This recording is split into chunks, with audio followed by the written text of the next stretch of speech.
first, pairing up.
Sylvia Hookston's bringing up the Mustang over Lordco side, racing the Malibu in the TCS lane.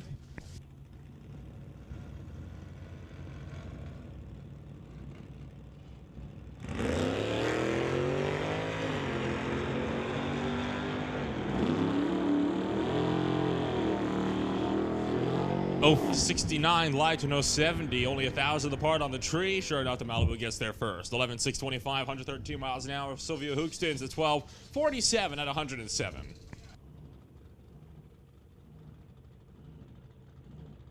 Bring on Bo Dickey in the S10 to race Rob Monroe in the White Knuckle Racing Model A.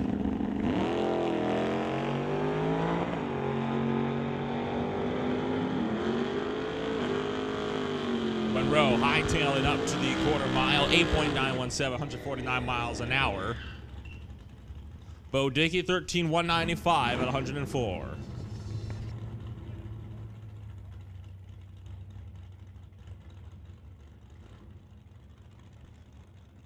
Nick and Joanna Robello racing together.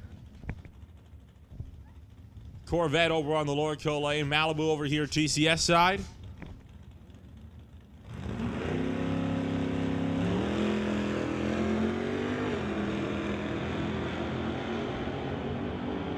Robello picking up the front wheels just slightly. Wheels down. He's off and away. Joanna Robello in hot pursuit.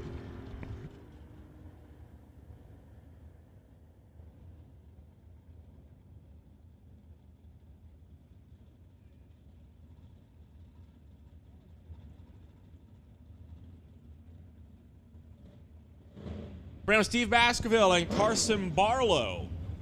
The 2016 Volkswagen Golf R to go up against the 70s C10 pickup.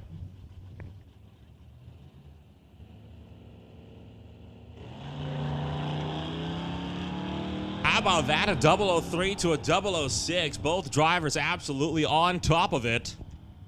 As Steve Baskerville takes the Volkswagen to an 11.99 at 112, with Carson Barlow clocking to the 13.664 at 96. Bram Jason Field and Anthony Catney. Jason Field, typically a runner in Canada West Doorslammers.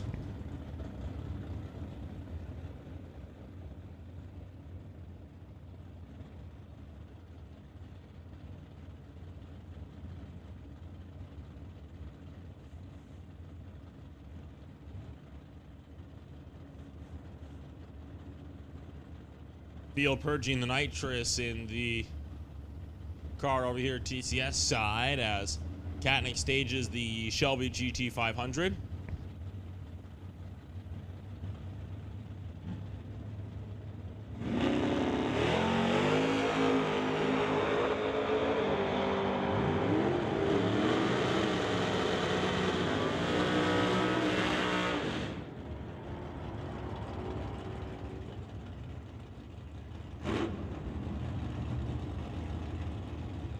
Jason Field running an 8.171, 166 miles an hour. Anthony Catnick 1090 with a 3 at 130. Stu Funk in the Stu's Plumbing Chevelle, racing Mark Bresinger's Out of Time Nova.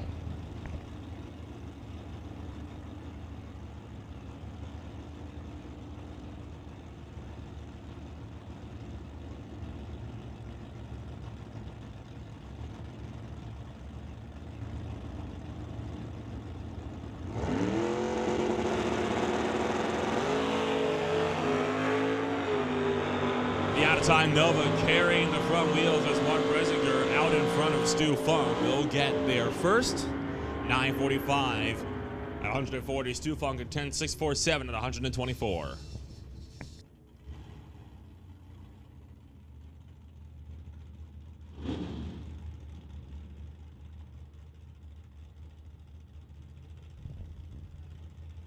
Down Northgraves over Lordco's side, racing the pickup.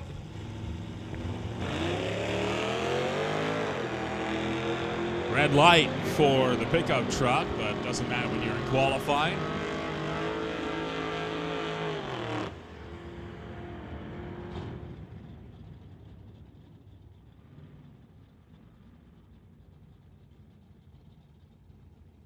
We have Derek Shirk and Walter Johnson.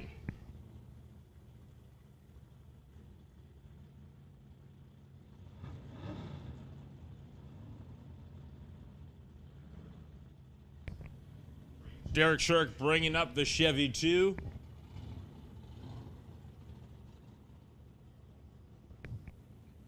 Racing Walter Johnson's Nova.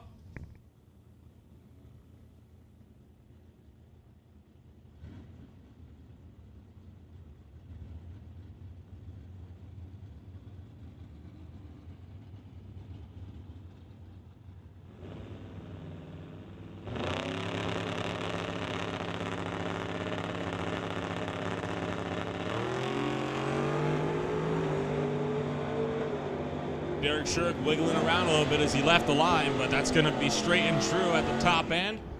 8:48 with a 1 at 161 miles an hour. Walter Johnson goes 11:258 at 118.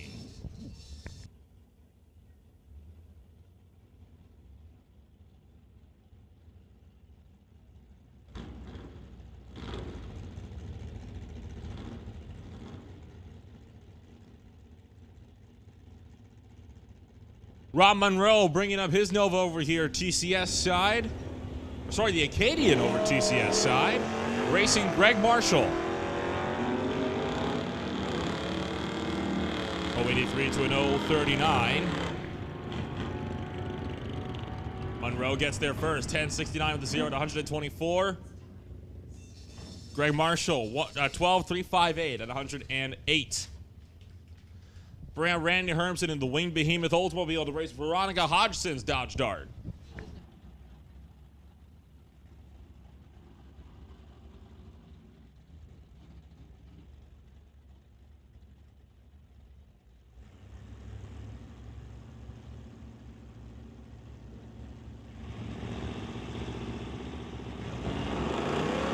Hermson turns on the red light, 12 thousandths of a second. Veronica Hodgson 051 to the green.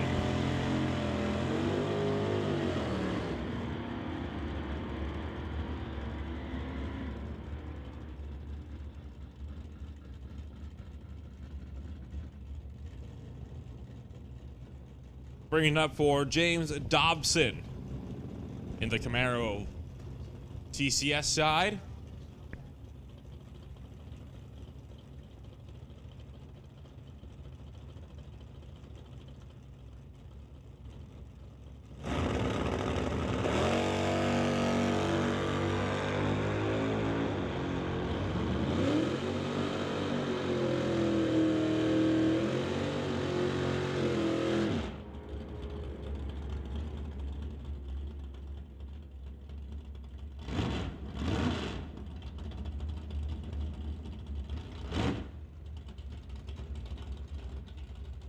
Brian Vader in the Dodge Dart to race Lawrence Charnell out of Port Alberni in the Chevelle.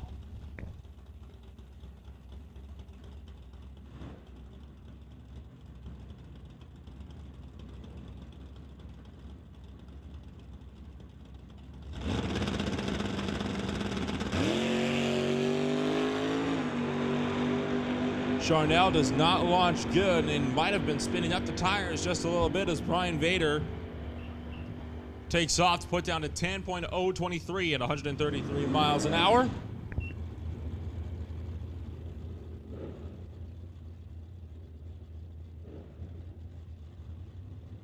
That's going to bring up Steve Sheffer in the Pontiac against Kevin McCulley.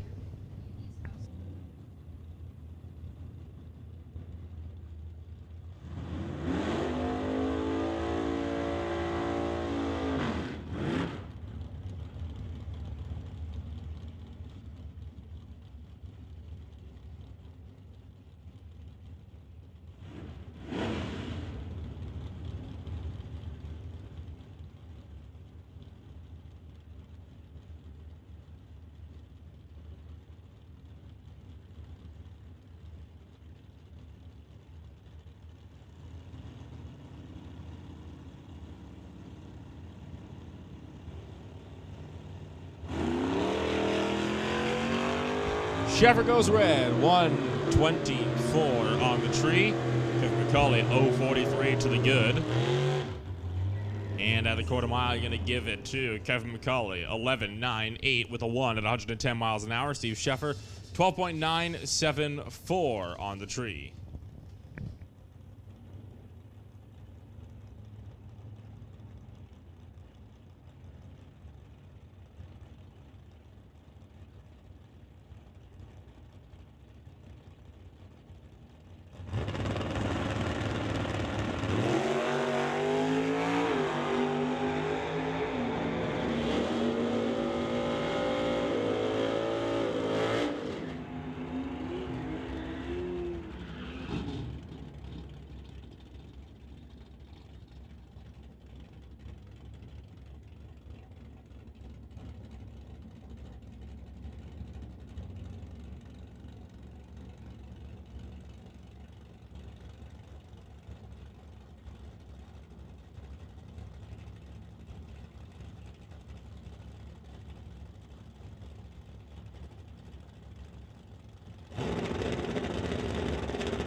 In for the car in the TCS side, he's going to pull off to the side of the track and on a slow roll up to the quarter mile.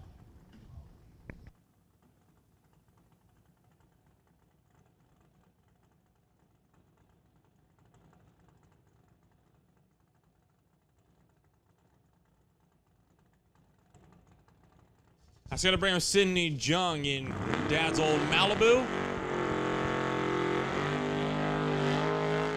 Racing Dustin Hunter in the Ford Falcon.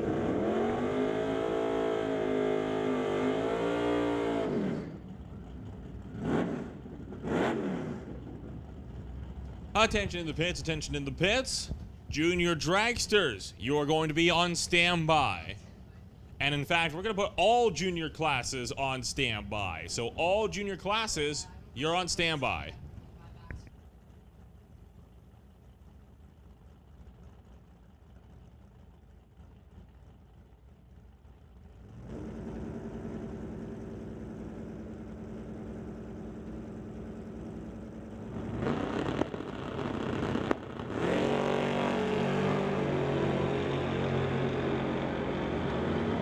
.034 in the tree for Dustin Hunter in the Ford Falcon as he's going to hit the top end 9.111 at 148 miles an hour. Sidney Jung with 11.887 at 109 miles an hour. Bring up the Shaggy Bel Air over here TCS side.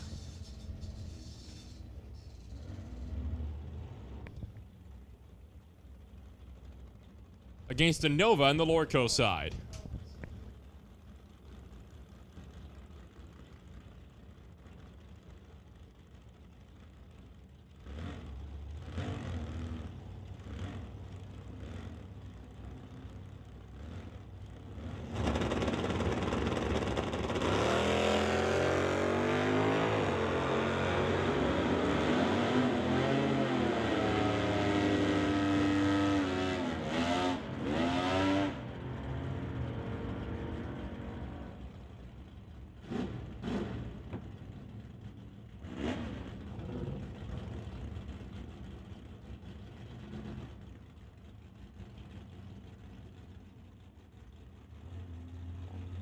Attention to the pits, attention to the pits. Junior dragsters to the staging lanes, please. Junior dragsters to the staging lanes. We need Thunder in 1, Lightning in 2. Thunder to 1, Lightning to 2.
Roy Roman and Richard Love, the SS Motorsports S10, going up against the Trick or Treat car over here at TCS side.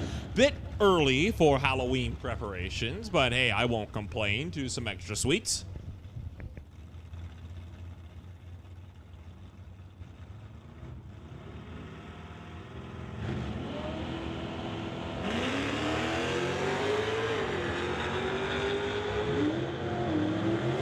A 119 to a 008. See, this is a close race up at the 1,000-foot and quarter mile, just over a tenth. We'll give it to Richard Love with that 008 light.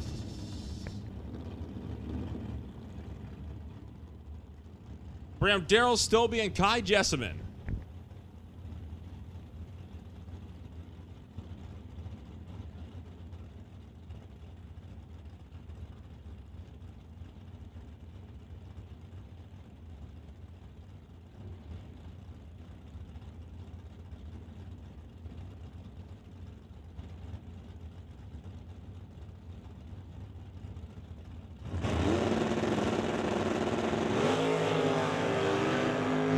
Wheels up high for Daryl Stobie as he lands down with an 050 light and 017 for his opponent, Lordco side.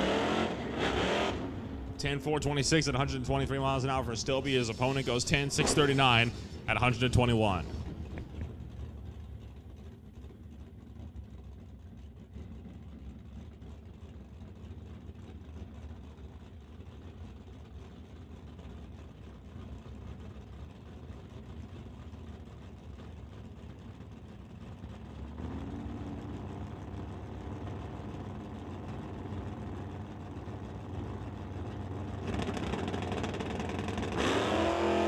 Malibu going up against the Stang 2 of Kim Cornish, 038 to an 048.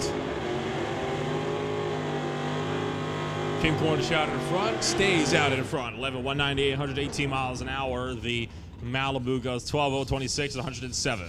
Bring up Rick McKinney in the 1996 Chevy Camaro to race Daryl Tippie in the Nova.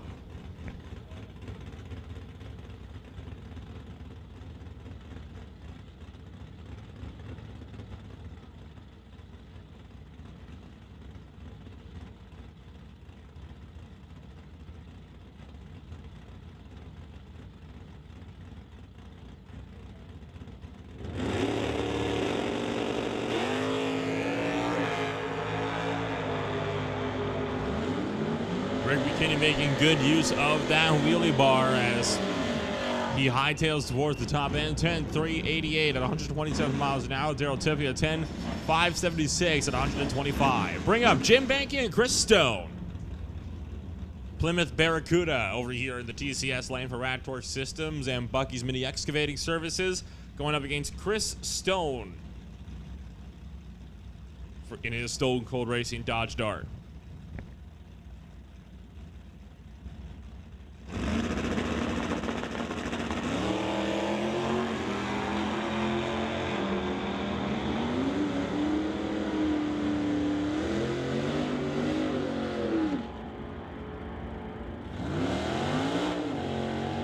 That pairing complete, we're going to bring up Lorenz Schwartz and Ross Walker.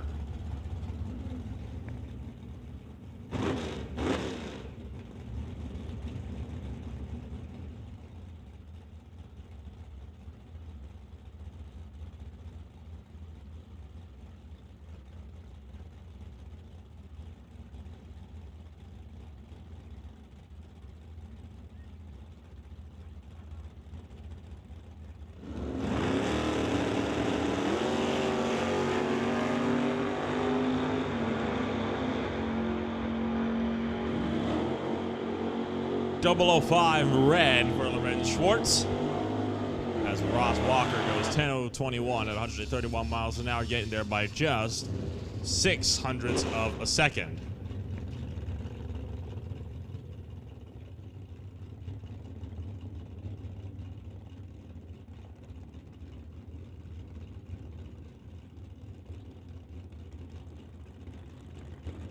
Bringing up the next pairing, Craig Johnson over here at TCSI. Craig Johnson locked up the Super Pro category earlier on in the season. Now just trying to go for some extra glory in the cash race and get himself another prize.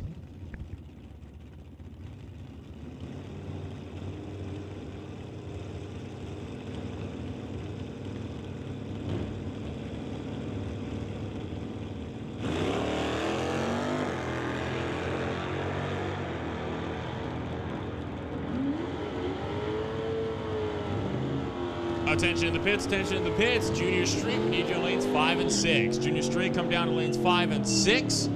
Electronics, you're on standby. Bring up Andy Klosky in the strip teaser and design Florian Chevrolet.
Now, this is a bit unusual. We don't often see motorcycles racing with the cars, but that is going to be changing this cash race.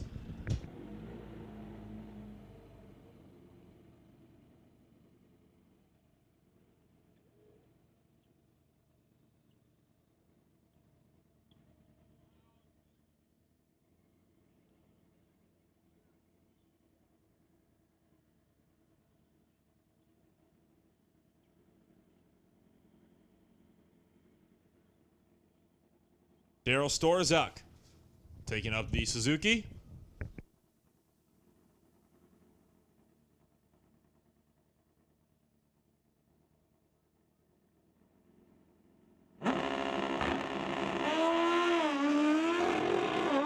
Goes red by over a second, like it was expected at a 4/10 Pro Tree.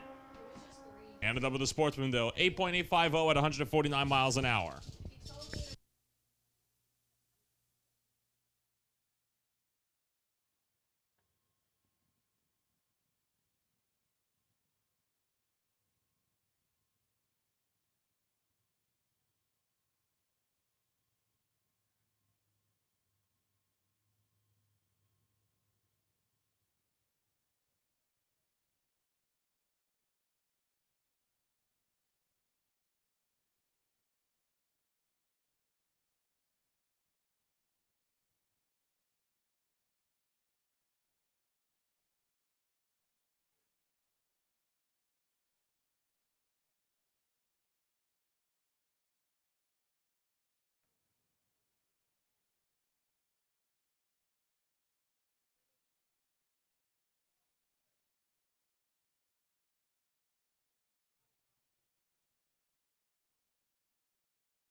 So we will roll into Junior Thunder for their one and only qualifying hit. We started off with Cadence Rodrigue in the Ken Specialty Auto Tri-City Cutty Corvette West and Milron Truck Body Creative Dragster out of Chilliwack. Also from Chilliwack, going to be the BD Automotive, Diversified Metalworks, Rocket Coatings, and Super Steve's Tires dragster from 2005.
Attention to the pits, attention in the pits.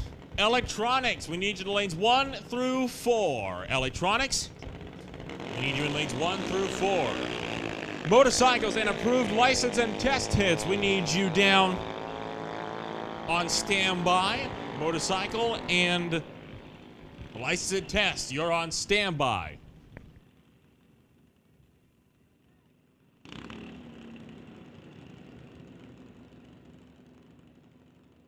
From Alex Green in the JBS Equipment and Titanium Auto Group Junior Dragster, racing Ashton Katnick for TK Performance.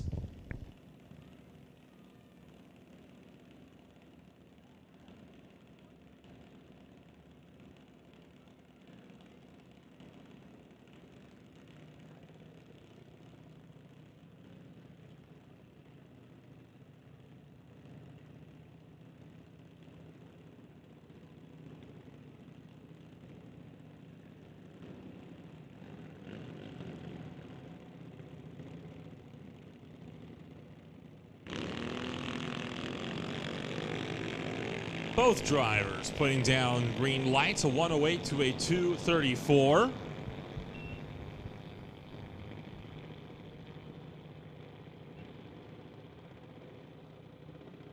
And Alex Green gets there ahead of Ashton Katnick, 13.980, 45 miles an hour. Also at 45 is Ashton Katnick, just 4 thousandths of a second quicker, 13.976.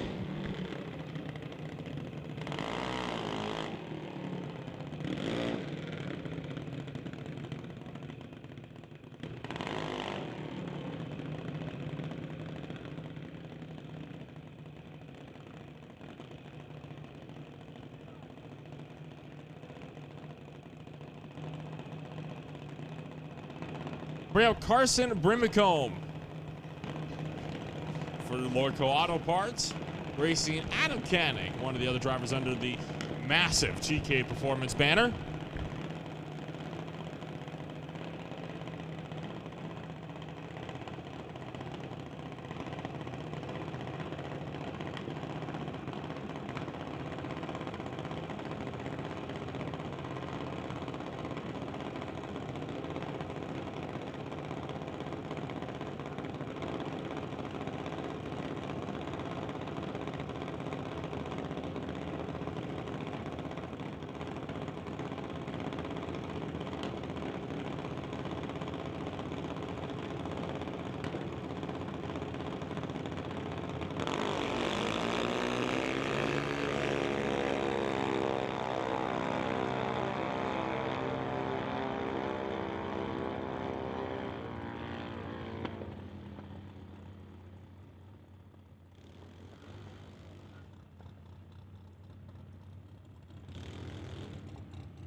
That'll bring up the next pairing of Wesley Armstrong for BD Power, Badass Garage, Lordco Auto Parts, and Tubbo Towels. We'll race Atlanta Everett for Bubba Speed Shop at Old Car Center.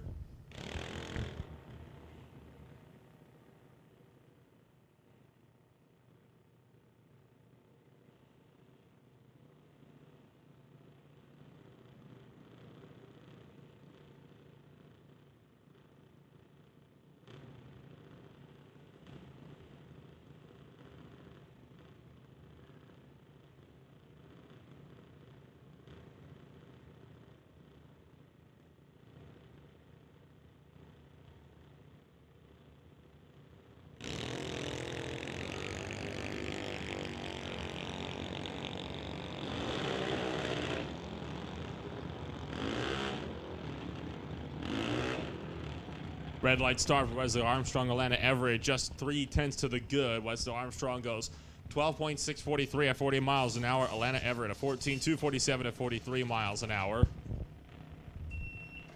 Which brings up Brody Brimacombe for Dwight at Dominion Lending against Joshua Klosky for Design Floor Midnight Paint and Body and Van Gogh Designs at the Quick Kids Dragster from 96.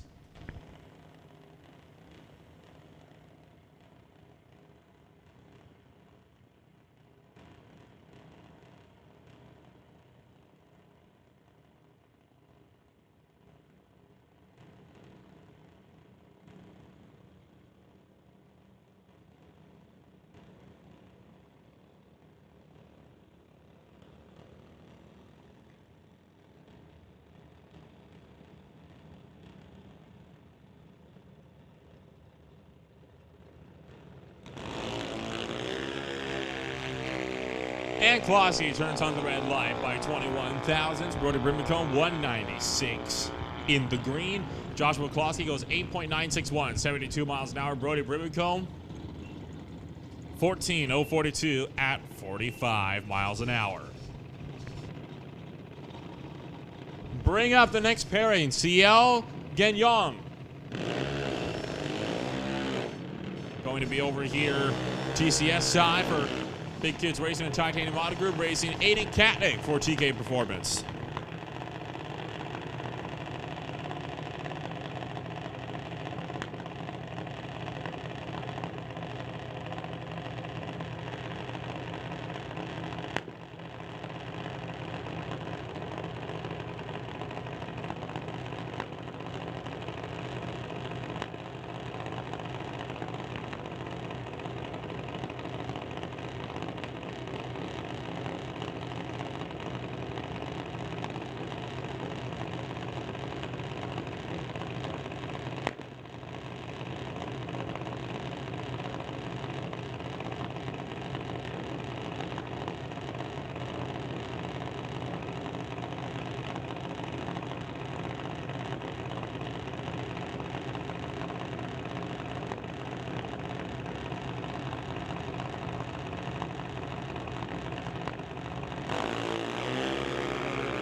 Two green lights, 062 to an 058 advantage Aiden Katnick as still going to be CL Gagnon to get there first. 3 thousandths of a second. 7.919, 81 miles an hour. Aiden Katnick a 7.926 at 81. Make that then a solo pass for Lexi Winterbottom and Bowtie Ventures Junior Dragster for Hobo Racing.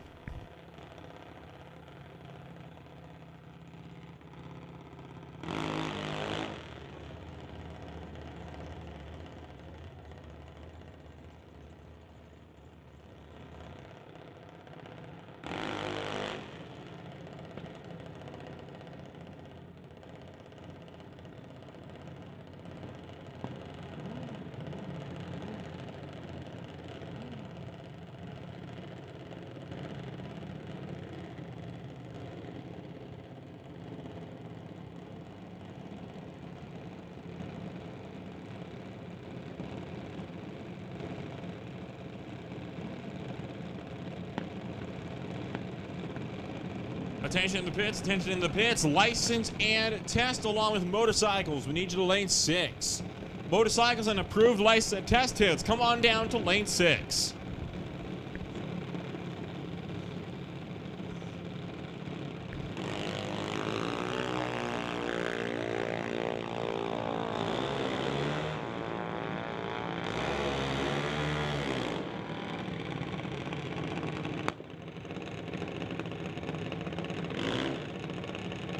Winterbottom goes 8.441 at 77.6 miles an hour. Bringing up Colton Morin.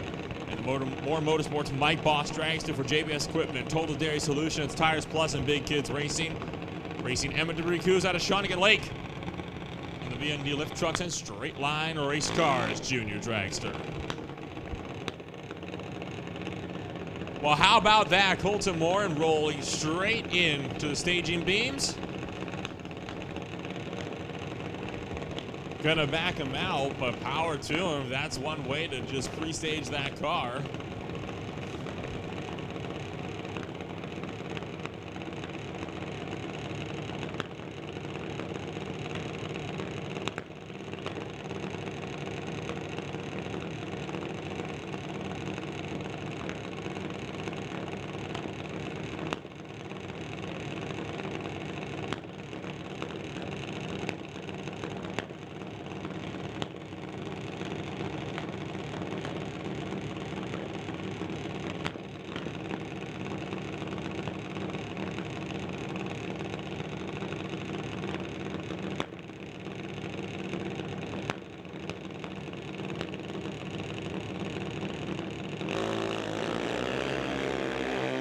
.131 to a 136 on the tree. Colton Morin trying to catch up to Emmett DeBricus. Won't get there. 8.014, 81 miles an hour for Coos.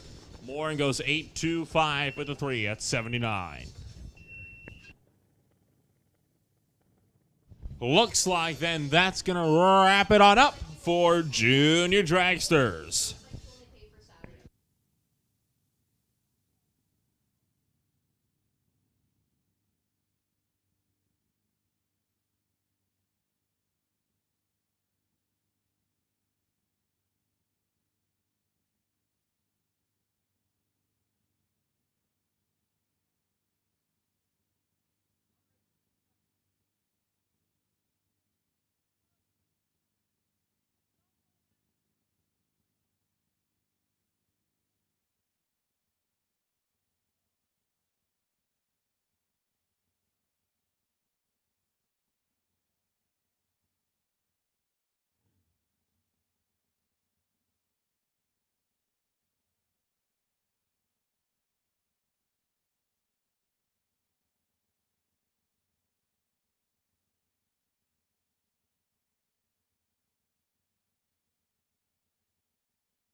Bring it up for Junior Street, and we'll kick it off with your new Junior Street champion, Taryn Monroe, racing Tyler Smith. The Tahoe going up against the Zapstrap Racing Chevy pickup.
So here we go. First qualifying, the only qualifying session for electronics. Vancouver Car Wraps Electronics. Jan Christensen and Adam DeYoung. Well,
so obviously just before we get underway with qualifying session here, start line crew doing a little bit of a touch-up.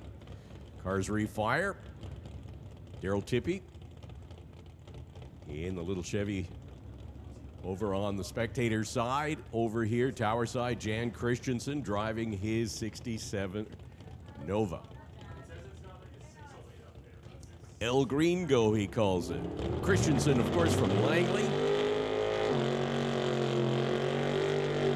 Everybody getting one hit at the tree before we go into eliminations on today's non-points race, but cash bash.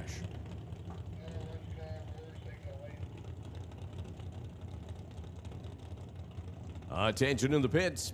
Motorcycle. We need motorcycle. Lane 6, please. Motorcycle, lane 6.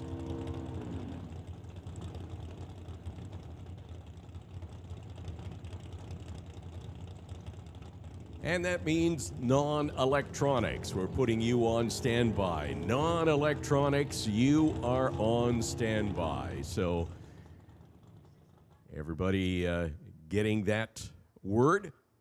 But motorcycle, we need you. To lane 6, please.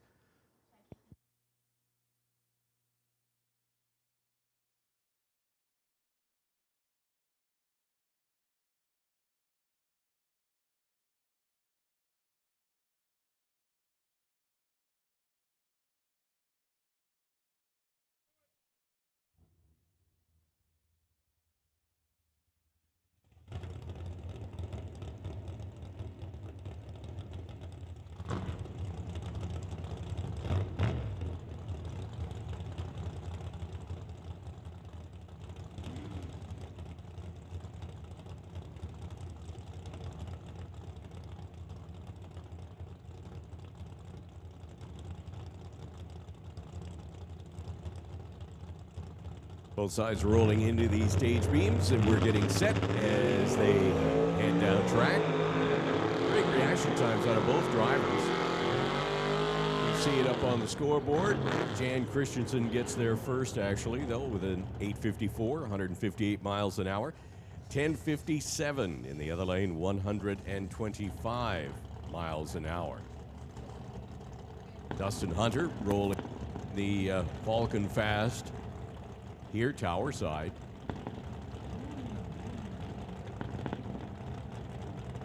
Black Chevelle in the other lane. All of these cars carry electronics of one sort or another. Could be trans brake, could be throttle stops, could be whatever. 9:08 for Dustin Hunter. In the Falcon, runs 149 miles an hour. 12:40 in the other lane, 107 miles an hour. As John Jenkins brings the yellow pickup to the start line. Had a lot of trouble with the pickup at the beginning of the year, but managed to sort that through and has been racing the pickup for the last number of races. And so he brings the S10 to the line, sponsored by Lordco, Mackenzie Racing. In the other lane, 86 Cavalier, Steve McKenzie. Just ignore the red light. Red lights don't matter in qualifying. 888 for Steve, 154 miles an hour. John goes 1071, 122 miles an hour.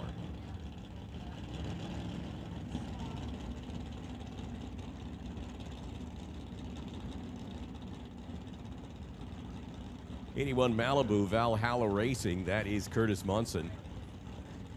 In the other lane, Craig Johnson. Rad Torque, Johnson's custom exhaust sponsored station wagon.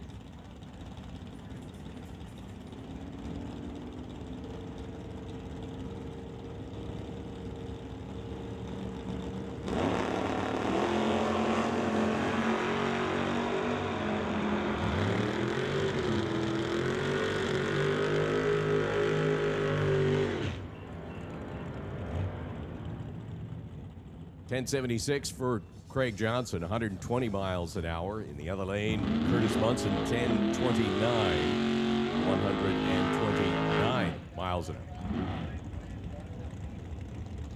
Hey, attention in the pits. Attention in the pits. Non-electronics. We need you to the lanes, please. Non-electronics. Bring them up to the lanes. Here comes Brian Ritchie. Brad Vinge.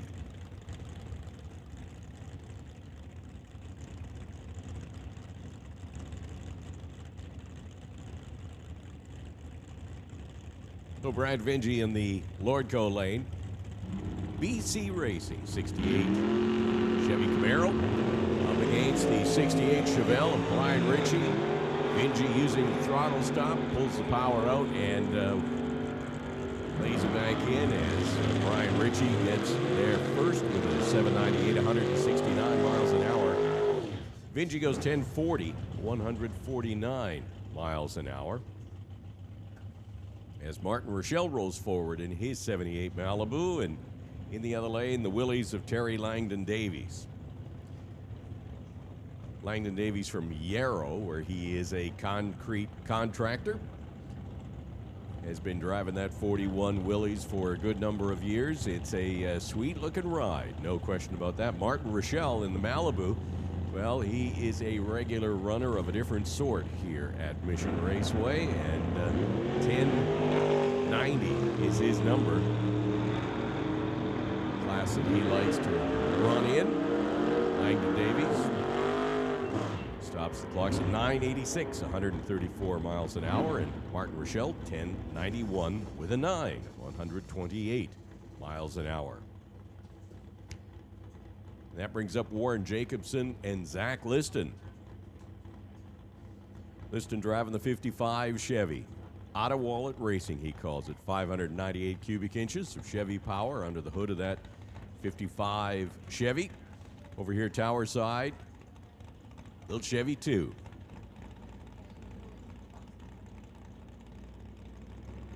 Jacobson out of Mission. This is their one and only qualifying session before going into eliminations. So Jacobson using the throttle stop. Zach Liston just moving straight through, 825, 163 miles an hour. 1079 for Jacobson, 137 miles an hour. And as always, it's worth keeping in mind that it's not just the quickest or the fastest. It's the most consistent. So you see a lot of range in these cars, everything from 10s to 7s. And it is all going to be sorted out with a handicap start. And then it's a matter of making sure that you cut a good tree and run as close as possible to your dial. That does it for electronics. Vancouver Car Wraps Electronics. Motorcycle should be in the lanes. We've called Bubba Speed Shop non-electronics to the lanes. Non-electronics, you should be rolling into the lanes as we speak.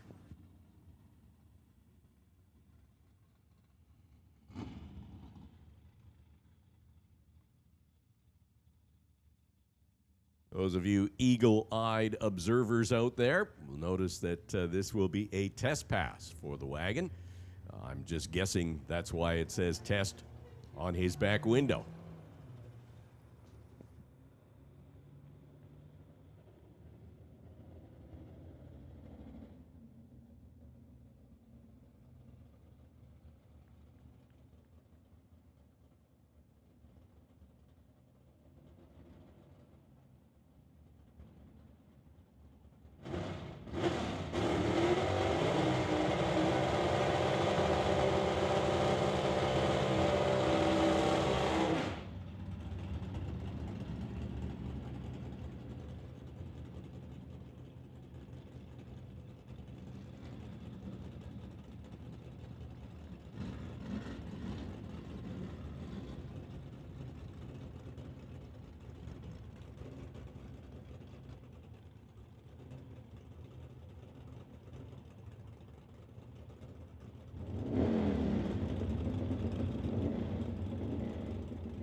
Screaming down track, 933, 150 miles an hour. Debate going on whether that car runs in stock or super stock. I'm guessing it's likely more in, like Nolan says, super stock.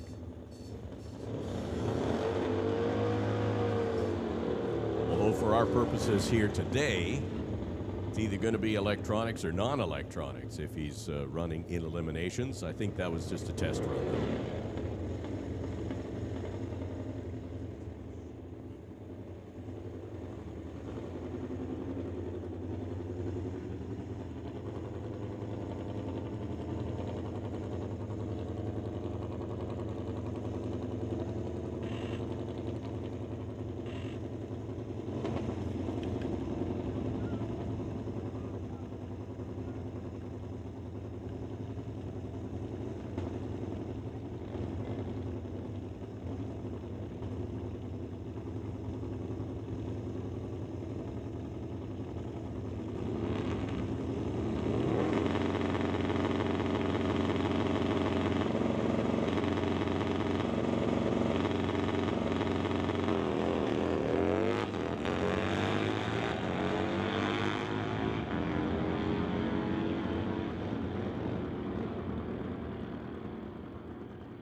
problem staging for the bike over here on the tower side.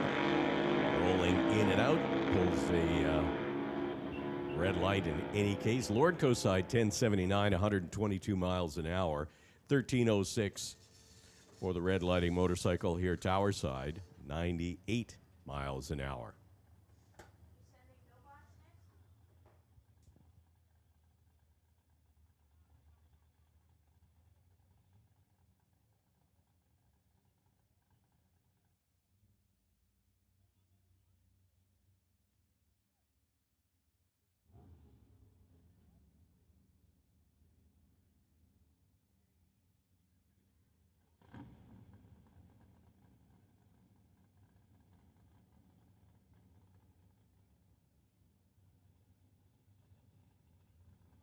Between 55 cars set to go racing for our first round of eliminations in non-electronics for the Sunday Cash Race.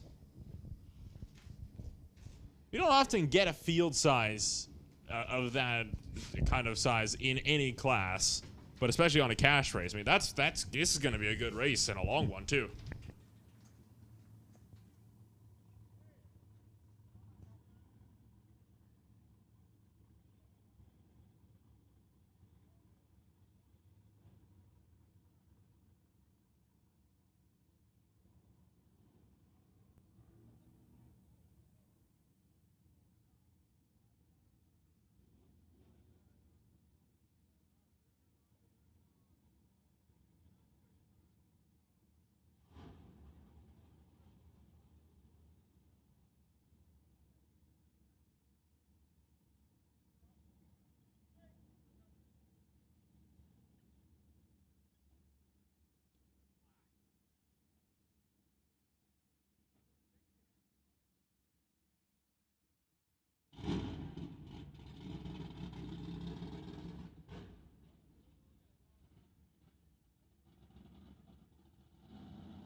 Going to kick it off with a C10 and an S10. Carson Barlow going to be racing against Bo Dickey.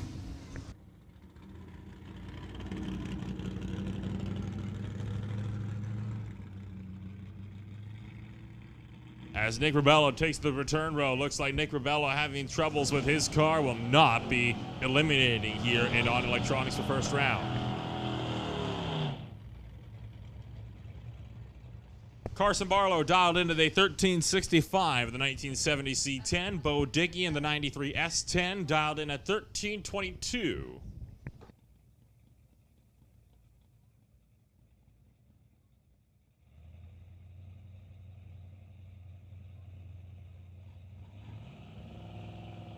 You know, it's interesting how many pickups have really entered racing these days. And on the surface, I mean, you're looking at a couple of pickups, but the fact is, these guys really take their racing seriously.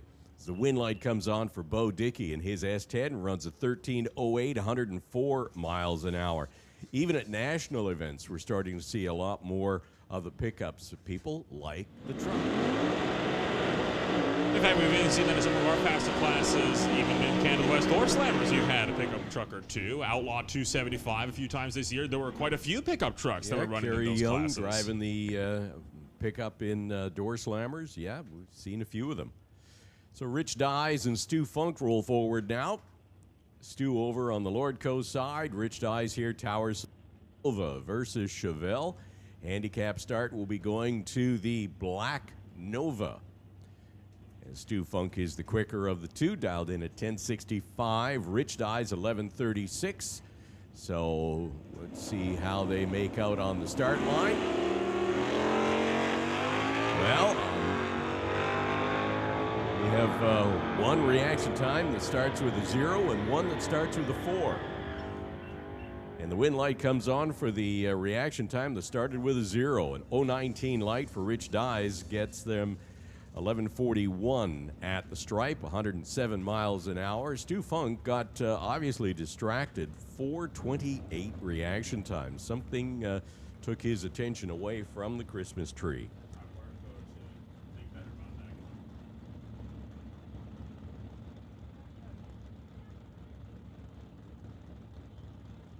Bram Joanna Rebello in the Corvette, dialed at a 14:17, racing Anthony Katnick in the Shelby GT 500.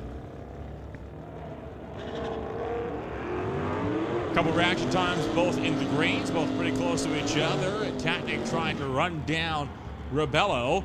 Still behind at the 1,000 foot, but makes the pass up at the quarter mile. Runs a 10.915, 130 miles an hour, getting there 25 thousandths ahead of Joanna Rebello.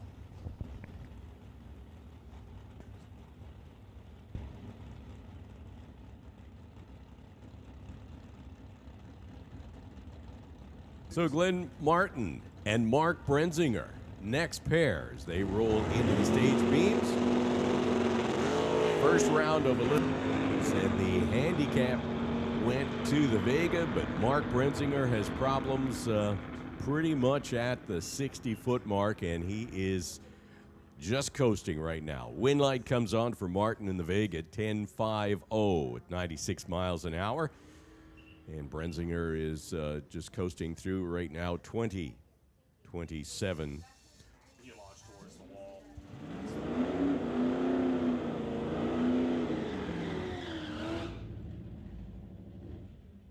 So looking at the replay here in the tower, that car lifts the front wheels all the time, and so that time it decided not to go straight, headed towards the wall, so Mark wisely took his foot out of the gas and said, maybe next time. Veronica Hodgson and Rob Monroe Jr. now. Monroe in the Acadian, the blue Acadian, and Hodgson in the Dodge Darts. She gets the handicap start. Both reaction times in the green and quite close, actually. At the stripe, it'll be a win light for Veronica. She runs 12:49. Monroe running too quick. Under the dial, he goes 10.67.9 on a 10.70 dial. So Veronica Hodgson advancing as Jason Field and Randy Hermson get set. Big handicap start going to Hermson in this round, in this pair. 13:33 is his dial-in time. 8:17 is Jason's time.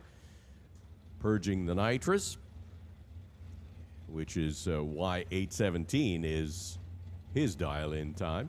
Randy Hermson eschewing all of that and just sticking with the horsepower under the hood, that 3,800-pound 58 Oldsmobile. So he is off, and he went red. True start alerting us to the fact that Randy Hermson went red, and so Jason Field picks up the win, 8.30, 143 miles an hour. So tough run for Randy as that red light takes him out of competition.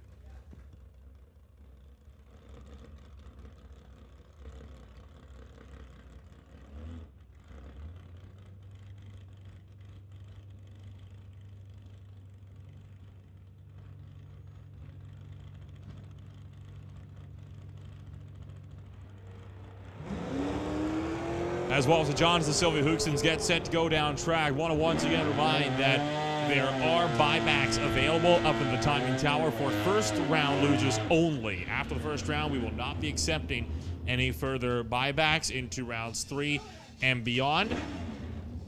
You are allowed to pay with cash or card up on the second floor of the timing tower, but be warned, if you pay with cash, it has to be exact cash. You will not be getting change up from the timing tower. We're not a bank, is what you're saying. We are not a bank. Ron Clark and Bruce Flodine. Bruce driving the 95 Dodge pickup, white pickup over on the Lordco side. The 69 Chevelle, that is Ron Clark. Not much of a handicap going to the pickup. Both drivers waiting for that green light. They'll settle it at the stripe, the end of the 1320, where Bruce Flodine goes too quick. 1295 on a 1298 dial. Ran under. 1241 though, good for the win for Ron Clark. Went right on his dial. 41 with a 7. Here comes the Mustang of Kim Cornish. 77 Mustang dialed in 1119. James Dobson in the other lane in the Ron's Engine Machine Camaro. 1054 is the dial in. So Mustang gets the jump. And everybody is all right on the green light here. Kim Cornish managed to hang on to the handicap start, runs 11:19 with a 4. So once again, Cornish running on the dial with a 4. 11:19 4 at 116 miles an hour is Dennis Winton and Dave Shirk. Our next pair. Winton in the wagon. He calls Shaggy. And Dave Shirk in the Titanium Auto Group sponsored 86 Blazer, 1162 dial against an 1177 dial, so pretty much heads up, but Dave goes red. Red light start for Dave Shirk. So Dennis Winton picks up that win that round, heads into round number 2. Runs an 1188 on an 1177 dial, 111 miles an hour. We haven't seen the strip teaser out very much this year, so good to see Andy Klosky with the 65 Chevy out for, well, at least the last race of the year. And Martin Jackman in the other lane in his station wagon.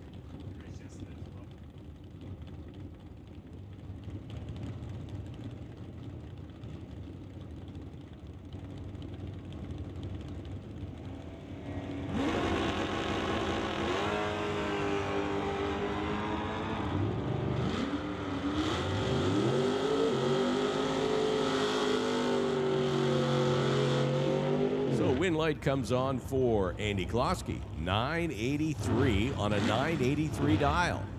127 miles an hour. The margin of victory, 69 10,000ths of a second. So it was a squeaker at the stripe, but Martin Jackman, of course, ran under 1280 on a 1285 dial. Hey, not too many American Motors products running, but Roy Roman is one of them in his 66 Trick or Treat Rambler. Always a treat to see the American Motors products out on the strip.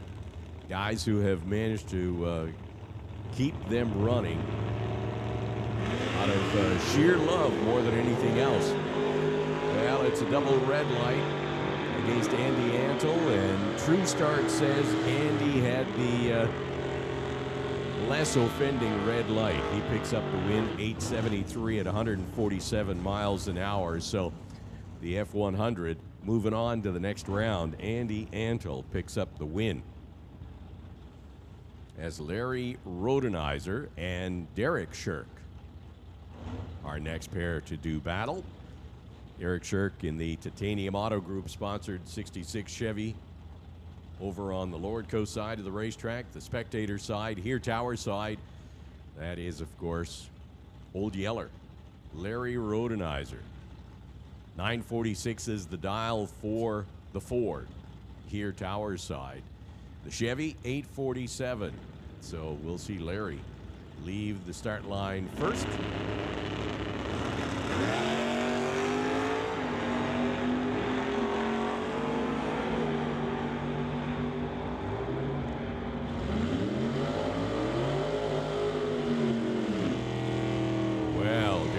Picks up the win because Larry left before the tree was activated. So no time for Larry.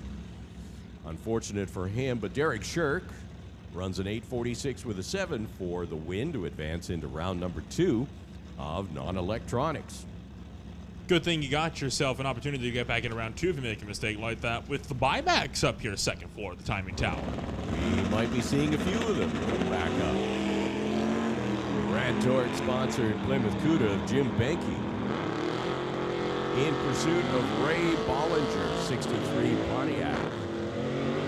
But Ray manages to stay out in front and picks up the win, 10:52, 120 miles an hour. So we'll see the Pontiac of Ray Bollinger come back around in round 2.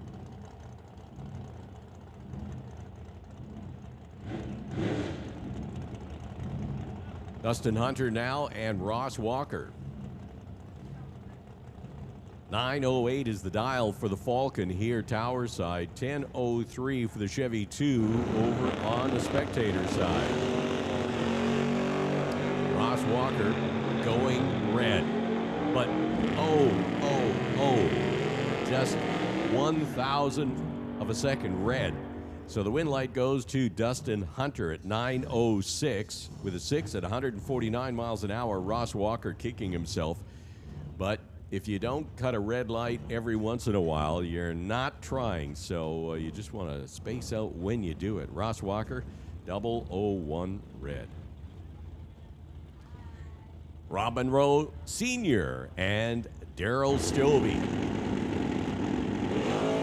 Handicap going to Daryl Stovey, and here comes the little 31 Model A in hot pursuit of that Chevelle.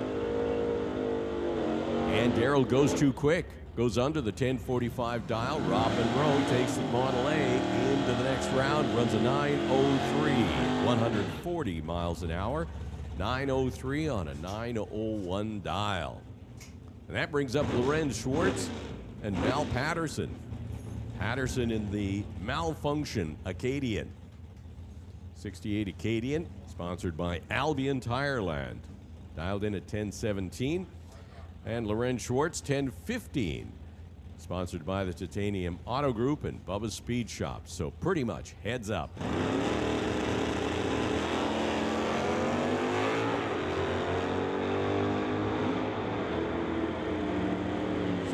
Schwartz, your King of the Track champion from last night, manages to eke out a win here on a double breakout. Goes 10:14, 125 miles an hour. So King of the Track.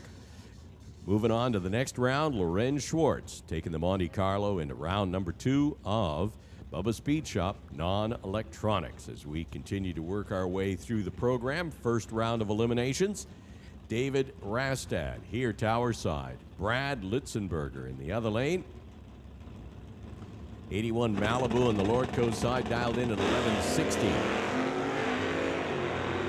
And Brad goes red. So win light comes on for David Rastad, who takes the Malibu to a 12:03 on a 12:03 dial. He pretty much knows what the shoe polish says. 107 miles an hour. Rob Hodgson now and Brian Vader. Rob Hodgson in the 67 Plymouth against Vader's 72 Dart. 10:08 is the dial-in time for Vader. That's the time on the scoreboard. 10:83 for Rob Hodgson.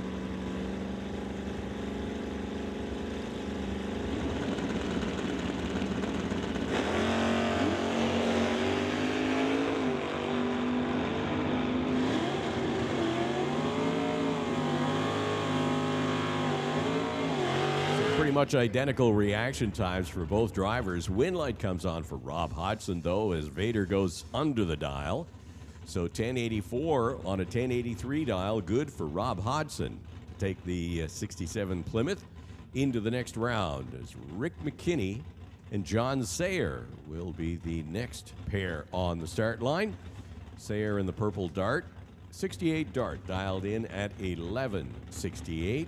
Rick McKinney in the new Magoo, waiting patiently for Sayer's handicap. Wheels up on that car that runs in the Superstock class at national events. Win light for Rick McKinney. Rick McKinney runs 1044 at 118 miles an hour. So the new Magoo 96 Camaro moving on into the next round.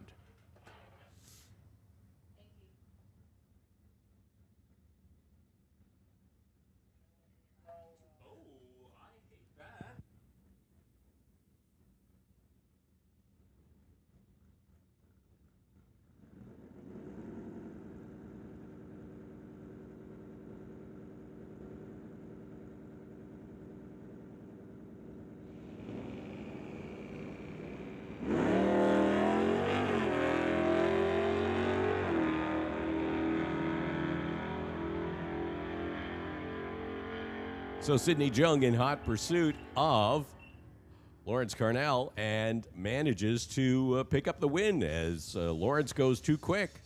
Under the dials, Sidney Jung, 12:01. 12:01 to advance into the next round.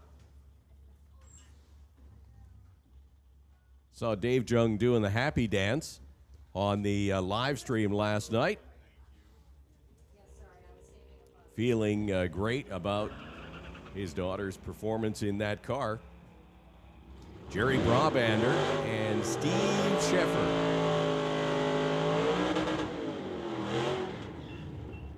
Win light comes on for Sheffer. 13:06 at 102 miles an hour. How tight was it at the stripe against Brabander? It was, 57 ten-thousandths of a second. So it was just a matter of inches for Steve Sheffer to pick up that win, as Terry Tate and Daryl Tippy next up. Hey, attention in the pits. Attention in the pits. We need Junior Dragsters to the lanes, please. Junior Thunder, lane 1. Junior Lightning, lane 2. And Junior Street, lane 5. So Daryl Tippy on the Lordco lane in the 95. No, it's not. Little Chevy 2 picks up the win, goes 10.58. 125 miles an hour. As Terry Rate ran under his dial, 11.50, went 11.48. Craig Johnson now. Johnson's Custom Exhaust. 84 Cutlass here, Tower Side.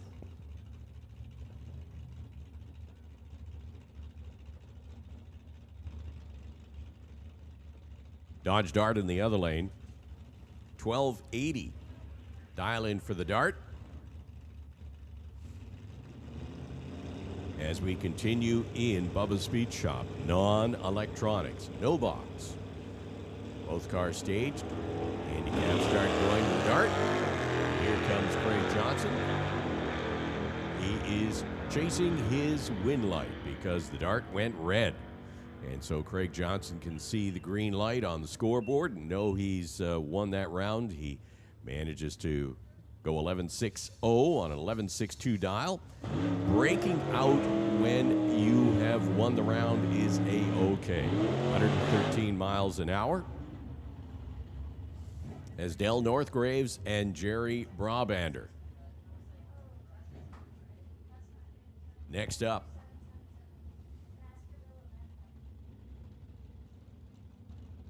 $10.55 is the dial for Del Northgraves. Brabander 10.63. Brabander, a runner in the Hot Rod Series.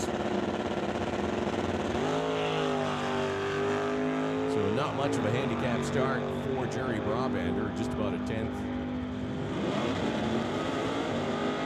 He hang on to the end. he does not, as Dale Northgraves goes 10:55, right on the dial, dead on 5. 126 miles an hour, so Dell takes the Nova into the next round. As Greg Marshall and Kevin McCauley next up.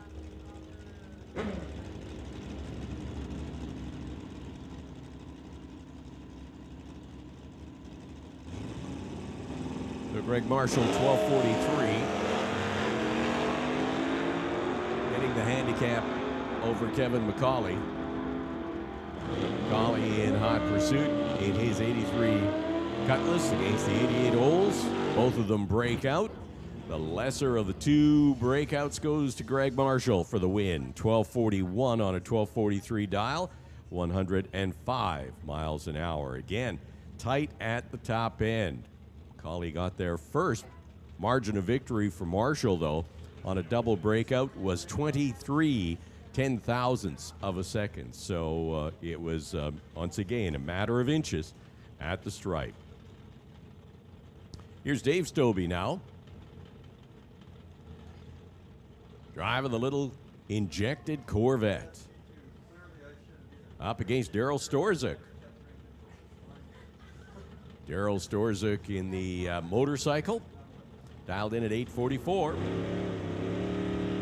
So it'll be the Corvette with the big handicap start here. Everybody's clean and green.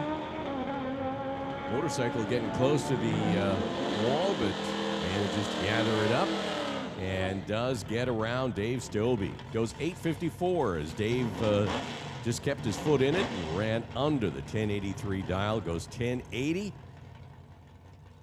but that's under. So Daryl Storzik picks up the win, goes 8:54 at 148 miles an hour, and that brings up Chris Stone and Richard Love. Stone over here, tower side, in the Dodge Dart. Willowbrook Motors, Winter Harbor Marina, BG Fuel Products, Titanium Auto Group sponsored. The other lane, Richard Love getting the handicap. Stone on the limiter.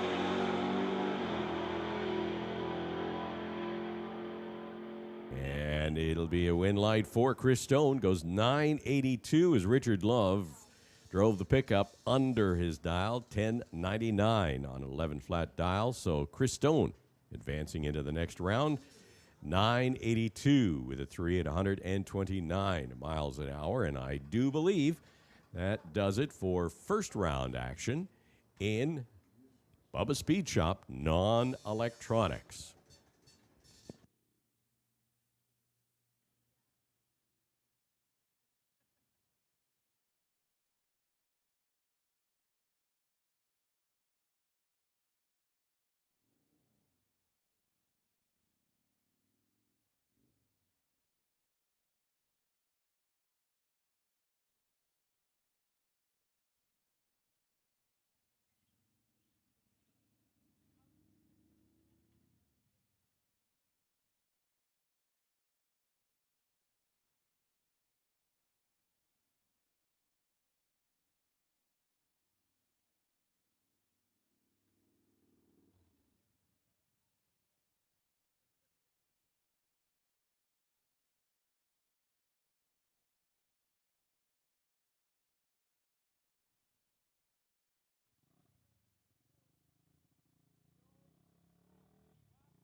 Rolling into Junior Street, there are only two of these cars, so they're just going to be making a few extra practicing hits. May as well, there's only the two of them. We know it's going to be Taryn Monroe versus Tyler Smith in the final. May as well give them some extra time to touch up, brush off a little bit of dust, as if the race yesterday didn't do enough of that already, and hope that they'll be able to put on one good final for us later on today.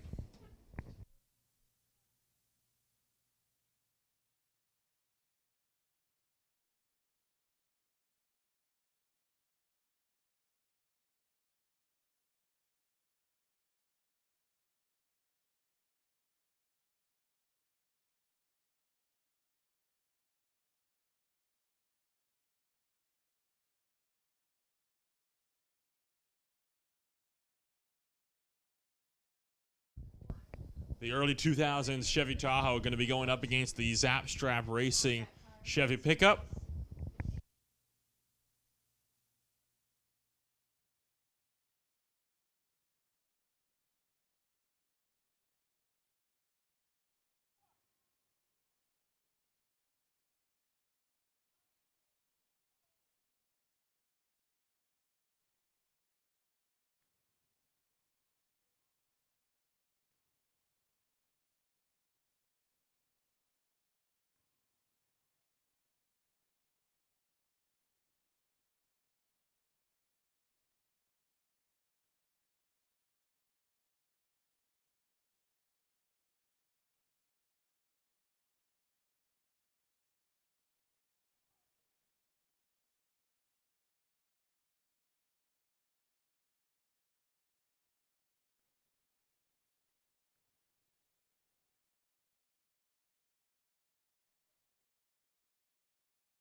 Sarah Monroe fully staging the car with Tyler Smith in the pickup truck right beside. Monroe turns on the red bulb. Tyler Smith will be able to, well, I guess they're both going to move on to the next practice round, but Tyler Smith will take this one.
Here we go, junior dragsters now. The junior dragster program, a really healthy one here at Mission Raceway this year, 2022. And so we kick into their first round of eliminations.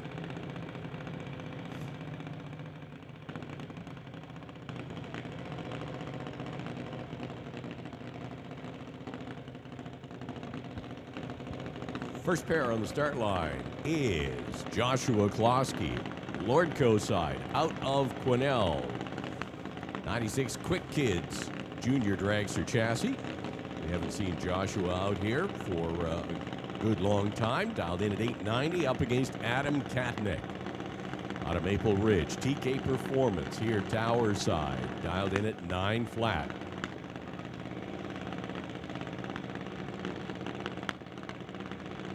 Pay attention to the pits. Electronics, we need you to the staging lanes, please. Electronics, we need you to the staging lanes. This is your call. Bring them up. So the junior dragsters racing to the 8th mile, and it's a double breakout with the win going to Joshua, being closer to his dial with an 8:89.3 at 72 miles an hour. So 72 miles an hour, 8:89 for Joshua Klosky. Joshua will move on into the next round of Junior Thunder. Alex Green and Alana Everett rolling out of the water box now.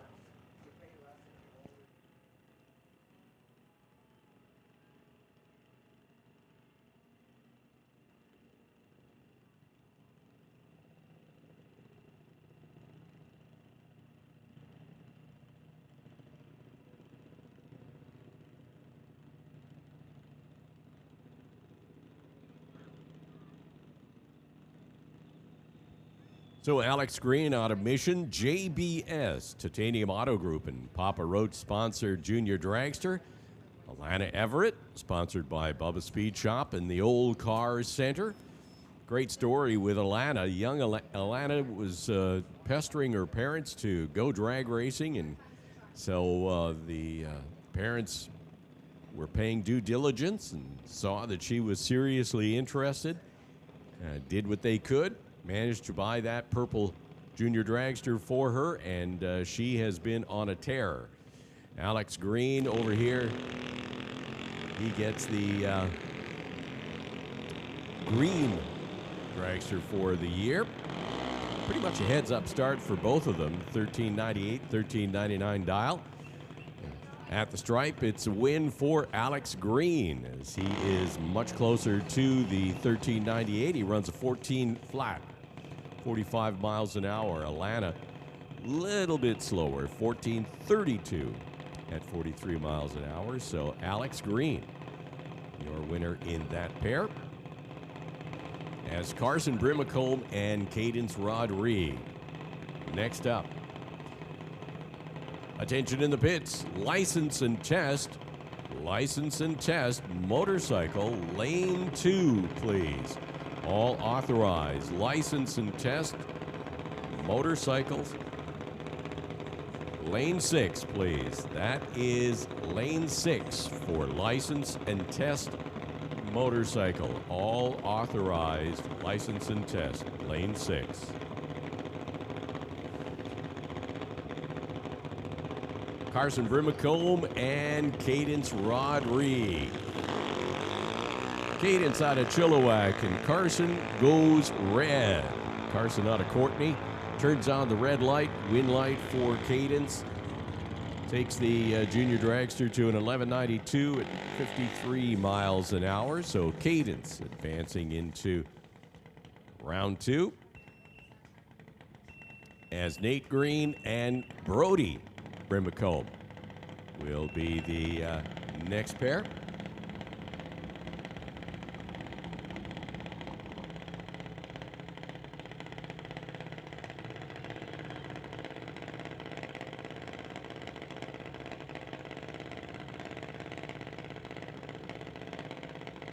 So Alex Green's brother, that would be Nate Green in the white Green Brothers Racing Junior Dragster. Alex is in the green one. Nate in the white one. Once again, sponsored by JBS, Titanium Auto Group, and Papa Roach. Brody Brimacombe in the other lane out of Courtney. 14 flat is the dial-in for Brody. So Brody gets the handicap here over Nate. Nate's roughly 12 seconds, so we're looking at 2-second handicap start. Brody is off. Here comes Nate in hot pursuit to the 8th mile stripe. Will he get there ahead of Brody? He does. Nate Green picks up the win, 11:99, 54 miles an hour. Here comes Connor Jackson and Hunter Gallant.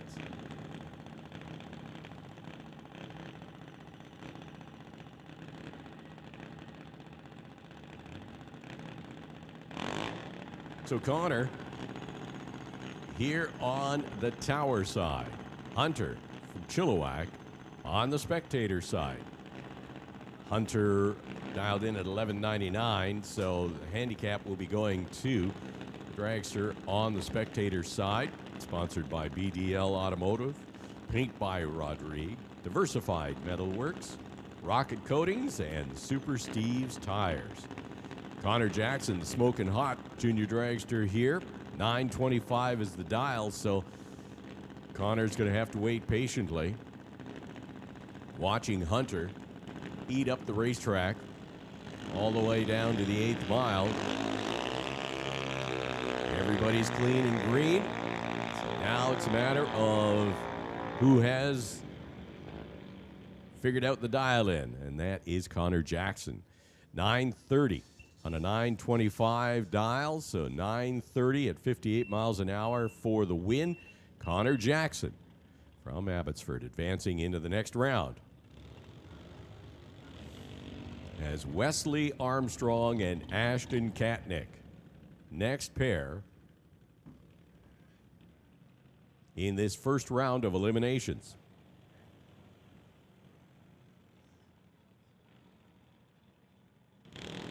So Wesley Armstrong dialed in at 12:62. Out of Chilliwack, sponsored by BD Power, Badass Garage, Lordco, and Double Towels. Ashton Katnick out of Maple Ridge, part of that 3-car junior dragster powerhouse team, sponsored by TK Performance.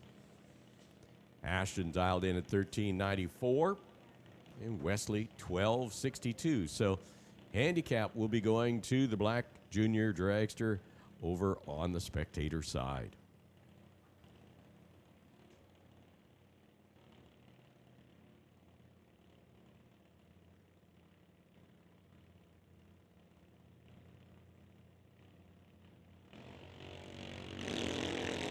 Ashton is off and running, and here comes Wesley in hot pursuit.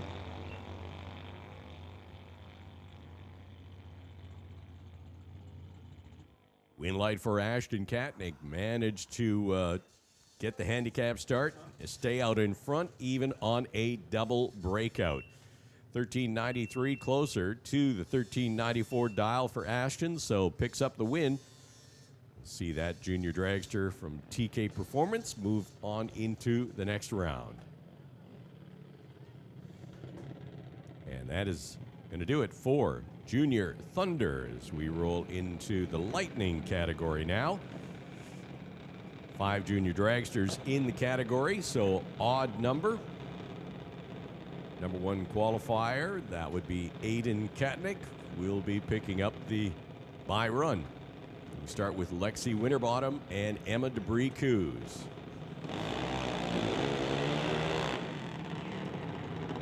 There's a burnout for a junior dragster. Wow, that was a nice roll.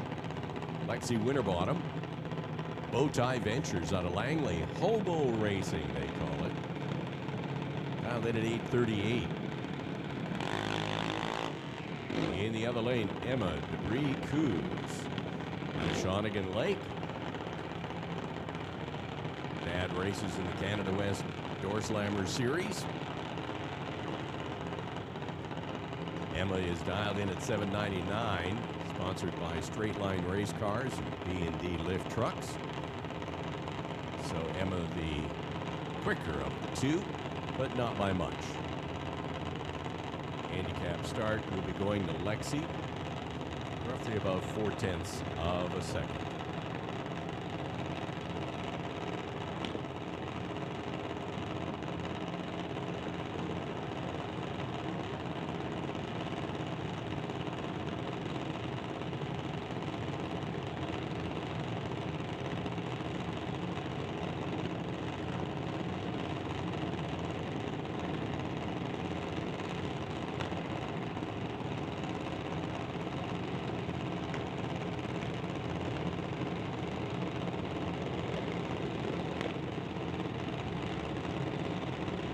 So taking their time to stage,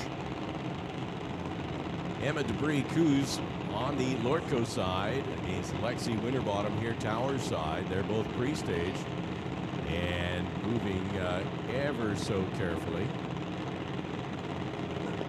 Wow, that's an interesting way of staging that I have not seen. Identical reaction times on the Christmas tree with a win light to Emma Debris-Coos. 799 on a 799 dial. So Lexi ran under 838, ran a 830, 78 miles an hour. So the win light comes on for Emma Debris-Coos.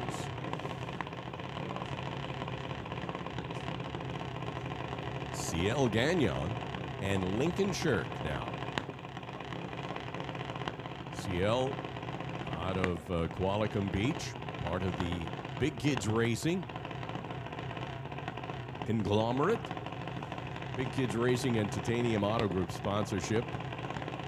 7.90 is the dial-in for the Rad Torque sponsored junior dragster here on the Tower side. Lincoln Shirk in the other lane. Langley, BC, 2005 Mike Boss Chassis Junior Dragster, sponsored by the Titanium Auto Group, Rad Torque, and Bubba Speed Shop.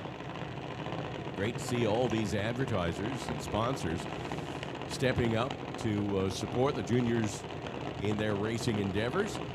As I say, we had a great field of sometimes over 20 junior dragsters racing in the two categories here in 2022. Lincoln Shirk dialed in at 819, CL 790 as we kick off Junior Lightning.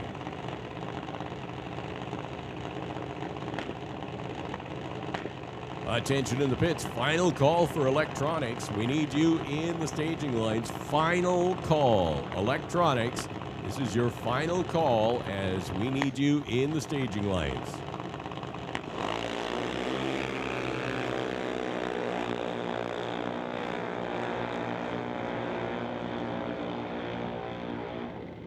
So Lincoln Shirk goes too quick, breaks out, goes 817 on an 819 dial. So CL Gagnon picks up the win, 793, 80 miles an hour. So CL Gagnon will be moving on into the next round.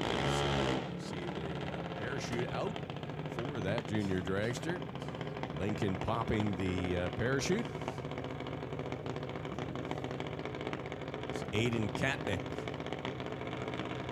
Picks up the bye. Being the number one qualifier out of the 5-car field.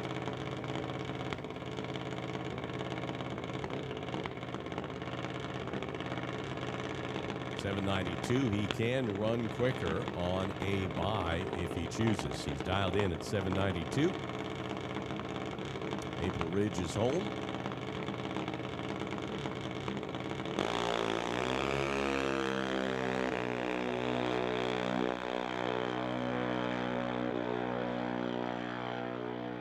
.785. Tension in the pits. Martin Rochelle, we are waiting for you. Martin Rochelle, we need you in the staging lines. Martin Rochelle.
So we've called electronics to the lanes. Final call to the lanes.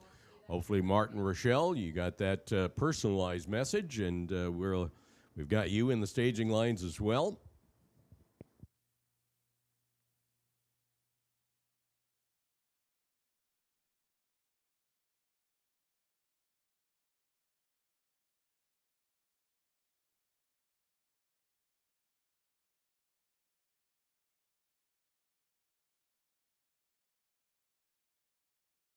So big shout out and congratulations to all the track champions who raced in the final points race of the season yesterday, and then the race of champions and the king of the track. It was a great race to watch on the YouTubes. Watched it on the live stream, a good portion of it. So congratulations to all the winners as they take home all the goodies, and will then be the various track champions throughout 2022. So today's non-points race, we are going into the electronic category, Vancouver Car Wraps. Today, it's all about cash. Winners in the electronics category, picking up $1,000, runner-up $300, and if you're in the semis, $100. Non-electronics, $1,500, so a goodly amount of money on the line for all racers as we work our way through the program here today. Attention in the pits, attention in the pits. No box, we need you back to the staging lanes. Non-electronics, we need you in the staging lanes for round 2.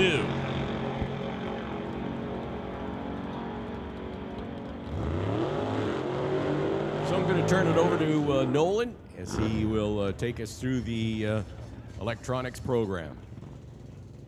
Justin Hunter breaking out by just 1/1000th of a second, ran a 9:05 of the 9 on the 9:06 dial. John Jenkins will get a freebie into the next round of competition. Bring up Steve McKenzie in the Cavalier to race Warren Jacobson in the Super Street Chevy 2. 888 to a 1081.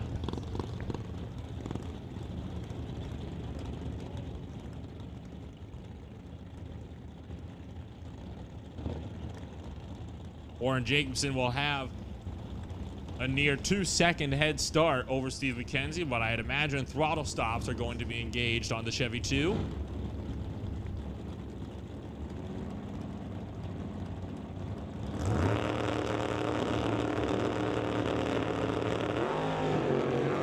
Red light start, Steve McKenzie. The Cavalier going to be packing up. Unless he opts to go with the buyback. Warren Jacobson will cap it off at the 10.817 at 137 miles an hour. Bring it up for Curtis Munson in the 1981 Malibu. Racing Jan Christensen's El Gringo Nova, 1031 to an 851.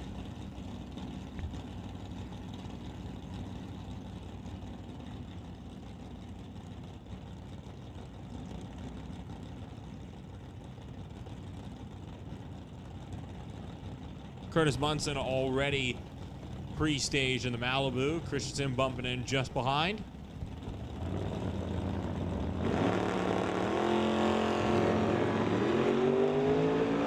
Two green lights. The Nova trying to chase down Curtis Munson as Jen Christensen still behind at the 8th and at the 1,000-foot. Munson, though, goes under. 10:27 on the 10:31 gives Jen Christensen the pass into round number 2. We have Ron Clark down at 12:42 in the Chevelle, exactly 2 seconds ahead of Brad Vinge in the BC Racing Chevrolet. Compared to the massive 56 car grid, that we have in non-electronics, only 14 racing in the electronics program.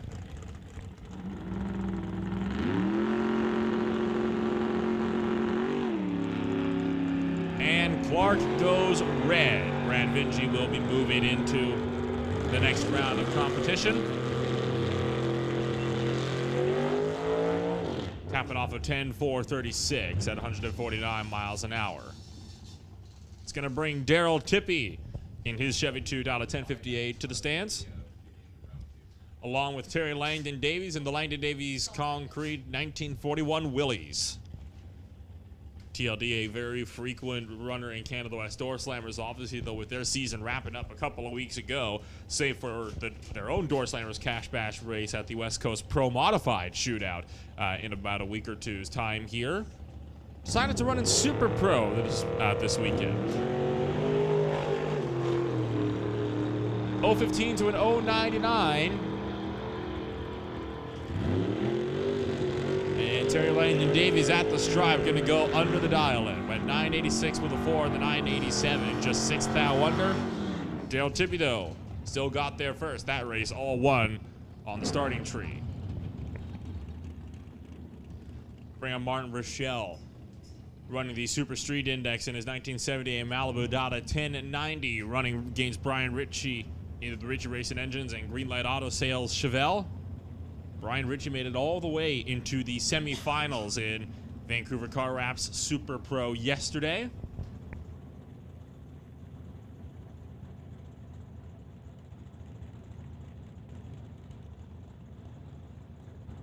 Now seeing if he can go potentially at least one better in the Sunday cash race.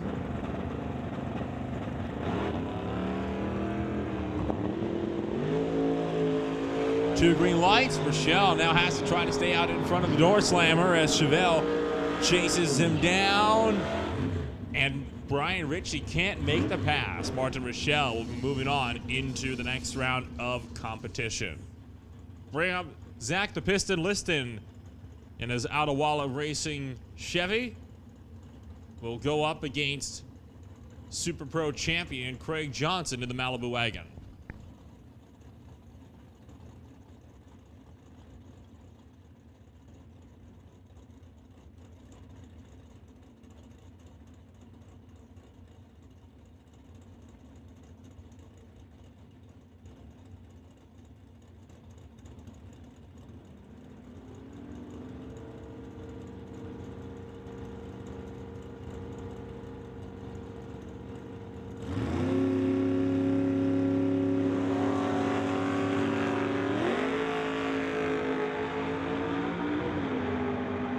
Liston's off and away on the green light, trying to run down Craig Johnson.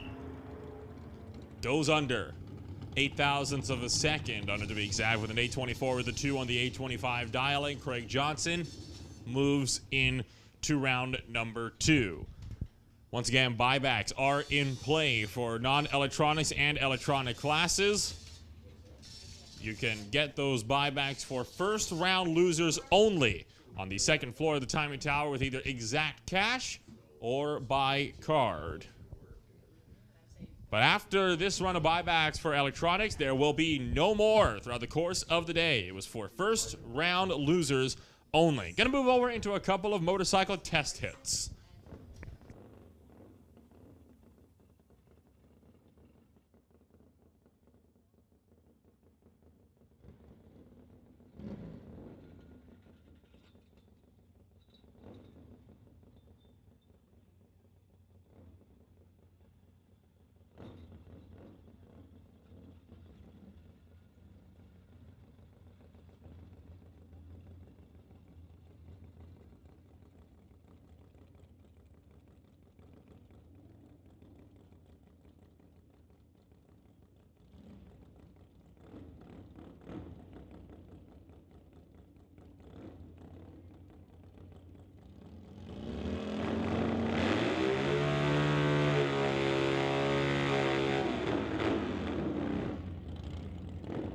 Here we go, some motorcycle action now.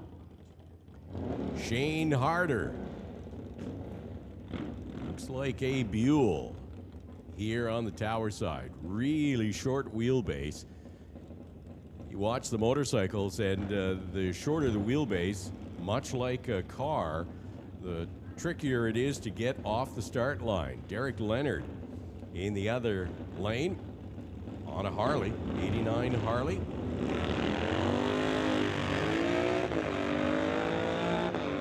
Both of them bringing the wheelie bars into play to keep that front wheel down. is a win line for Derek Leonard. 11:06 at 97 miles an hour.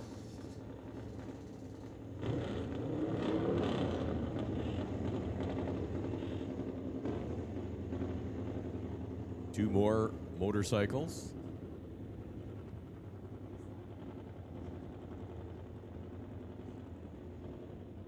I seem to recall there were 4 that qualified.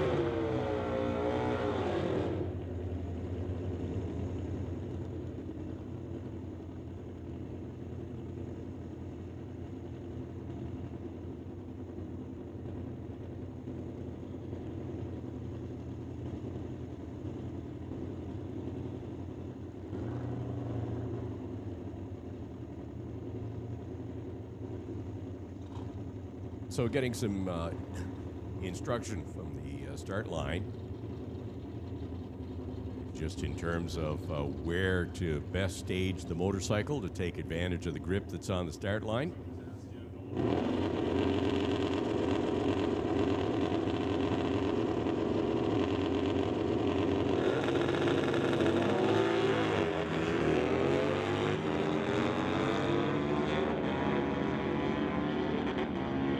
Not quite getting staged up, so no incremental times here on the tower side. 9:88, 131 miles an hour for the motorcycle on the Lordco side.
So cars in the staging lanes all getting set. That is non-electronics. This is a round 2 for non-electronics. It includes all of the races bought back in after their first round loss. And so the field was not exactly cut in half. It was cut in half and then added to a little bit.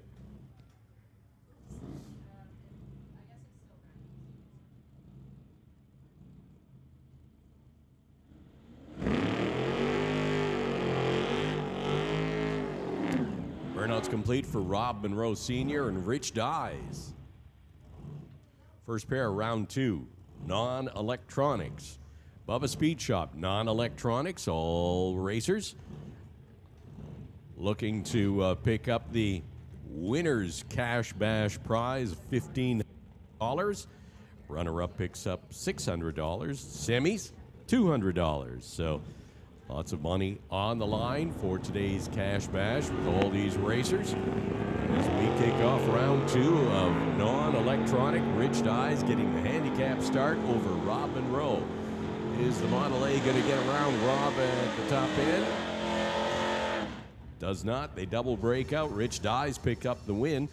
11-3-0 as they both break out. 116 miles an hour. Rich Dyes taking the 73 Nova into round 2. Here comes Walter Johnson and Chris Stone. Chris Stone early in the program here for round 2. 979 is the dial. We'll see the red 72 Chevelle lead first here. Chris Stone goes red. Oh, turns on the red bulb, chasing down Walter Johnson. So win light goes to Johnson. 72 Chevelle goes 11:29, 110 miles an hour. Here comes Stu Funk now and Bo Dickey. 1065 for Stu. Bo 1315 in the pickup.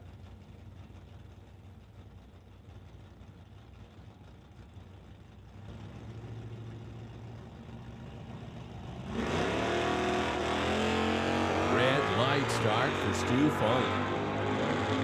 70 Chevelle turns on the red bulb. Win light goes to Bo Dickey. The S10 runs a 13:06 at 104 miles an hour as Andy Klosky and Glenn Martin, next pair. Klosky in the strip teaser, 65 Chevy. Dialed in at 983. Glenn Martin in the 72 Vega, 995.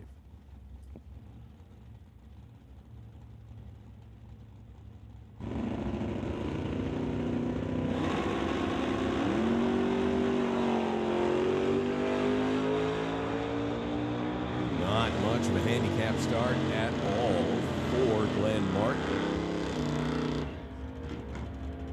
Andy Klosky picks up the win. 984, 127 miles an hour. So Klosky advancing. Taking the strip teaser. 65 Chevy, sponsored by Design Flooring. Into the next round is James Dobson and Randy Hermson. Get set to square off here in round 2. Hermson from Mission, 1335 is the dial for the big Oldsmobile. And 1054 for the Camaro.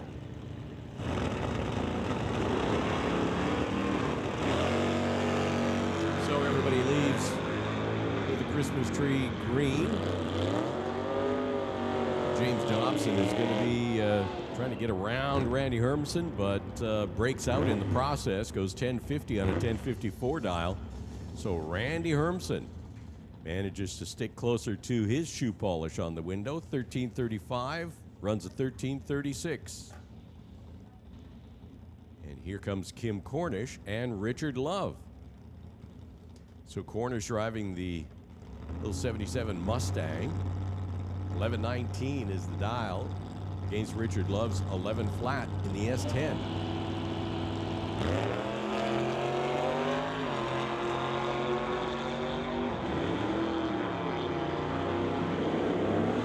A little bit of a handicap went to the Mustang. Will Kim stay out in front? No. Richard Love picks up the win, goes 11 flat with a 4 on an 11 flat dial, so dead on 4. So Richard Love takes the S10 into round number 3.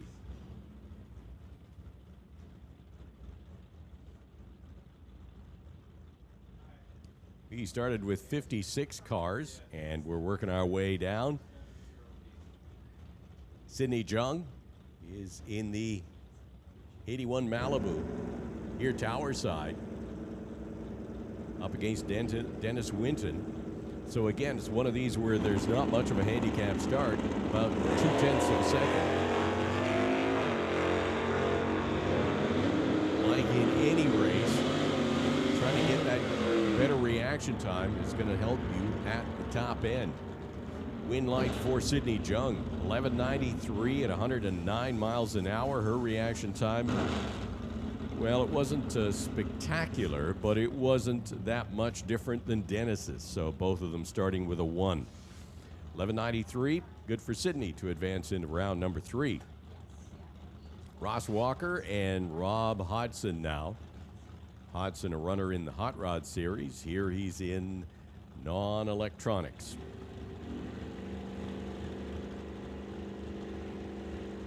'67 Plymouth has a dial-in of 1086. There's the handicap against the 1005 of Ross Walker in the Chevy 2.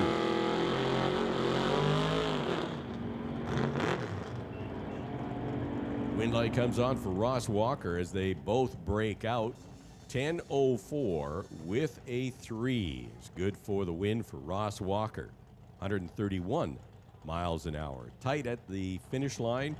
Hodgson got there first, but the margin of victory, 24 ten-thousandths of a second in favor of Ross Walker. Dustin Hunter and Rob Monroe. Rob Monroe in the blue Acadian on the spectator side. Dustin Hunter here, tower side, 64 Ford. Rob Monroe leaves first, his handicap 1070. Hunter 906, so he will try and chase down the Acadian in his little Ford. At the stripe, will he do it? No, he does not. Rob Monroe goes 1071 with a 3 as Dustin Hunter goes under, too quick, goes 905 and a 906 dial. Steve Sheffer now and Veronica Hodgson. Pontiac Firebird, tower side here, and Hodgson in the 69 Dodge Dart. Veronica has 1251 on the scoreboard and on her window. That's the dial, 1299 for the Pontiac. So 4/10 of a second difference on the tree.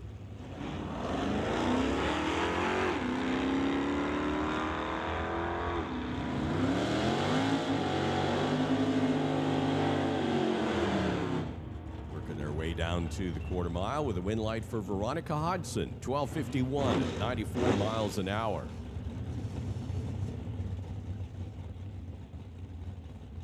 That brings up Loren Schwartz and Kevin McCauley. McCauley in the black 83 Cutlass. On the spectator side, 1185 is the dial. Loren Schwartz, 1014. Driving the 83 Monte Carlo here on the tower side. Sponsored by Titanium Auto Group and Bubba Speed Shop.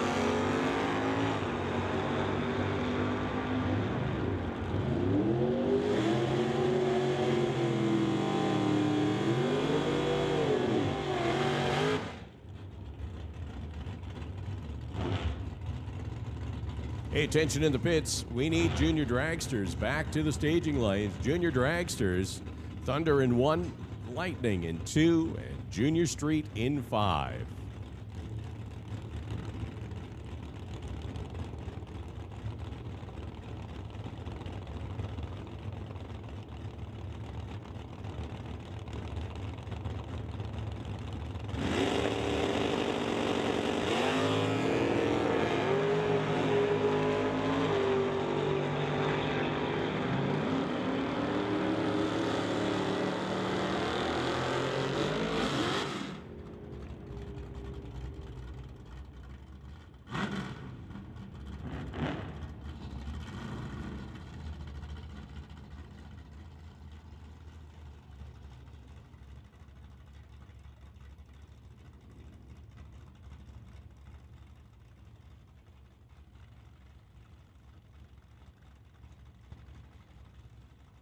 I don't know if I'm the only one, but I always like to see the American Motors products out here. Whether it's the Pacer of Jim Mantle, or whether it's Glenn Fillingham's AMC, or whether it is Roy Roman's 66 Rambler.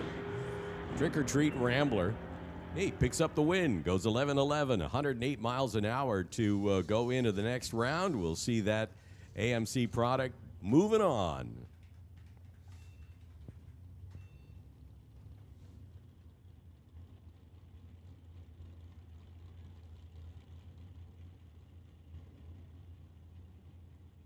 So Martin Jackman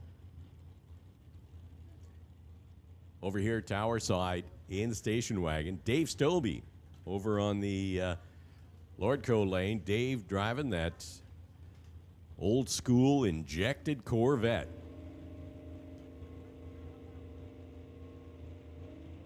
Has run that car on the NHRA circuit. You can tell by all the contingency stickers. He goes red, unfortunately. That was a buyback, too, to get into to carry on, but turns on the red light. So Martin Jackman goes 1281, 105 miles an hour. Ron Clark and Ray Bollinger now.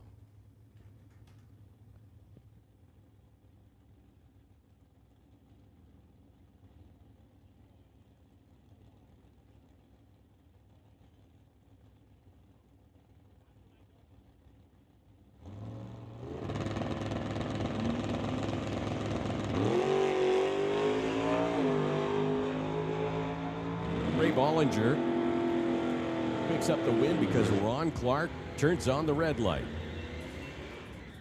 So Ron Clark in the 69 Chevelle going red, 1069, 99 miles an hour for Ray Bollinger. Takes the 63 Pontiac. One more round, round number 3. Lawrence Carnell and Brad Litzenberger. Brad dialed in at 1160. Lawrence, 1365.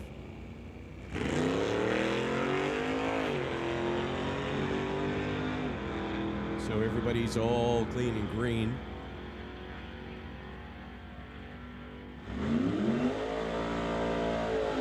Win light for Brad Litzenberger's 81 Malibu. 1165 at 101 miles an hour. As Jim Benke brings the Rad Torque sponsored 67 CUDA to the line. 10-11 on the window and on the scoreboard as Jason Field backs up from his burnout in the 71 Nova. Purging the nitrous from the system, building up the pressure and getting the temperature of the tanks just where he wants it. Jason has a dial in of 817.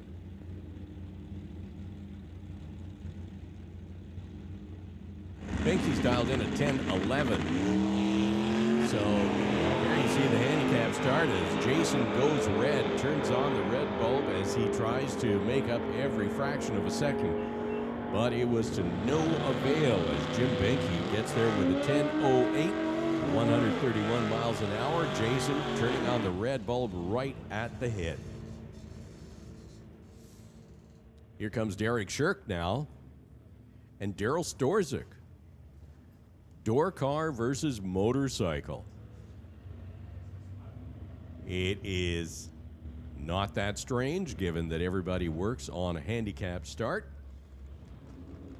Quicker vehicle waits patiently. The slower of the two leaves first. Daryl Storzik dialed in at 844 and Derek Shirk 845. So this would be pretty much heads up.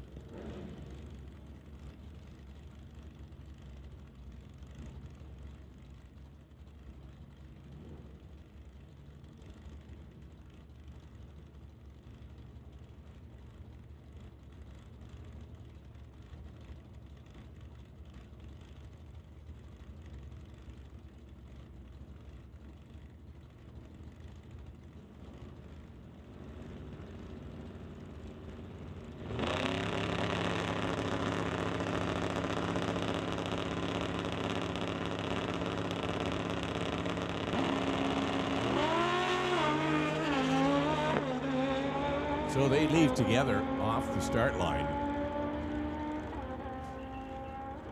And Derek Shirk gets there first, 8:57 against an 8:59. So great race for Derek. 8:57 at 160 miles an hour. So Daryl Storza not able to get around the little Titanium Auto Group sponsored Chevy 2. Here comes Bruce Flodine and Jerry Brabander now.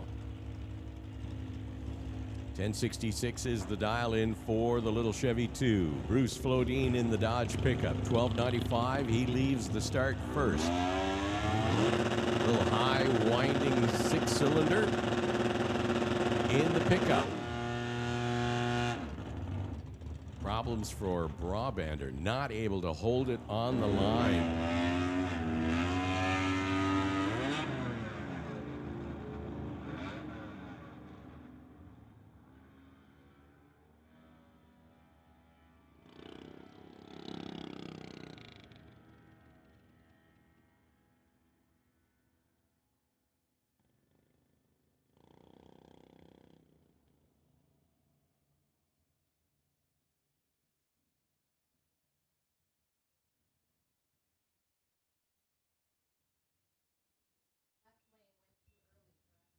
So Jerry Brabander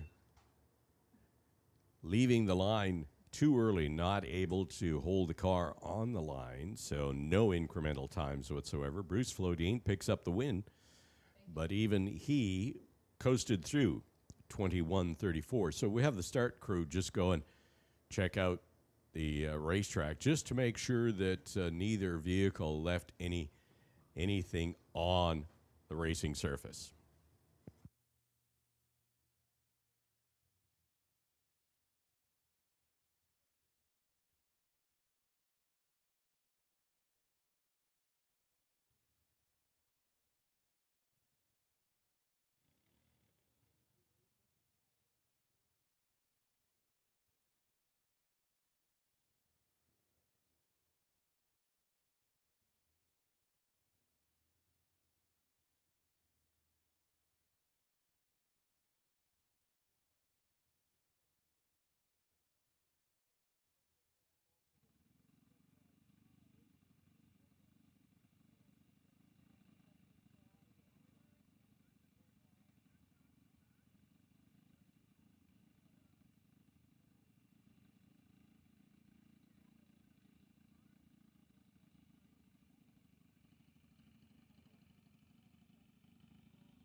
Safety crew says the track is great.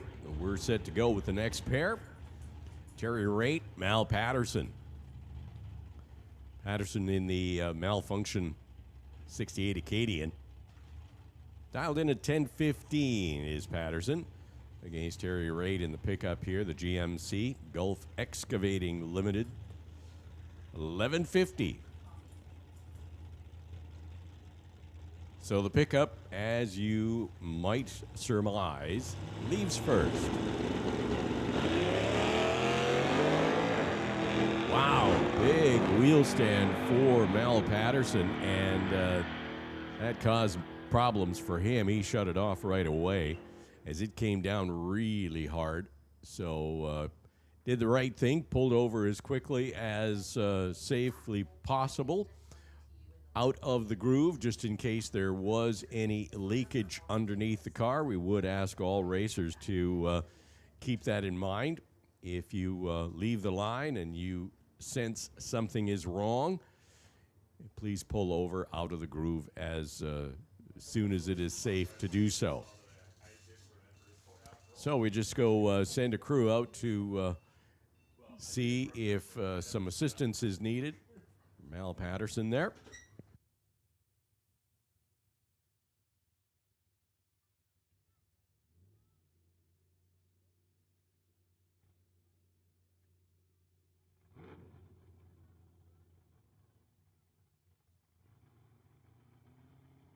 Attention in the pits. Attention in the pits. Electronics. We need electronics. To the staging lanes, please. Electronics, bring them up. This is your call.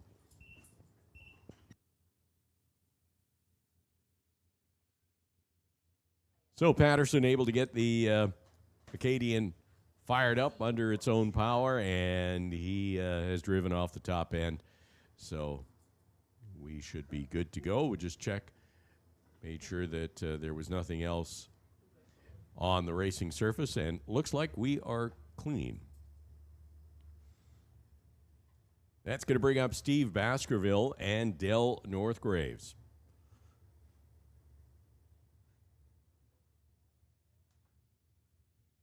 Baskerville sitting here in front of the tower, driving the 2016 Golf. And Dell in the water box in the 77 Nova. Northgraves dialed in at 10:55.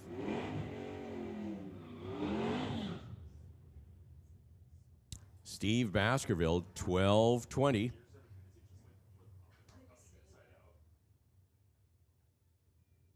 Handicap will be going to the Golf here on the tower side.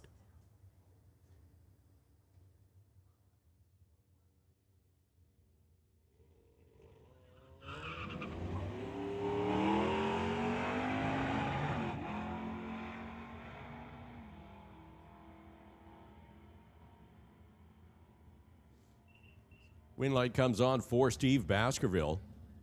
It is clearly deceptive. You know, you look at that Golf and you look at that Nova and you say, I wonder. I think the Nova is going to win, but it is all about consistency, and that Golf seems to be there at the right place at the right time. 12:25 for the win, 103 miles an hour. He was closer to the dial-in, even though his reaction time was a little bit off. Fortunately, Dell had a reaction time that wasn't stellar either, so added up all the numbers, and Steve Baskerville picks up the win and goes into the next round, round 3. Here comes Craig Johnson.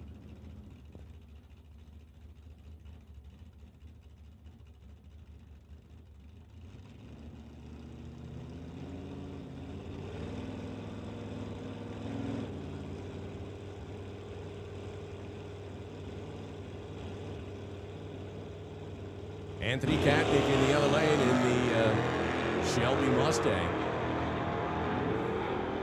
Boy, 10:92 was the dial-in for Katnick. 11:64 for Craig Johnson.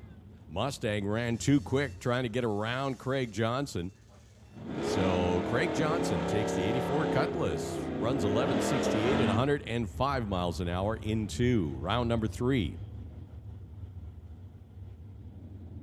And that brings up Daryl Tippy and David Rastad. 95. No, 10:58 is the dial-in for Daryl Tippy. And 12:05, David Rastad.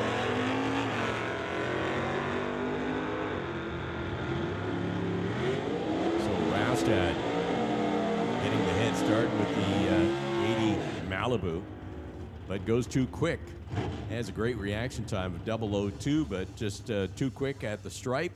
So Daryl Tippy picks up the win, 10:64, 125 miles an hour. as Daryl Stobie and Greg Marshall. Next two contenders. 88 Oldsmobile over on the spectator side gets the handicap start here in this pair. And here comes Daryl Stobie, and he can see the green light on the scoreboard and knows he's got this one won because, yeah, on the start line, Greg Marshall went red.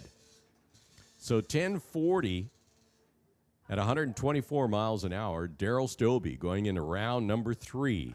And that is going to do it for round 2 of non-electronics as we continue through the program. Bubba Speed Shop, non-electronics, all of these racers racing for the winner's $1,500. Runner-up gets $600, and in the semi, if you're in the semi, $200.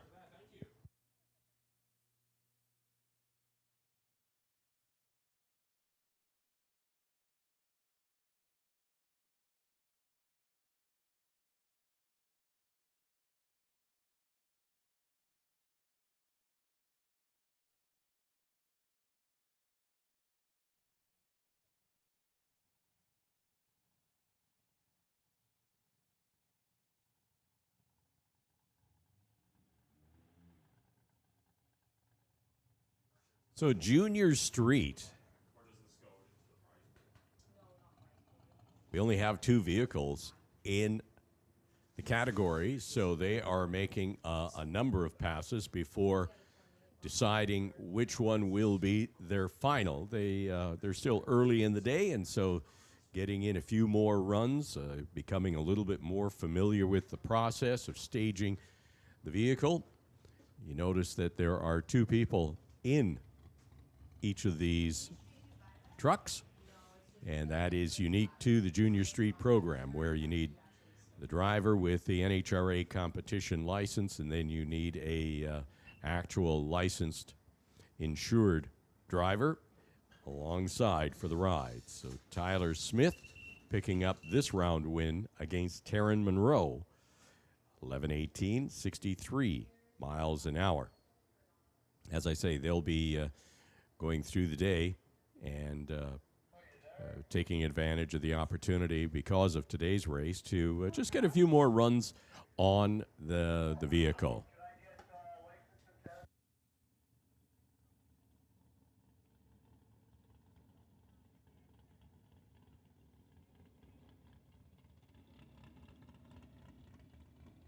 Hey, attention in the pits. Attention in the pits. Authorized license and test and motorcycle.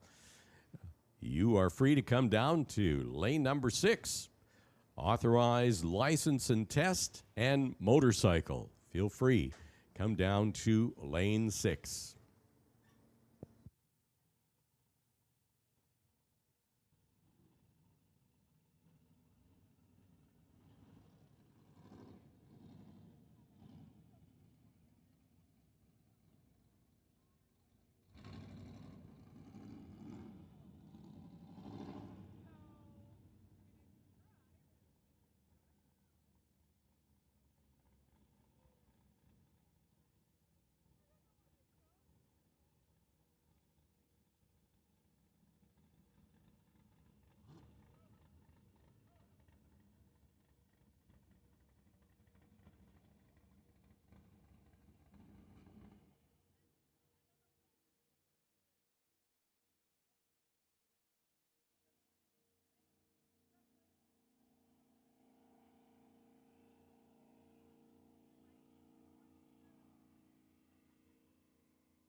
While we have a slight break in the action, I do want to encourage you to head over to the Half Track Snack Shack and also the Pro Shop while you are here.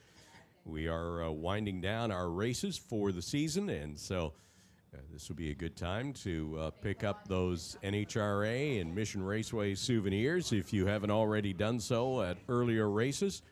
you're actually running out of time. And if you're over on the spectator side, just always remind you that you have purchased a pit pass, so feel free to walk over the bridge at any time and wander in the pits, and do take advantage of heading over to the pro shop and look at all the souvenirs that are available, everything from glassware to apparel. So lots of good stuff that is waiting for you at the pro shop. And also you'll want to hit the Half Track Snack Shack sometime today. We're coming up on noon o'clock. So if you feel those hunger pangs, they've got all kinds of great food and drinks at the Half Track Snack Shack. Hamburgers, hot dogs, French fries, chicken strips, and who knows what else, all there. So do take that into consideration. And it looks like Junior Dragsters back on for their next round. We always start with Thunder.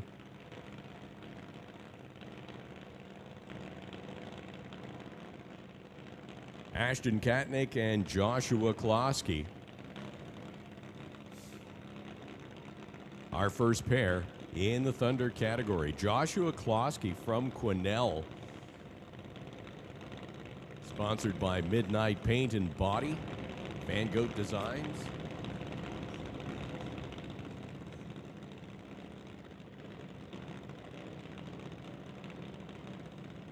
In the other lane, Ashton Katnick from Maple Ridge. TK Performance here on the tower side. So the slower of the two.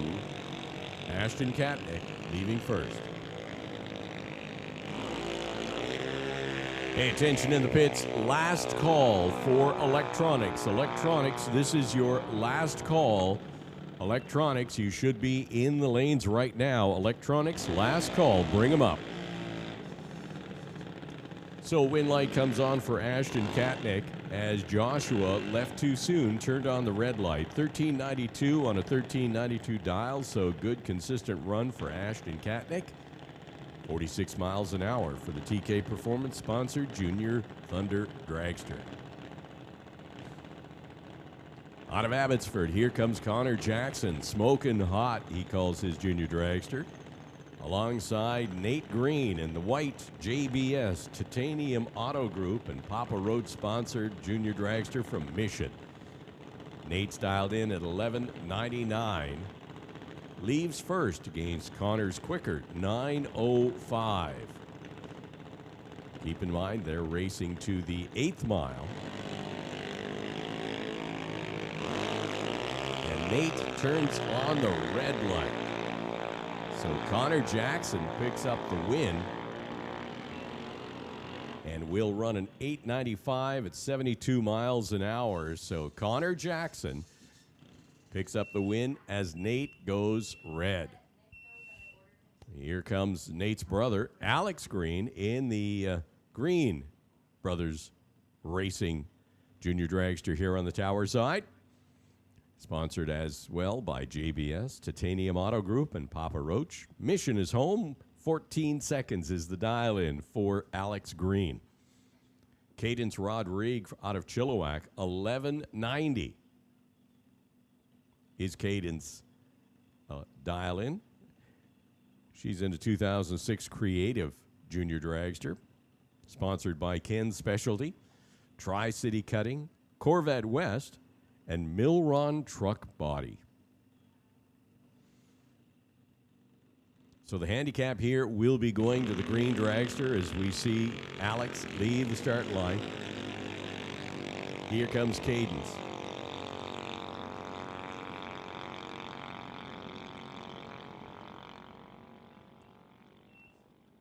Win light goes on for Cadence Rodrigue as Alex Green goes too quick. 1383 on a 14 flat dial, so Cadence picks up the win. Goes 1191 at 53 miles an hour.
So Hunter turns on the red light. This is just a test pass for these two as they went out in the first round. So just the opportunity that we have today, give Wesley and Hunter an extra pass just to put a few more runs under their belt before we head into the Junior Lightning category with 3 junior dragsters in the running.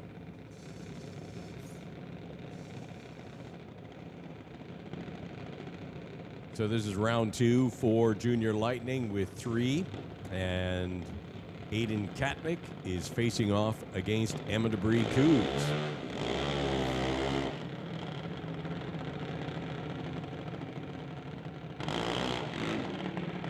Notice in the Lightning category, they will be running quicker, and certainly the junior dragsters are just a little bit louder than their Thunder counterparts. Aiden Katnick dialed in at 790, and Emma Debris Coos 798. So handicap start will be going to the Shawnigan Lake runner, but only by about 0.08 of a second. So let's see if Emma can parlay that tiny little handicap start into a win at the 8th mile stripe.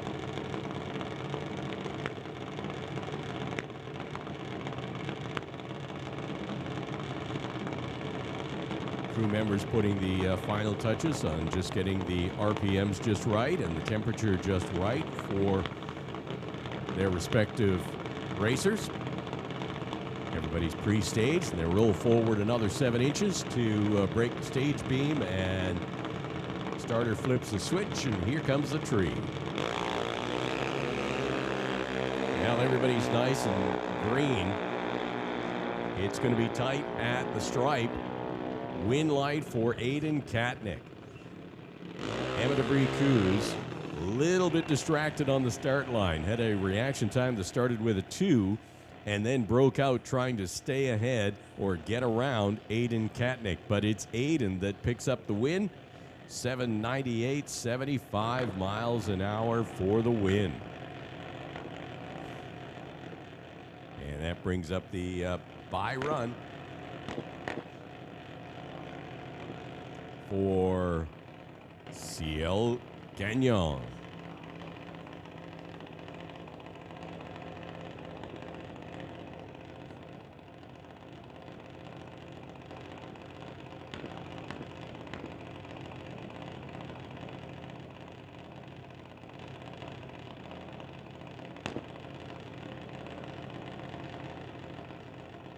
So Ciel out of Qualicum Beach, part of the Big Kids Racing Top Fuel Harley team.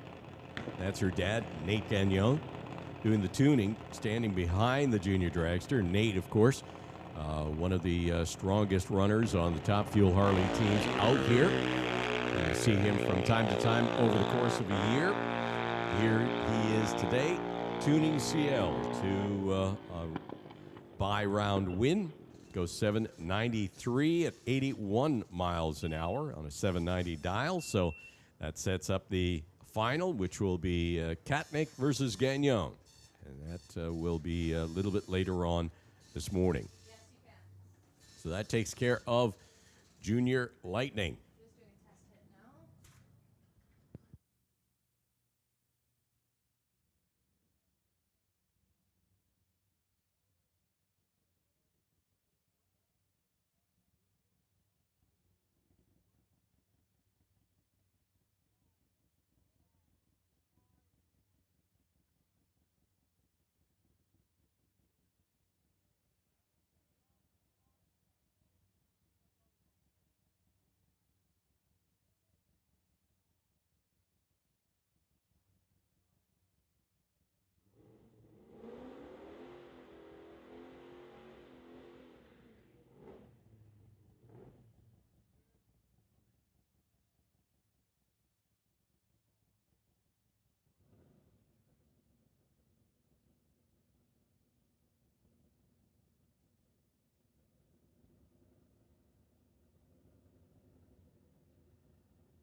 Given the day, we have the opportunity for a couple of test passes, checkout runs, and so that is what we're running right this moment.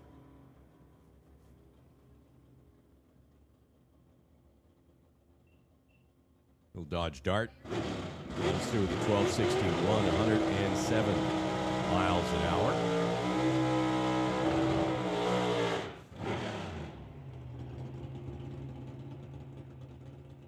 Car designated, looks like probably would run in the NHRA in one of the Superstock classes, perhaps. Lots of contingency decals there, or as they say in the States, decals.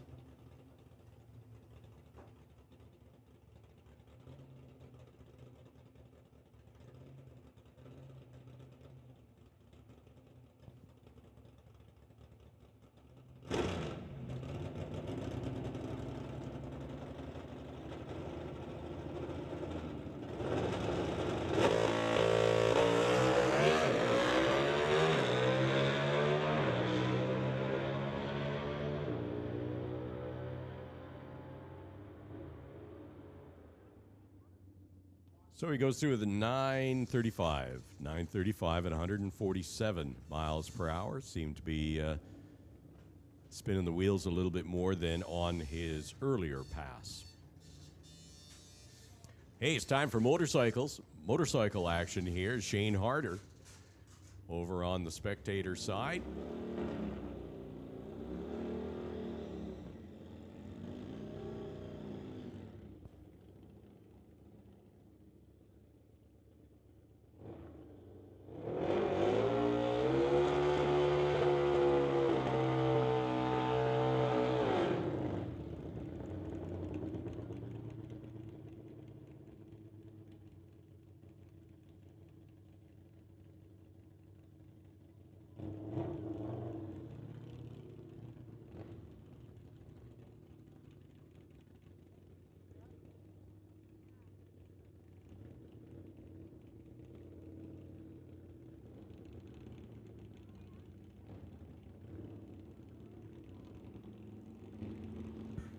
Over here, tower side, Doug McNeil from DeRoche, BC. Doug in the orange motorcycle, Graceland Garage, it says. Problem set in for Shane Harder. In the meantime, Doug goes through with a 1081, 123 miles an hour.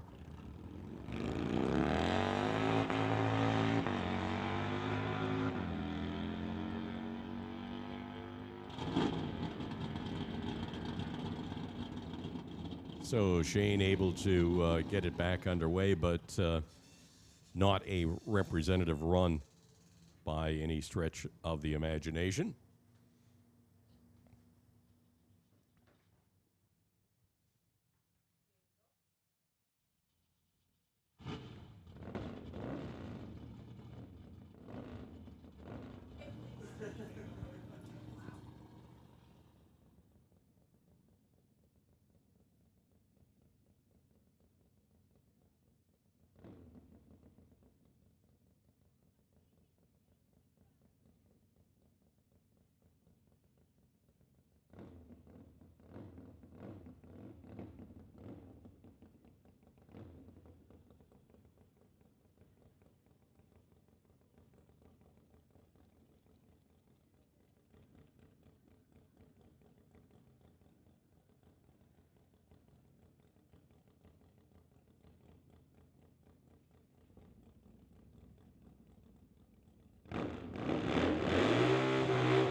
Hey, attention in the pits. Attention in the pits. Non-electronics. We're calling you back to the lanes. Non-electronics. We're calling you back to the lanes. Bring them up. Non-electronics.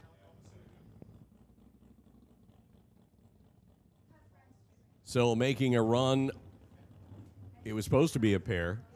However, Dieter Gersh, having problems, decided not to make this run. Derek Leonard making another pass on his Harley.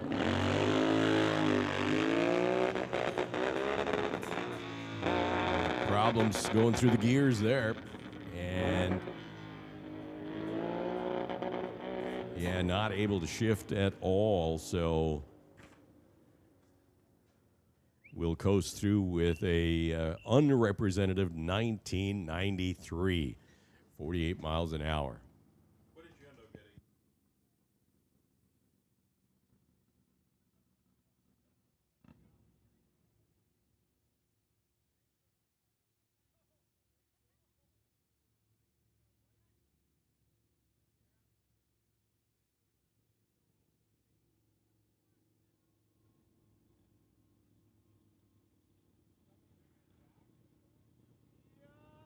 So a couple hours into the action and do a little bit of track touch-up now with the traction compound as we work our way through the day of eliminations. Today being a non-points race. It's all about a cash bash today. So everybody divided up into electronics or non-electronics, and that is Vancouver Car Wraps Electronics, racing for $1,000 to win, 300 runner-up. Bubba Speed Shop, non-electronics, which was the larger of the two categories. The winner gets $1,500, the runner-up $600. And then Peden Industries, sponsoring all of the junior categories, Thunder, Lightning, and Junior Street. Let's see, we've got Junior Thunder racing for $300. Runner-up $150. Lightning, same thing, $300 and $150. And then Junior Street, $200, and runner-up $100. So it's all about the cash today. The final points race of the season was held yesterday, and so certainly take the opportunity to congratulate all the champions, as we'll be talking about you throughout 2023. So congratulations for all of your hard efforts, as we are getting set to do just a little bit of track spray and get that traction compound laid on for the rest of the racing day.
Preparation is complete as we get set for the next round of racing action here. It is going to be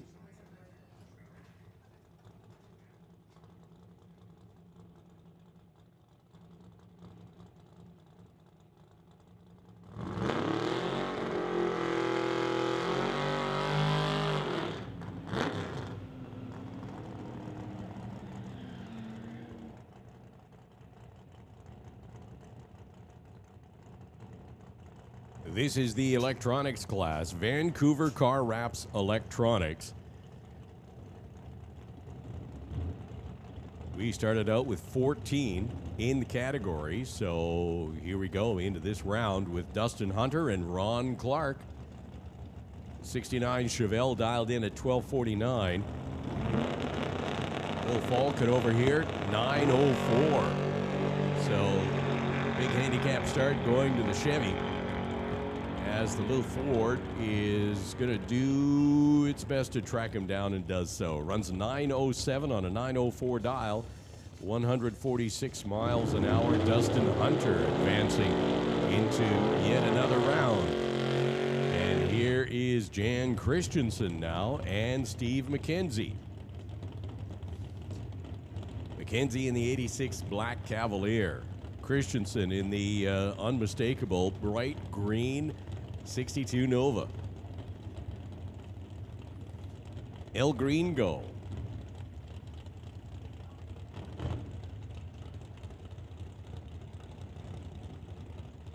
Christensen from Langley dialed in at 8:53 against McKenzie's 8:90. So let's see a 4/10 handicap start going to the Cavalier.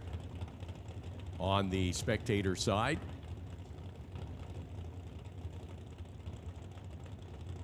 both cars bump in and stage. We're set.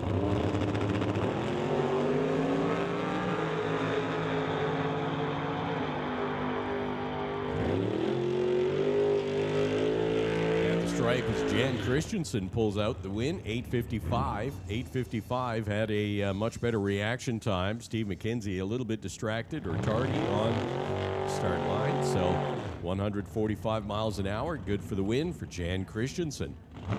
As John Jenkins and Brian Ritchie are the next. Jenkins sponsored by Lordco, McKenzie Racing. He's driving the yellow S10.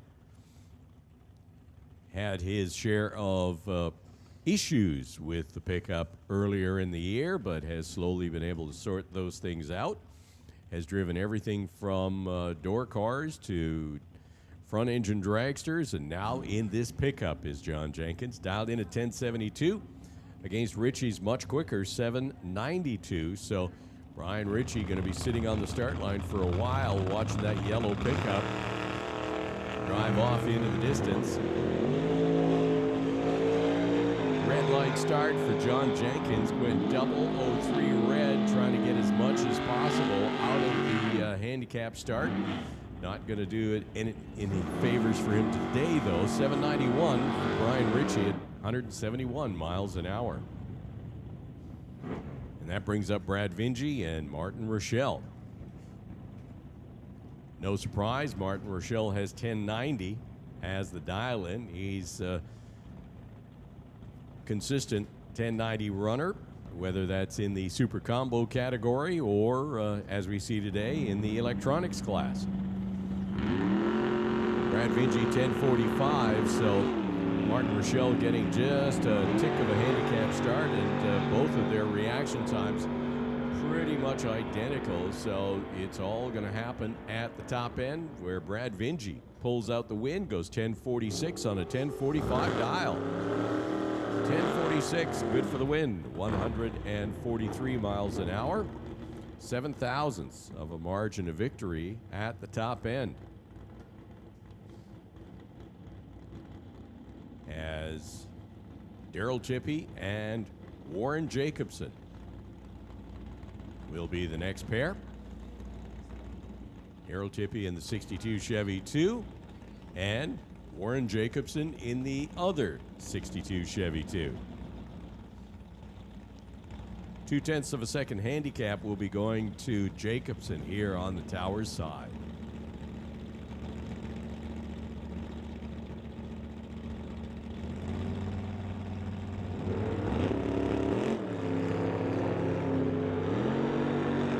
So it's green lights for both drivers on the reaction time.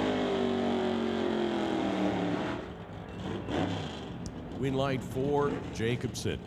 Goes 1087, 130 miles an hour. Warren Jacobson picks up the win, 1087 on a 1082 dial. As Curtis Munson and Craig Johnson get set for their pairing. Munson here tower side in the 81 green Malibu. Craig Johnson in the 79 Malibu wagon. Sponsored by Rad Torque and Johnson's Custom Exhaust. Handicap went to Craig Johnson. And on a double breakout, he manages to eke out a win. He goes 1085 on a 1088, but his dial breakout was closer to the dial in, 112 miles an hour. So 9 thousandths of a second was the margin of victory. Your lights are on. What's going on? And we're just looking at the top end right now as seems to be a car stopped on the racing surface. So we're just checking to make sure that everything gets cleared up at the top end before we send more cars down there. You can see safety crew is on site, checking it out. As soon as we hear anything, we can certainly let you know what's going on, other than the fact that we'll have a hold up on the racing here for a few minutes while we sort out what's happening on the top end.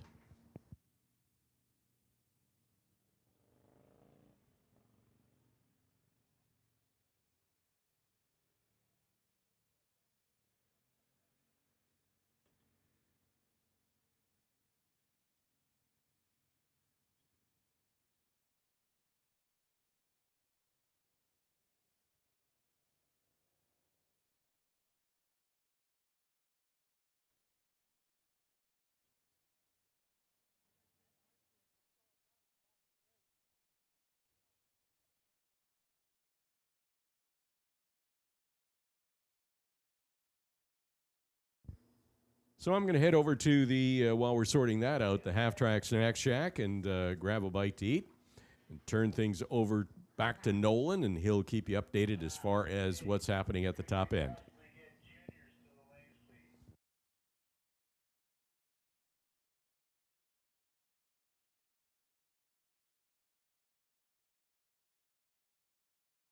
Pits, attention in the pits. Junior classes, we're calling you back to the stage in lanes. Junior Thunder, come down to lane 1. Junior Lightning finalists, come down to lane 2. Junior Street to lane 5.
Details pertaining to the oil down on the top of the racetrack, as I just mentioned, it is oil and something to do with a rod cap. So something mechanical, to say the very least. So safety workers will continue to clean up at the top end. Hopefully we will be back up and running shortly, though.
End is it is going to take a bit longer than originally anticipated to clean up the oil. At the moment, we are looking at a 20-minute timeline before we're getting things back up and running. But rest assured, they are working hard to make sure that we will be back racing as quickly as possible.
Attention racers in the pits.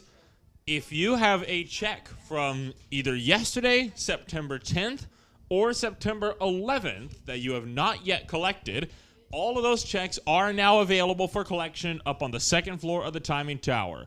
So if you have yet to collect a check from the 10th, 11th, or from yesterday's race, you can feel free to come on up here anytime to collect those checks.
cleaned up the mess up at the top end, we can roll back into our non-electronics program. And we'll kick it off with Bo Dickey in the 1993 S10, dialed at 13:14 to race Brad Litzenberger in the 81 Malibu, dialed at 11:60.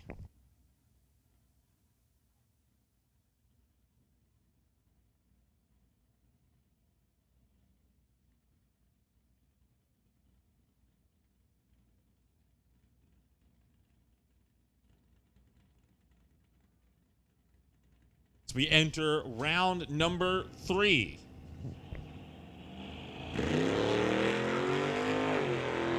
.017 to an .041.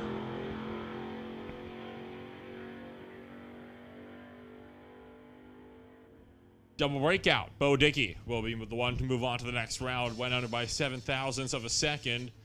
Brad Litzenberger went 11:56 with a 7 on the 11:60 dial.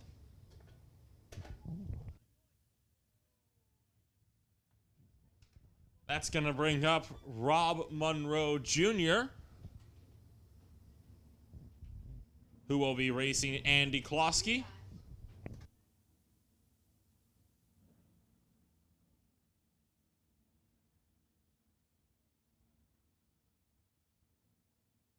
And we do still have a car stopped on the track at the top end.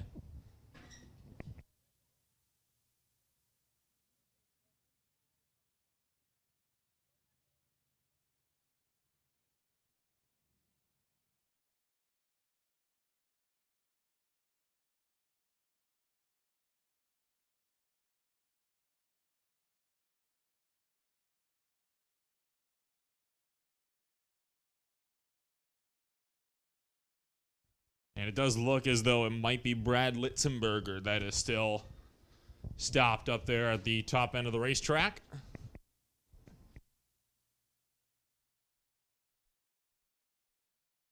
So once again, on a delay, we will get back to you as we get more information.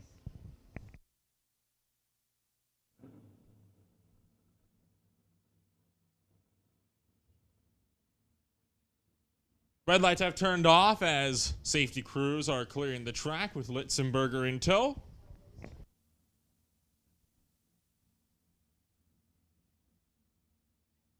Bring it up for the SD Performance and Gibson Racing Transmissions 1969 Acadian. And the Design Floor and Strip Teaser Chevy driven by Andy Klosky.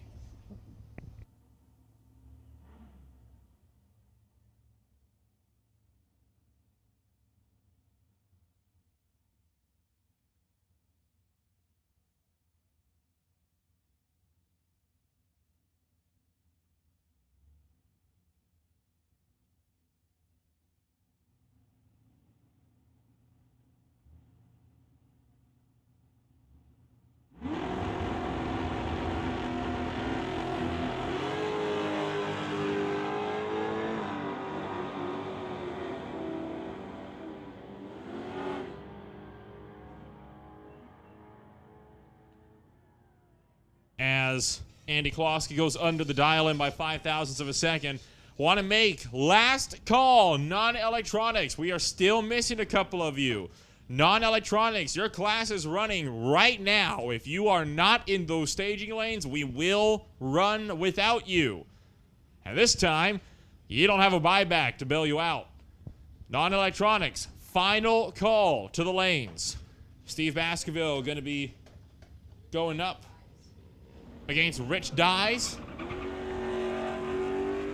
And Baskerville's going to turn on the red line. The Nova's going to move on.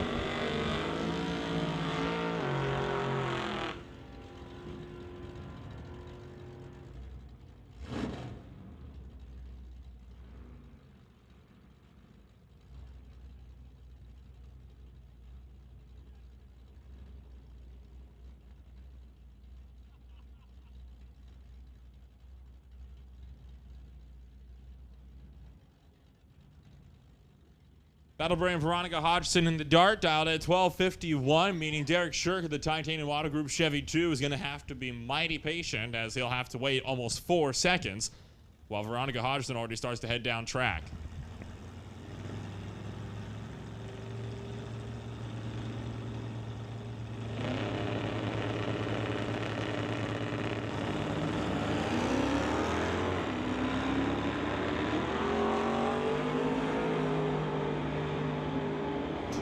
Two green lights, Shirk trying to chase it down. Hodgson goes under. Veronica Hodgson's going to move on into the next round as Shirk runs at 8:41 on the 8:46 dial. That brings up your hot rod champion, Martin Jackman, down to the 1282 to race Terry Raitt for Gulf Excavating Limited.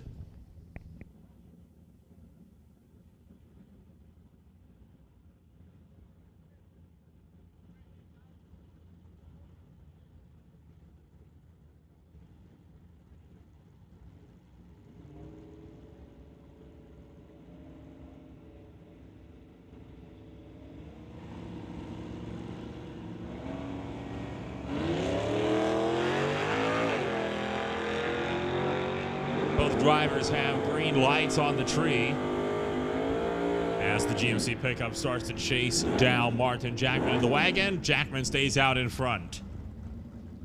Whole shot win as Jackman had an 019 to an 094 on the tree, giving him a victory of just over a 10th. Sidney Jung going to race the 1981 Malibu, dialed in at 1195 to race Walter Johnson in the Chevelle.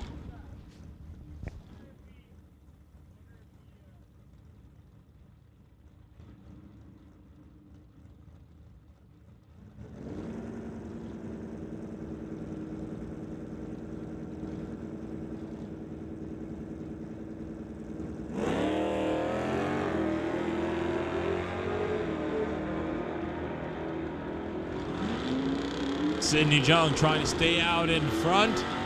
She's got double the advantage on the tree, and that'll be enough. Sidney Jung up by about 3/4 of a tenth. Final margin of victory was about 0.06 of a second, so that gap on the tree was enough to get her a win. Randy Hermsen dialed at 1340 will be racing Roy Roman. The Trick or Treat Rambler will race the Winged Behemoth.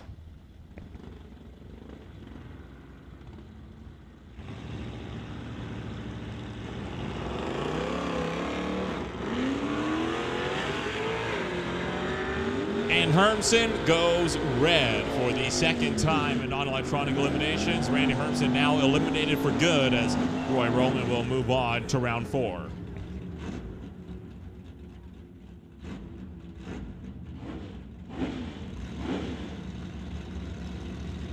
Attention in the pits, attention in the pits. Junior Street, we need you to lane 5. Junior Street to lane 5. Jim Benke and Lorenz Schwartz only separated by 700ths on the tree. The Rad Torque Systems Plymouth Barracuda will be going up against the Titanium Auto Group and Bubba Speed Shop Monte Carlo.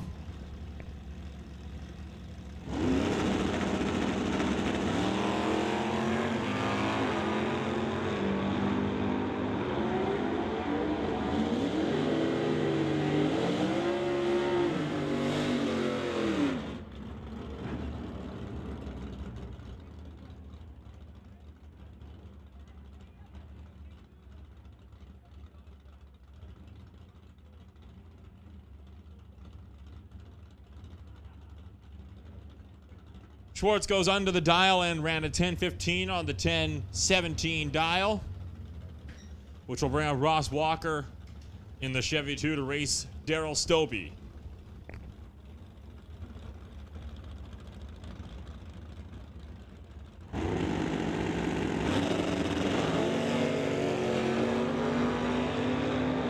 Pair of really solid green lights there. Ross Walker trying to chase down Stobie. He's got a 3,000 light in the back pocket, and that will get Ross Walker the race win. It was a 003 to an 021. And Ross Walker will move on to round 4. Brad Bruce Floden in the Dodge pickup to race Rick McKinney in the new Magoo Camaro. Almost 13 seconds to a 10:40.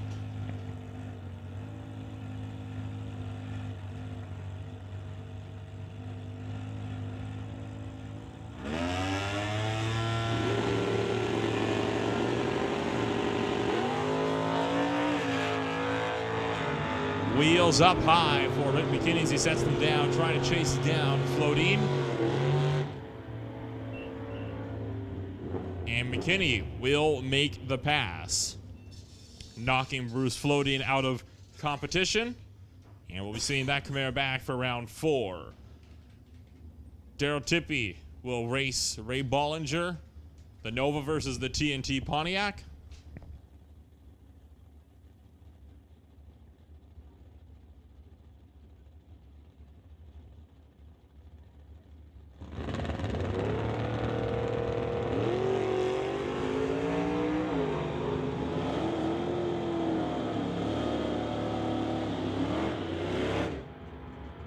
Side by side at the quarter mile, Daryl Tippy will move on to the next round, separated by 0.5 of a second.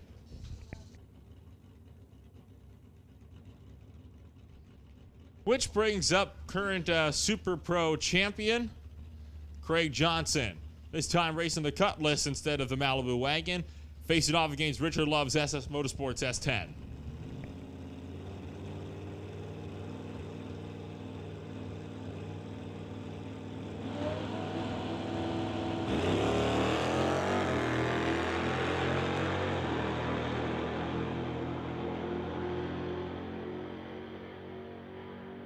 Richard Love trying to chase down Craig Johnson.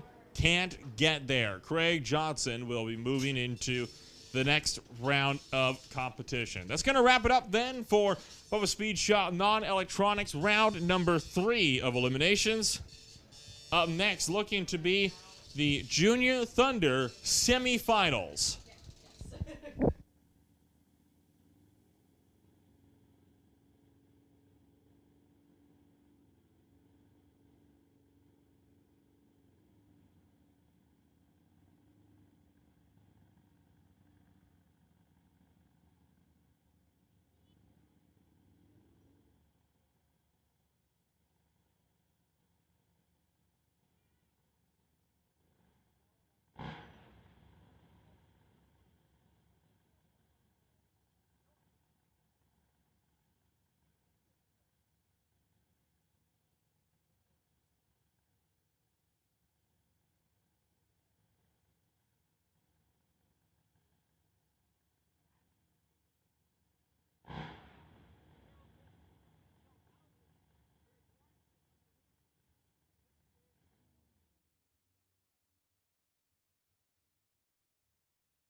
The Thunder rolling under the bridge with burnouts complete. Connor Jackson and Ashton Katnick for TK Hot Rods and Fitness Lab with the Martin Dragster over here, TCS side. TK Performance, Lordco side.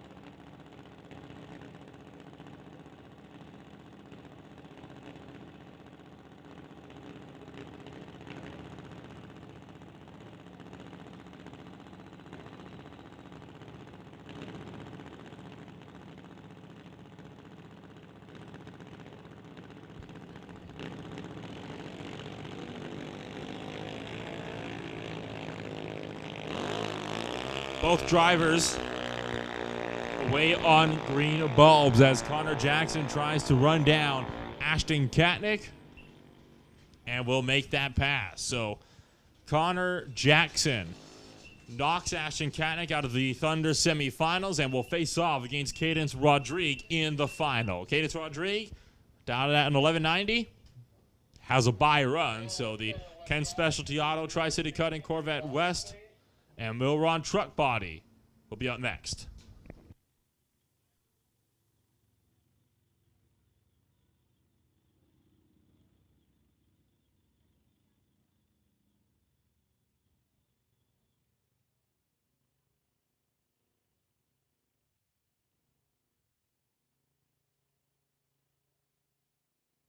Attention in the pits, attention in the pits. Motorcycles and test passes to lane number 6, please. Motorcycles and test passes to lane number 6. Electronics, we need you to the rear of staging to be laddered.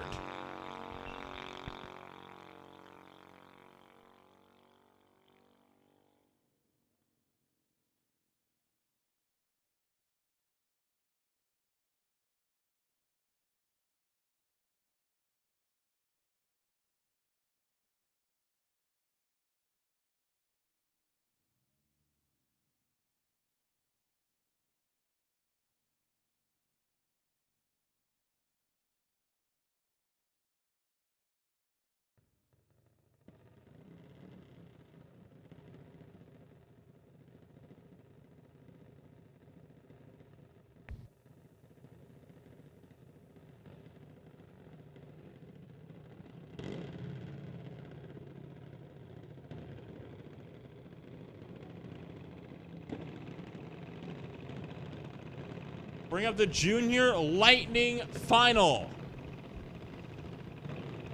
For today's Cash Bash,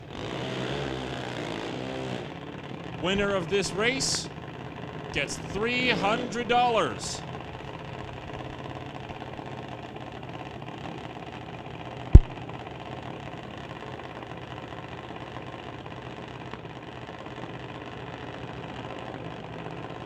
CL Gagnon for Big Kids Racing and Titanium Auto Group out of Qualicum Beach facing off against Aiden Katnick for TK Performance. Both racers dialed in at 790. Heads up race between these two.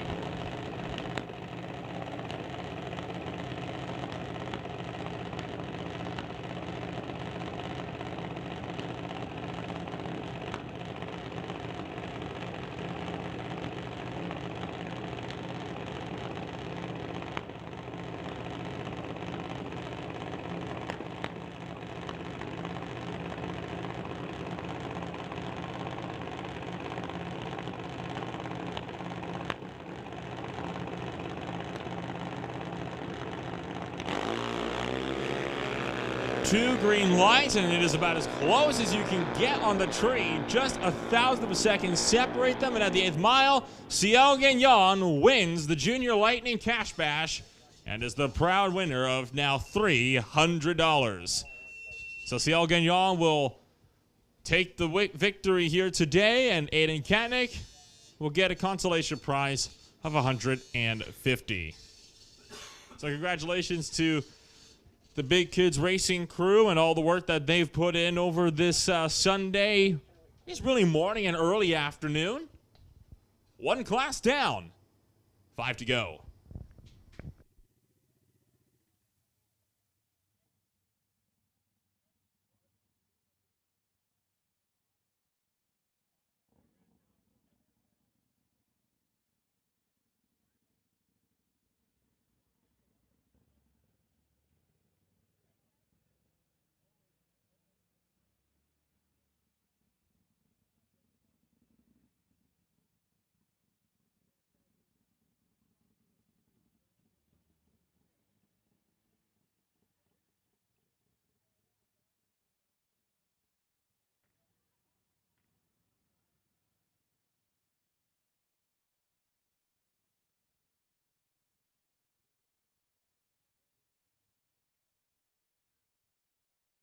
Back for more. I think at this point it would be best 3 out of 5 for Tyler Smith and Tara Monroe. We're switching up the lanes this time. The Zapstrap Racing Chevy pickup out of Abbotsford going to be on the TCS lane this time around, dialed in at an 1103. Tara Monroe and the Tahoe going to be over on the Lordco side from Surrey.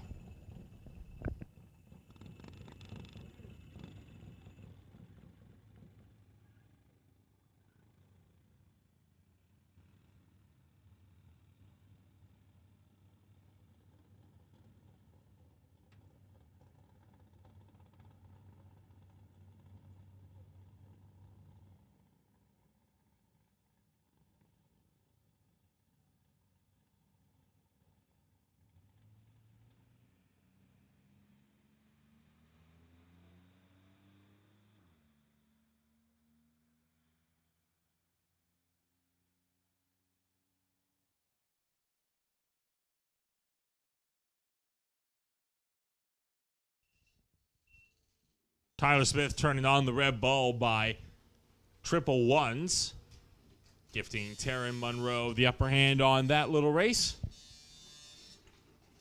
Monroe will log a 10.799 at 66.9 miles an hour. Tyler Smith, 11.272 at 63.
More test hits yet before we cross over into our next category, and we'll kick it off with another wagon.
Glenn Corlett making the trip out of Kelowna.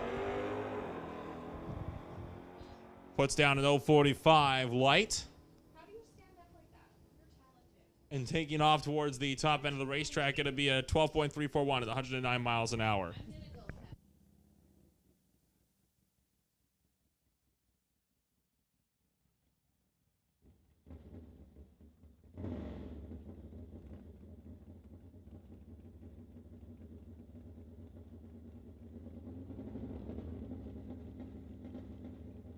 And we're going to move from 4 wheels in 1 lane to 4 wheels in 2 lanes. That's a total of 4 wheels.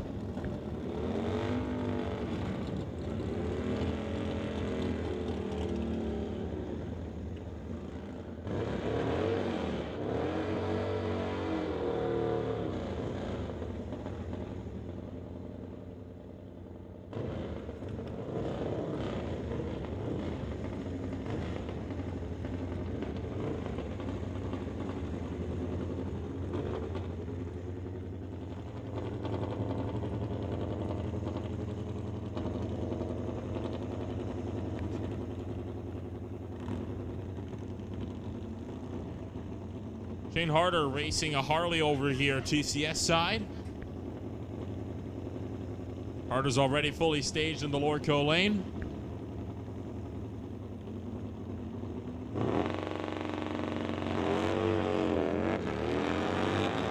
Red light for Shane Harder over here. 022 red on the tree, and we'll back out early. The Harley going to run down to 9.643 at 135 miles an hour. Shane Harder, 12.28 at 109.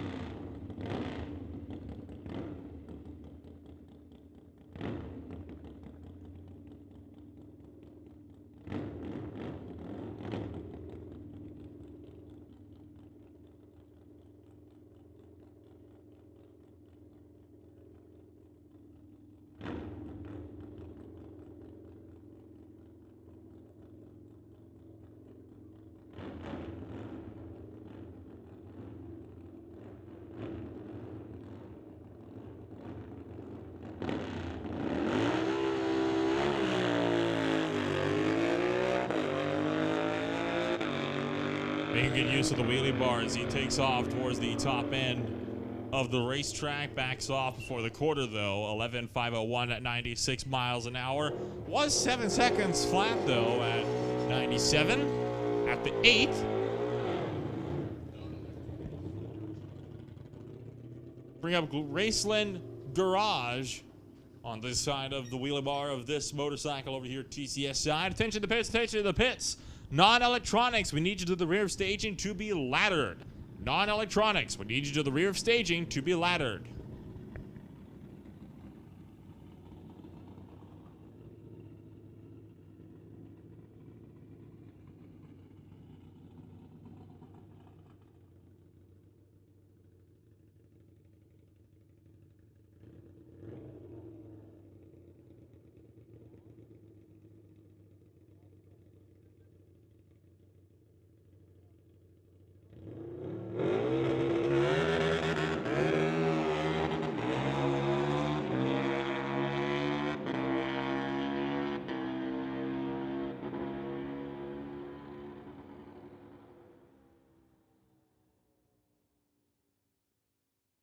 Hey, thanks very much, Nolan, and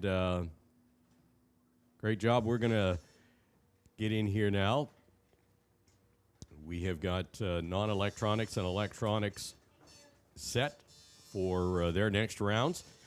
Vancouver Car Wraps sponsoring the electronics bracket this race day. $1,000 to the winner and $300 runner-up and $100 to the semi. Bubba Speed Shop non-electronics. There is $1,500 up for grabs for the winner, and runner-up gets $600 with the semi $200. So lots of money on the line for racers here today, and we are underway.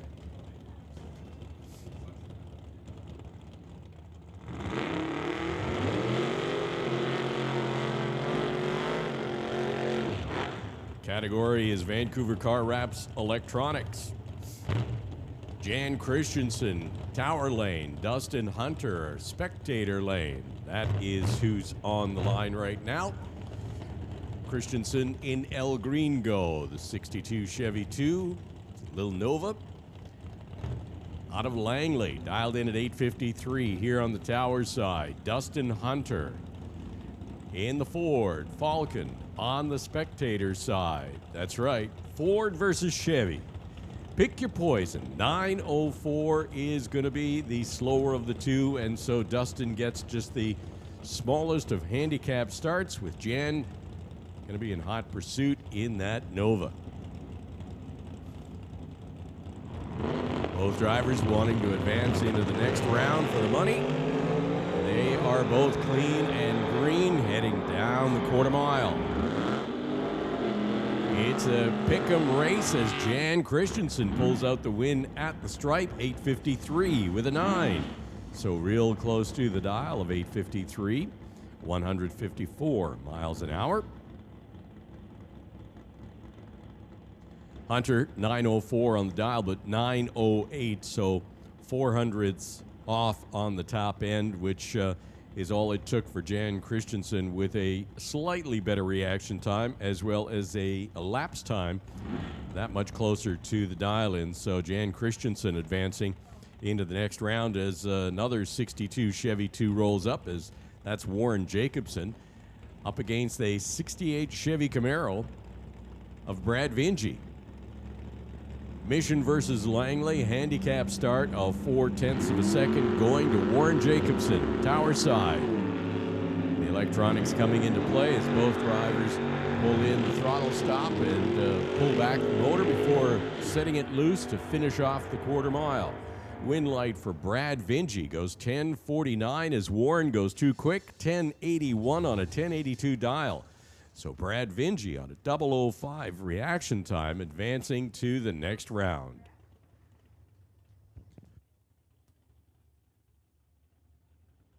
Craig Johnson now and Brian Ritchie. And it looks like Craig Johnson not able to make the call.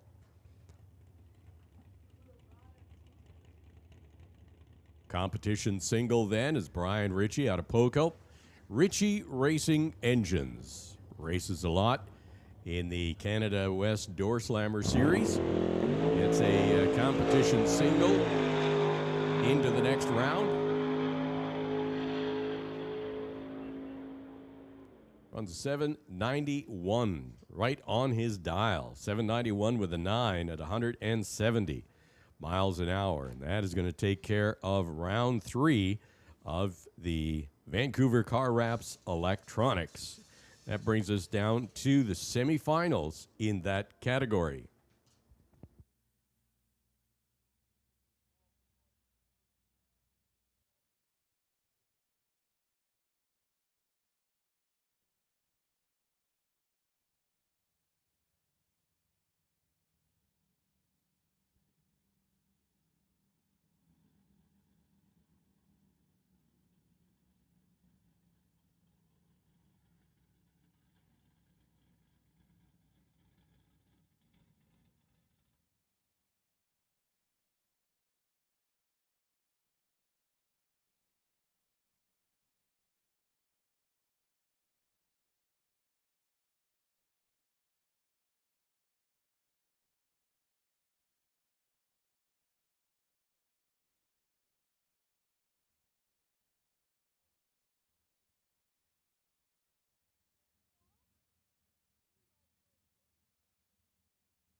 So working our way through the program, and so you can see Ken Lowe in the staging lanes getting all of the non-electronics runners all staged up.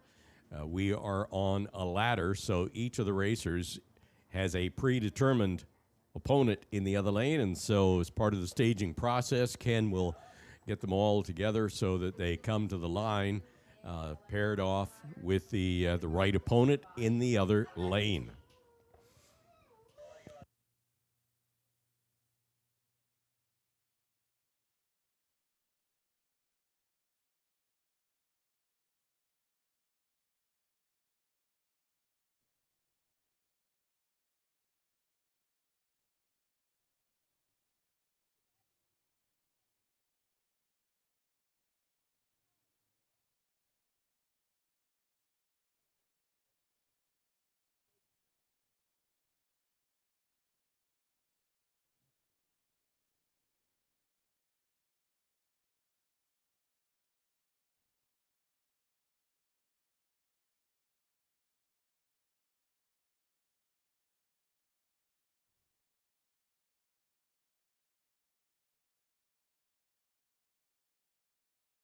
So just looking at the ladder for the semifinal in electronics, odd number of cars in the semifinal round. So Brad Vinci will be getting a bye run.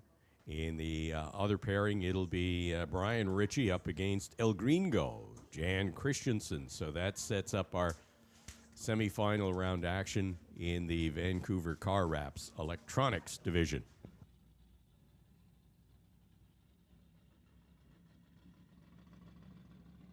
So again, we've got non-electronics that are working their way up to the start line behind the tower in the staging lanes. Yeah, 12 cars in competition still in electronics. So we started out with 56. We're down to 12 pair, or 12 cars, 6 pair. And so that will take us one more round into competition.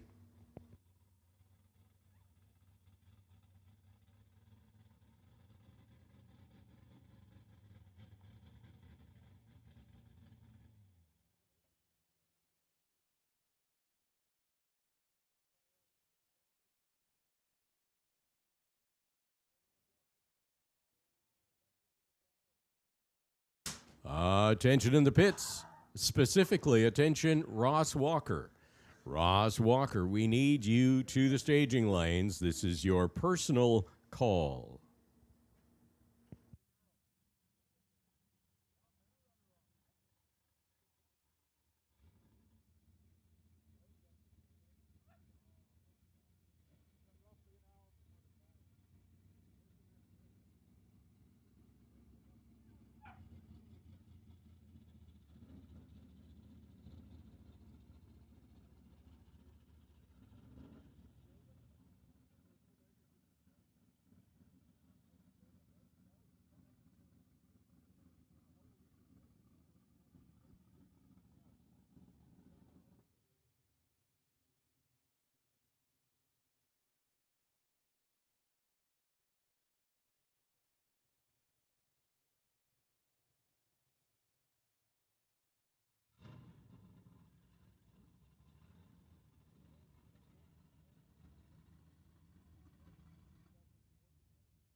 So cars coming underneath the bridge as we get set. Non-electronics, Bubba Speed Shop. Non-electronics, round 4 action.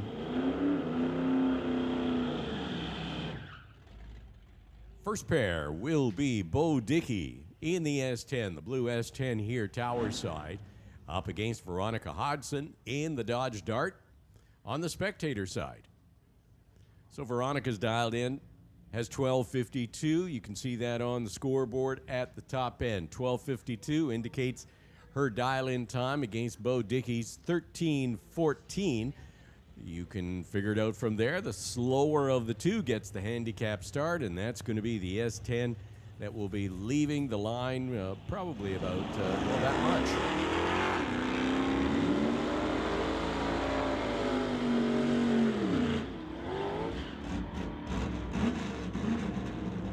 So win light comes on for Bo Dickey as both Bo and Veronica go too fast and break out. Win light for Bo in the S10, 13:10.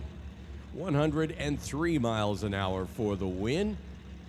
Veronica got there first but broke out more. 13:10 on a 13:14 dial.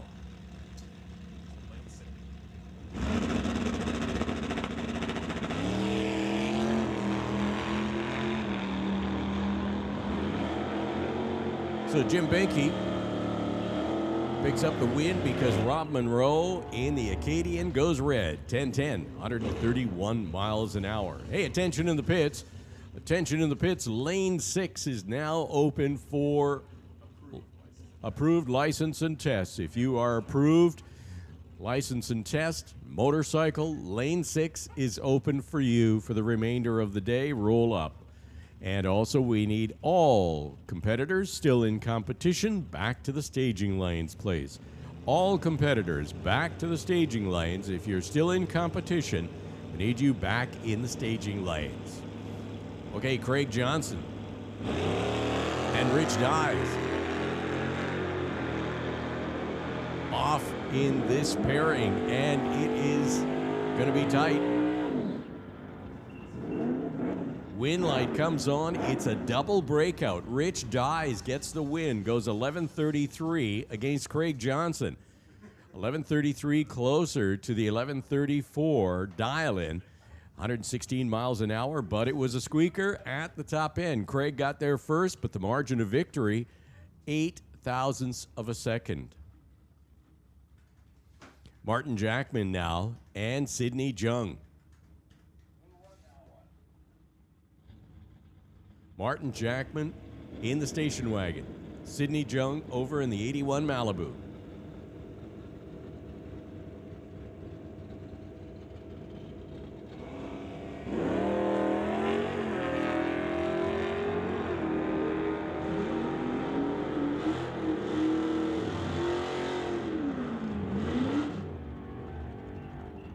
At the stripe, it is a win light for Martin Jackman. Sidney Jung goes too quick under the dial. 11:98, ran 11:94. She was too quick.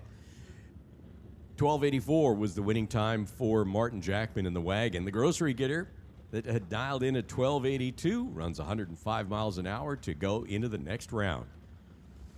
And that brings up Daryl Tippy and Roy Rollman. American Motors Rambler, 66 Rambler, trick or treat he calls it. Colored appropriately, orange and black. He got the handicap start over Daryl Tippy's Little Nova. But it's Tippy at the stripe, 1064 at 125 miles an hour, taking out the Rambler of Roy Roman.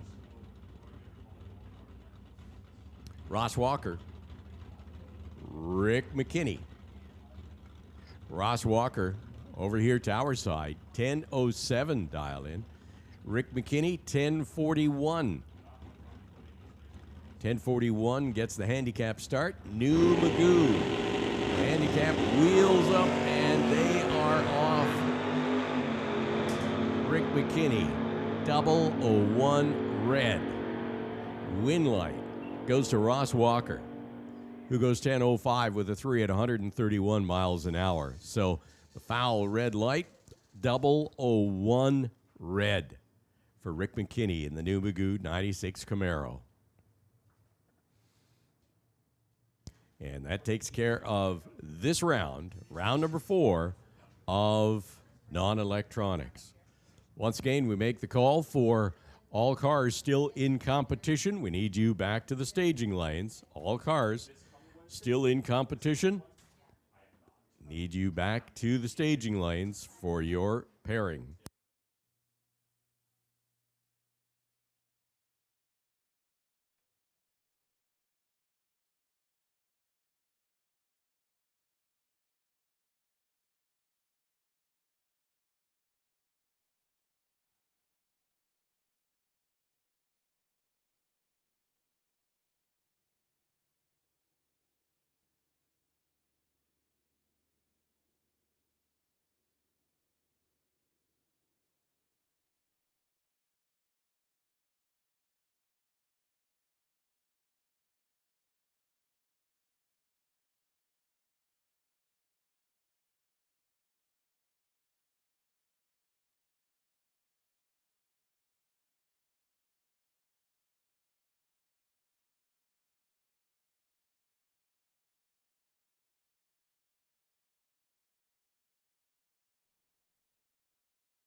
So as we wait for cars still in competition to assemble in the staging lanes, and that is a reminder, if you are still in competition, you should be making your way to the staging lanes. We have the opportunity for some license and test, and right now, motorcycles.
Two motorcycles down, 988 on the TCS side, 136 miles an hour, 1088 in the other lane, the Lordco lane, 125 miles an hour.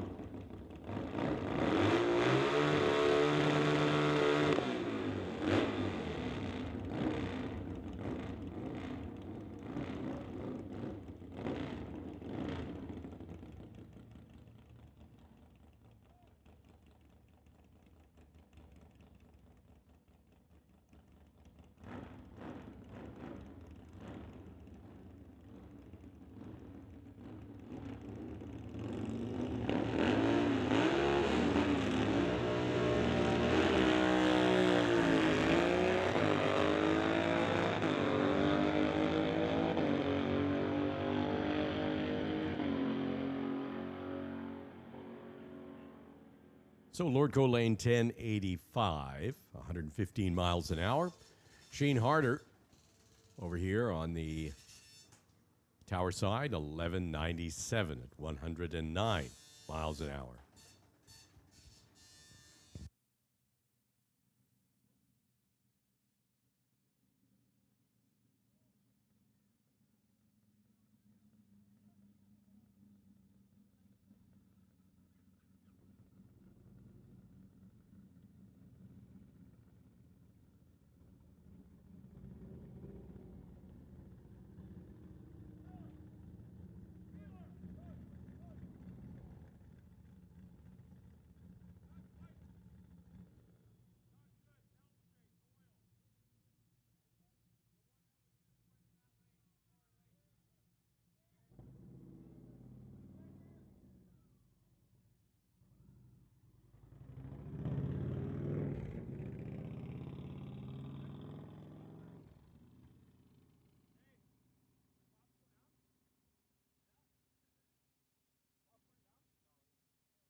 So here we go, junior dragsters.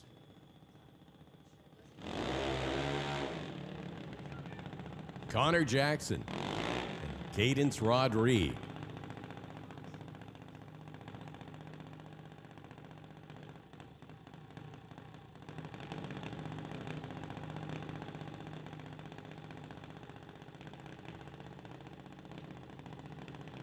So, Junior Thunder final.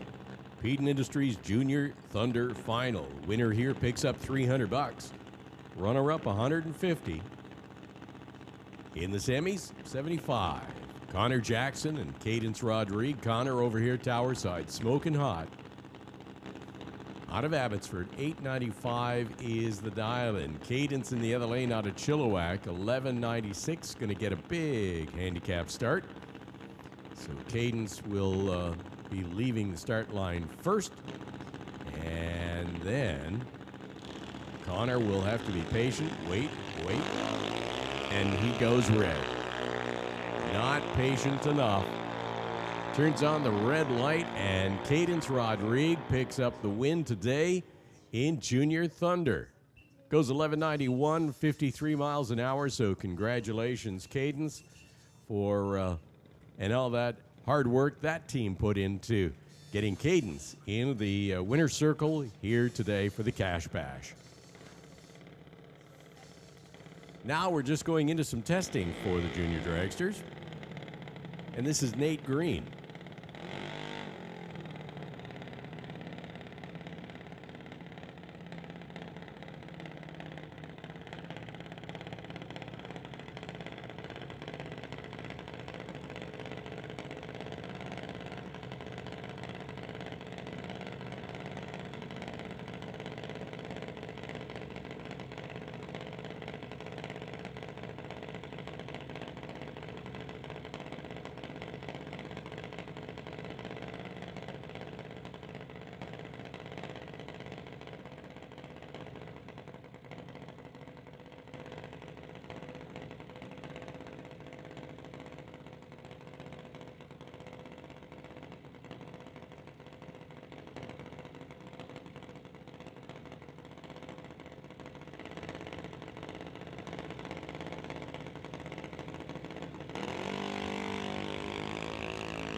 So Nate Green goes a 12:02 on that test pass, 53. This is just an opportunity for more of the junior drivers to put a couple more laps on the cars, do some tuning, testing, and everything else. Hey, I just got word that the concession stand is going to be closing in about an hour. It's 1:38 right now, so they're going to be closing at about 2:30 or so. So if you're still feeling a little bit peckish, you might want to head over to the concession stand and grab yourself one of the great items they have on the menu there. Next up, Alex Green and Wesley Armstrong. Alex Green, of course, part of the duo Green Brothers Racing. He's in the green dragster and stops the clocks at the 8th mile at 14:01. Meanwhile, Wesley Armstrong goes 15:70 at 39 miles an hour.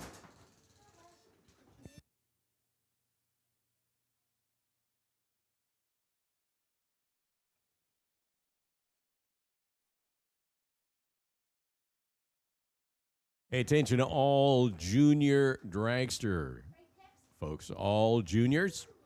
The cash payouts are going to be handled, pay attention now, at the winner's circle. All right, the Mission Raceway winner's circle and the backside of the bleachers. That's where all of the winners' payouts will be handled. So if you're expecting to see a check, you need to be at the winner's circle. That's where all the payouts will be handled.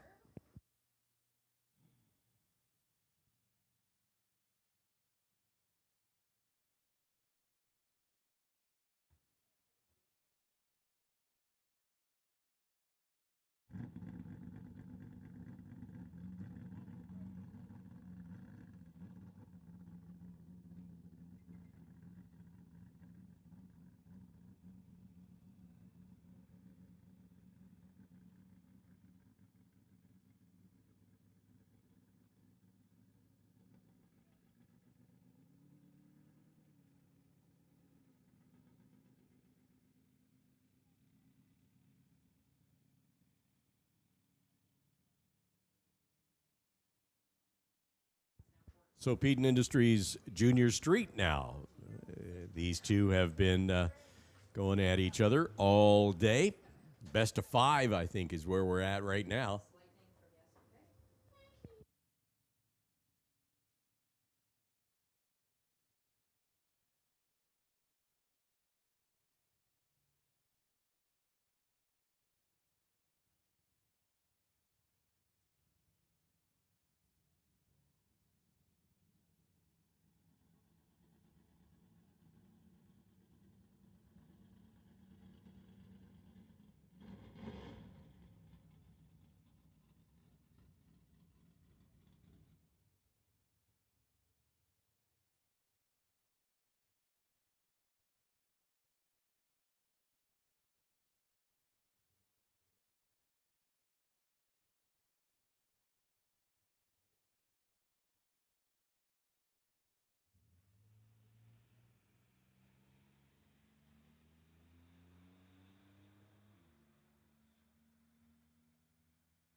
So Taryn left too soon, left before the tree was activated, so no incrementals there.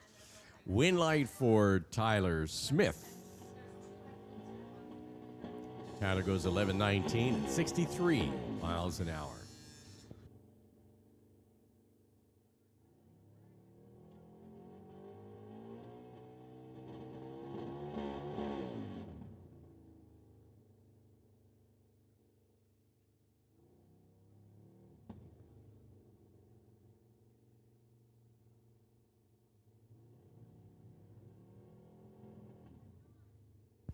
So just as we continue to get cars into the staging lanes for their final rounds, we have got some test passes that will continue for the next short while.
So here we go. Semifinal round in the Vancouver Car Wraps Electronics category.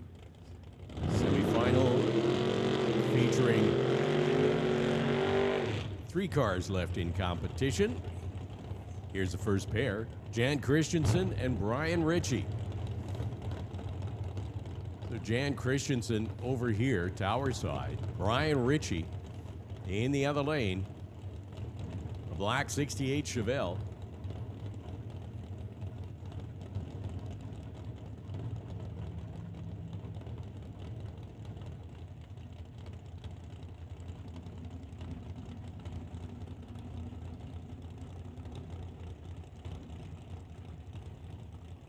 So Jan Christensen out of Langley, dialed in at 8:53 against Brian Ritchie's quicker 7:91. So we'll see the green Chevy 2 here, tower side, get the head start off the Christmas tree. And he goes red. Jan Christensen turns on the red light. Brian Ritchie gets the win light into the final. And that's going to be up against man in the water box right now.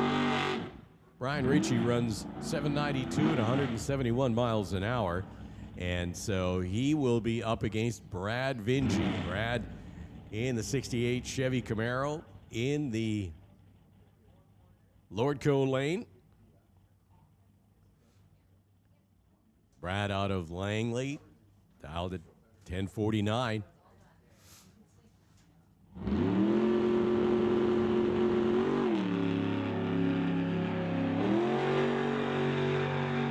So Brad definitely using the throttle stop in that particular case.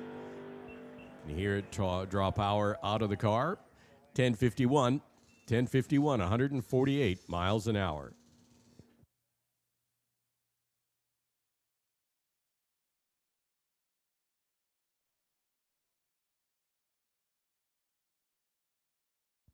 Once again, we make the personal invitation to Ross Walker to see Ken Lowe in the staging lanes. Ross Walker, we need you in the staging lanes, please.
time of the day where cars are coming back into the staging lanes, but there is a period where they need to cool down and get ready for their next run. So we will have some downtime, some periods where cars will not be running down the track, but that's just part of the process. We have got non-electronics with a few more cars left in competition. We're down to the final in electronics. And so we've run the final in Junior Thunder and Junior Lightning. They are right now in the winner's circle. Junior Street, nobody's quite sure whether they have run the final or not yet.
Round number 5 for Bubba Speed Shop, non-electronics. 6 cars still in competition. Here's the first pair, Jim Benke and Rich Dyes. So Jim Benke in the Rad Torque Plymouth Cuda, here tower side, up against the black 73 Nova of Dyes on the spectator side. 11:34 is the dial-in time for Rich. Jim, 10:11. So it's going to be a handicap start for the Nova, leading first.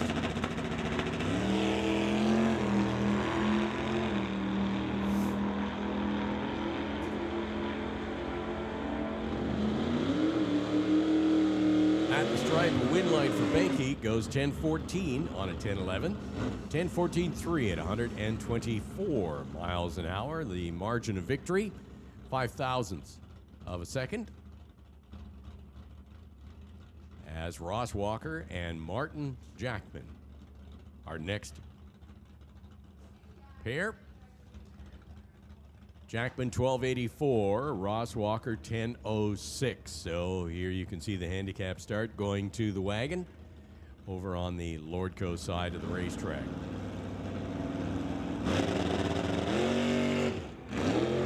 Problem saw right at the hit for Ross Walker out of the gas, and so you have to charge a little bit harder to get around the wagon, but not going to do it. 12:92 on a 12:84 for Martin Jackman, taking that station wagon into the next round, the semifinals, as that brings up Daryl Tippy and Bo Dickey.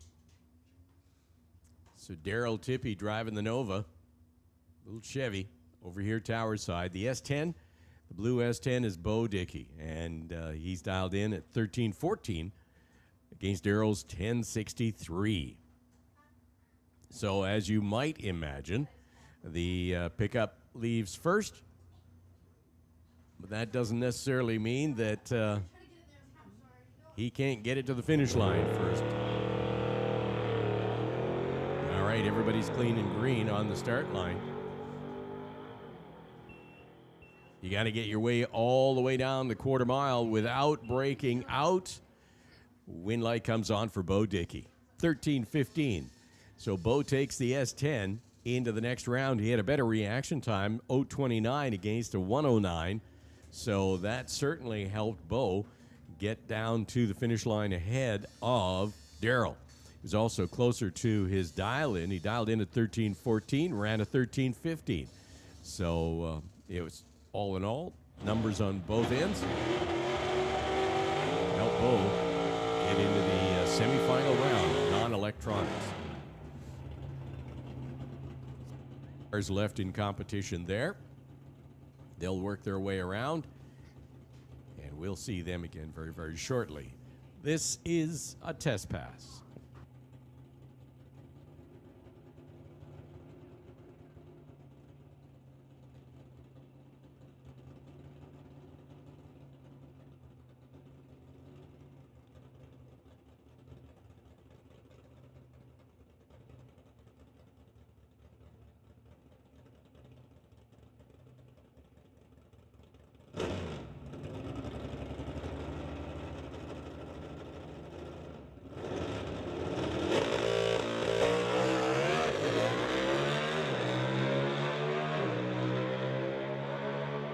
Crew working out the bugs on this car. It's a good, strong runner, 947, 146 miles an hour.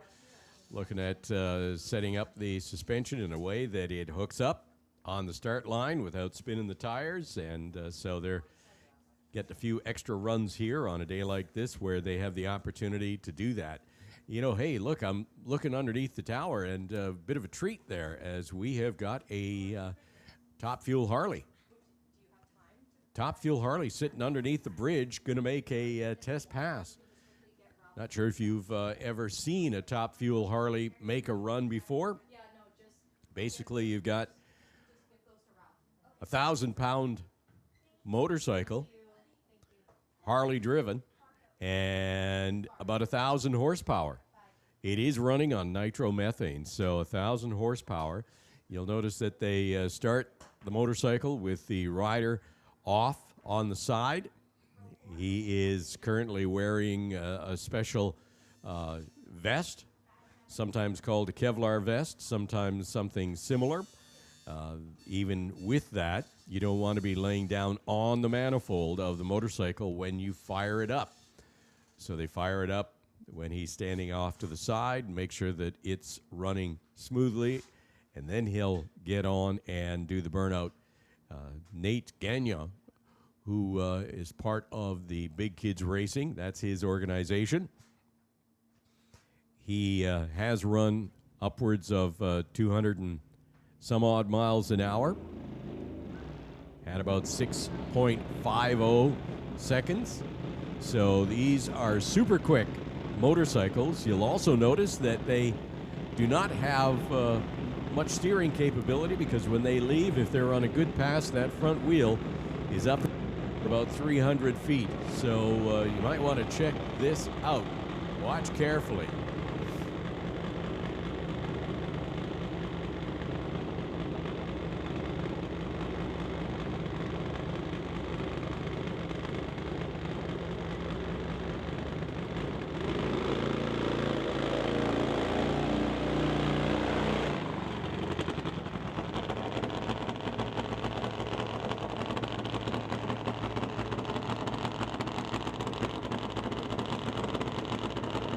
This is a runner out of Mission, Ron Hunet.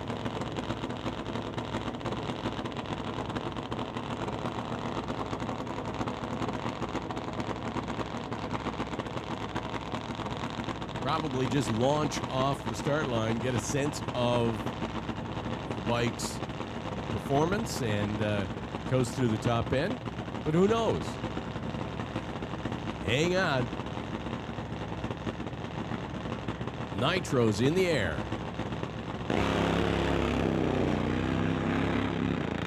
So he's heading way over to the center line and gets off the throttle and gets it back in the groove. Yeah, it made a steady encroachment out of the groove towards the center line, and he got off the throttle before it got out into the dusty, untreated parts. So that was a wise move on Ron's part. So that's a nice little treat. Top Fuel Harley action.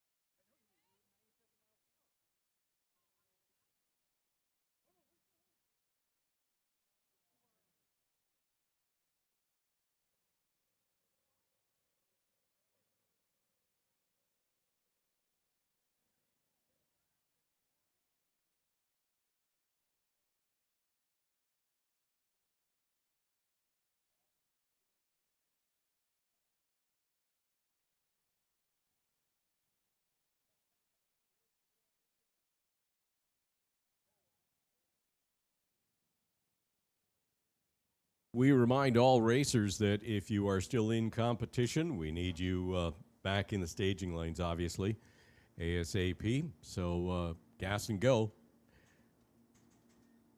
Know that you need to cool down. It'd be great if you could cool down in the staging lanes so that we know that you are ready for your next round of competition.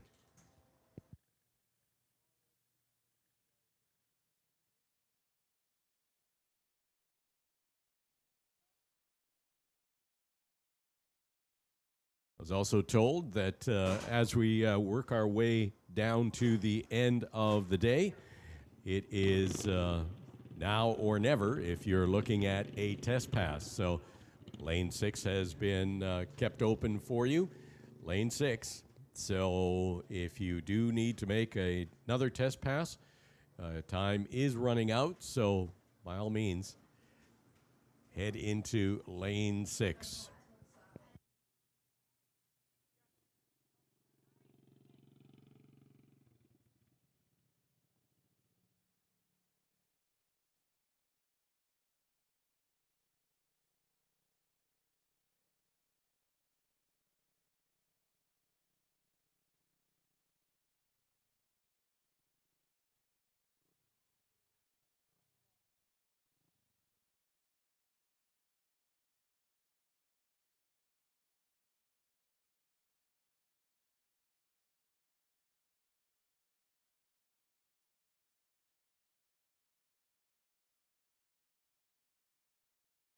So we're looking at 2 classes yet that we need to run off for today's Cash Bash.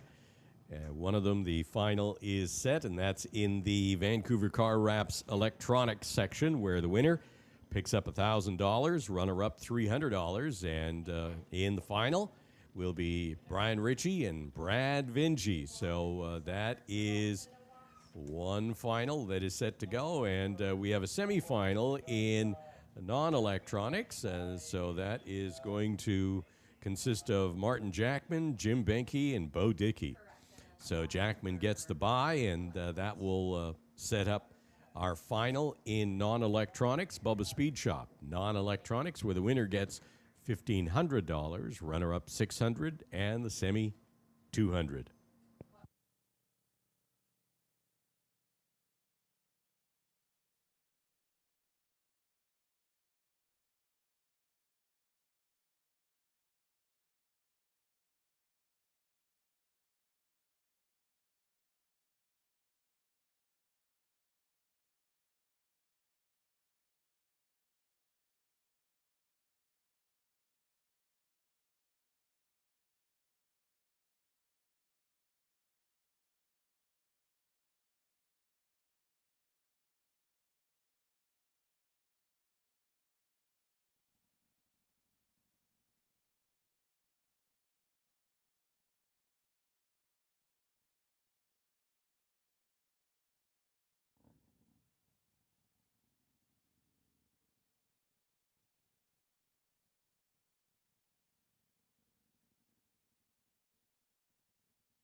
We always like to take a look at how the racers got to where they are in the final.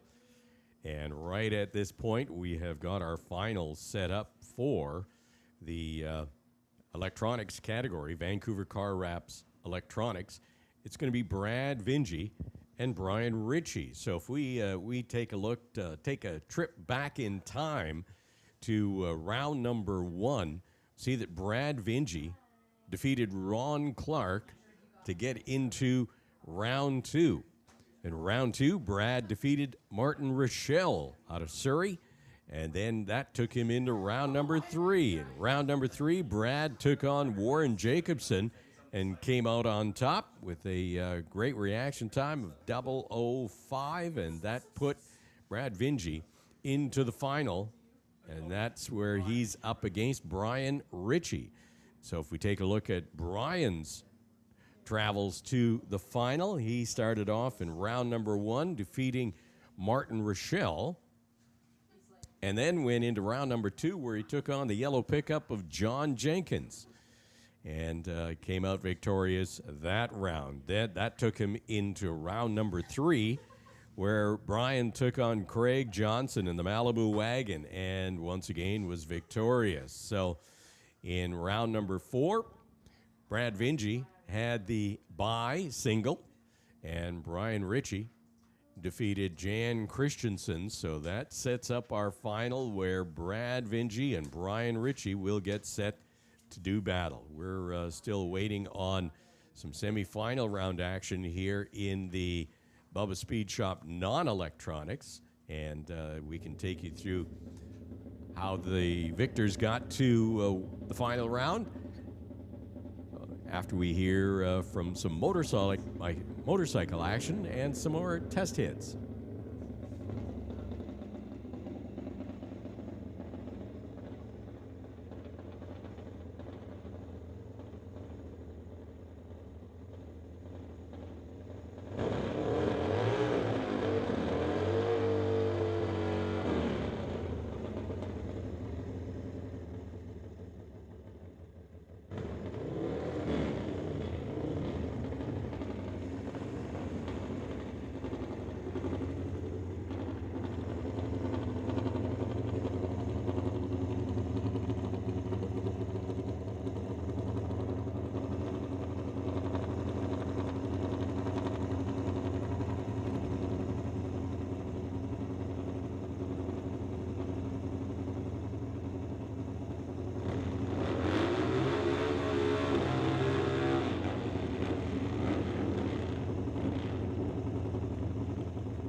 So again, I want to thank all of you race fans for joining us. And if you're watching online, thank you for joining us online as well. We are just getting down to the final few runs of the day. And so what that means is that in between the test runs that you've seen from the motorcycles and a few others, the cars that are still in competition will be coming back into the staging lanes. We have 2 finals to run. Actually, 1 final is already set, but the other one is a semifinal. And then we will be down to our final 2 pairs.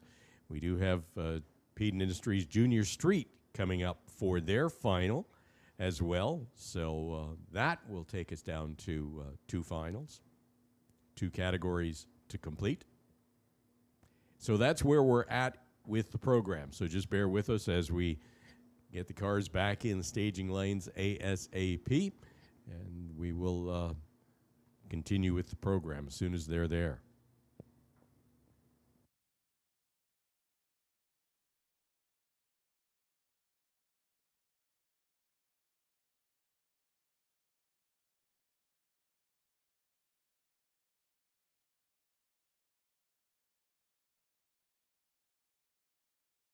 Here we are with the Peden Industries Junior Street Cash Bash finalists, and winner in this category picks up a cool $200.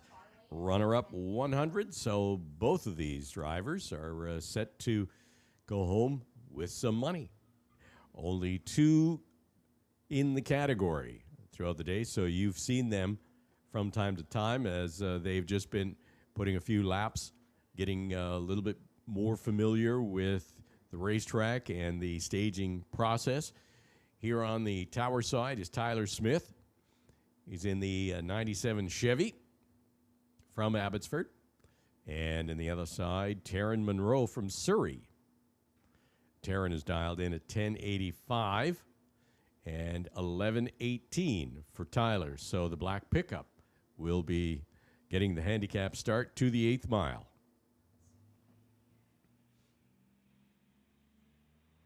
So everybody's clean and green as they make their way down the quarter. And it is a win light for Tyler Smith. Double breakout, but Tyler closer to the 11:18 with an 11:10 at 63 miles an hour. Both of them on the gas a little bit more than their dial-in showed, but Tyler closer to the dial-in that was on the window, and that's all that counts. So margin of victory, catch this, it was Taryn that was there at the stripe first, but the margin of victory, 14 ten-thousandths of a second. So it was that close. Yes, it was. So congratulations, Tyler Smith. Tyler will wind up in the winner's circle and pick up some cash. Here we go with the semifinal round now in non-electronics. Buy run going to the grocery getter of Martin Jackman.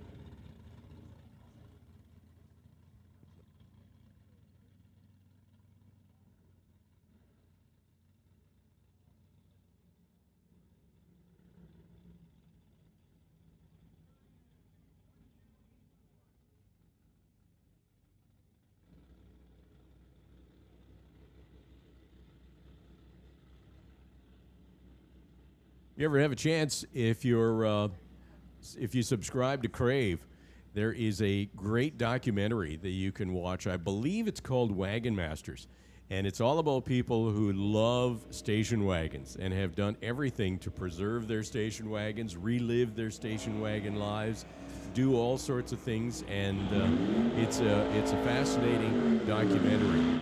So Martin Jackman gets the bye into the final.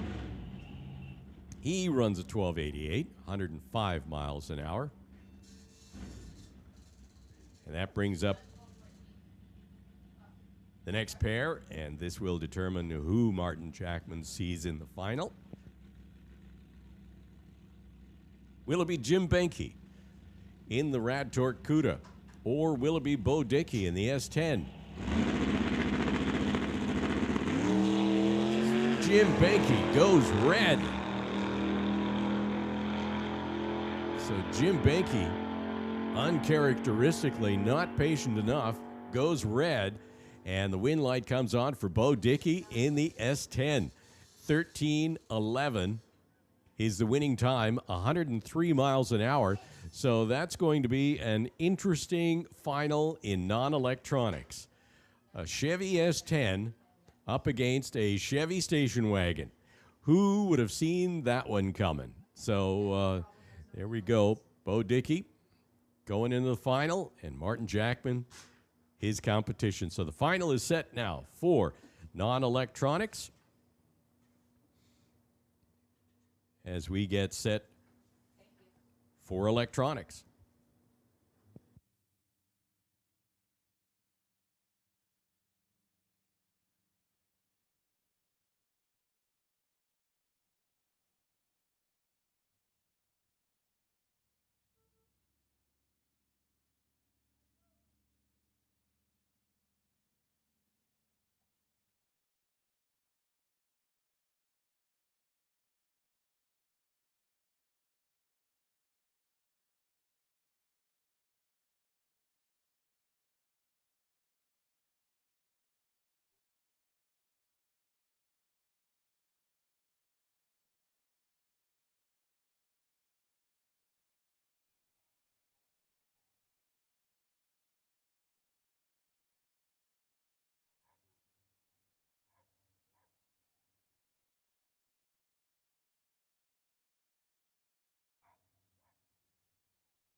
So we're going to make one last call for anyone wanting to make a test hit.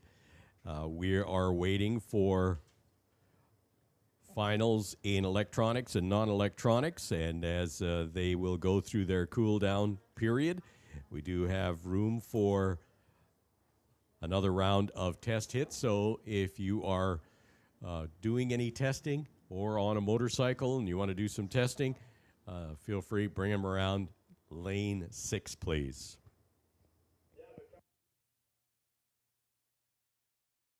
And I'm told this will be the final opportunity to do that. So if you want to get in one more, now's the time to get into lane 6.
Hey, attention in the pits. This is for racers who have not yet picked up a check for perhaps the NHRA event or yesterday.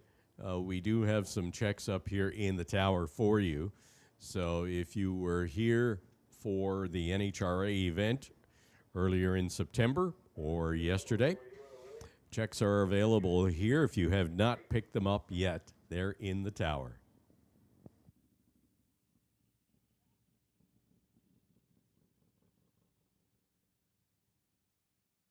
So I ran over the situation as far as how our finalists in the electronics category got to where they are in the finals. So I thought maybe I should do the same thing in non-electronics, where the finalists for the category are Martin Jackman and Bo Dickey.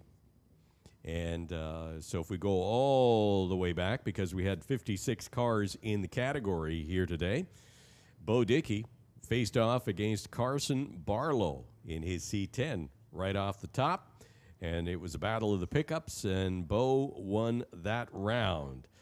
Later on, Martin Jackman in his wagon took on Andy Klosky, and he won that round.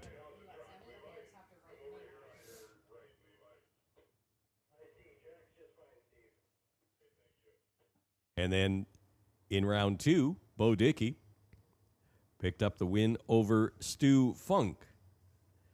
In the meanwhile, Martin Jackman had a bye run, or it was a foul, it looks like. So Martin Jackman got a run into round number 3, and where round 3 took off, Bo Dickey took on Brad Litzenberger and became the winner of that pairing. Jackman took on Terry Raitt, and he moved on into round number 4. In round 4, Bo Dickey took on Veronica Hodson and was victorious, while Martin Jackman took on Sidney Jung and pushed himself 1 round closer. In round 5, Martin Jackman defeated Ross Walker, and Bo Dickey took on Daryl Tippy and was the winner, and that brought them down to the semifinals, where Martin Jackman had the bye, and Bo Dickey took on Jim Benke, and Jim, in one of those rare moments, went red. And so that sets up the final, Martin Jackman and Bo Dickey for the non-electronics category. And so we will be seeing them in just a few minutes. We have got some motorcycles and a few test runs to accomplish before that happens.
Well, the two motorcycles make their test run, and that gets us set for our first of two finals here today, and that is in the Bubba Speed Shop non-electronics category.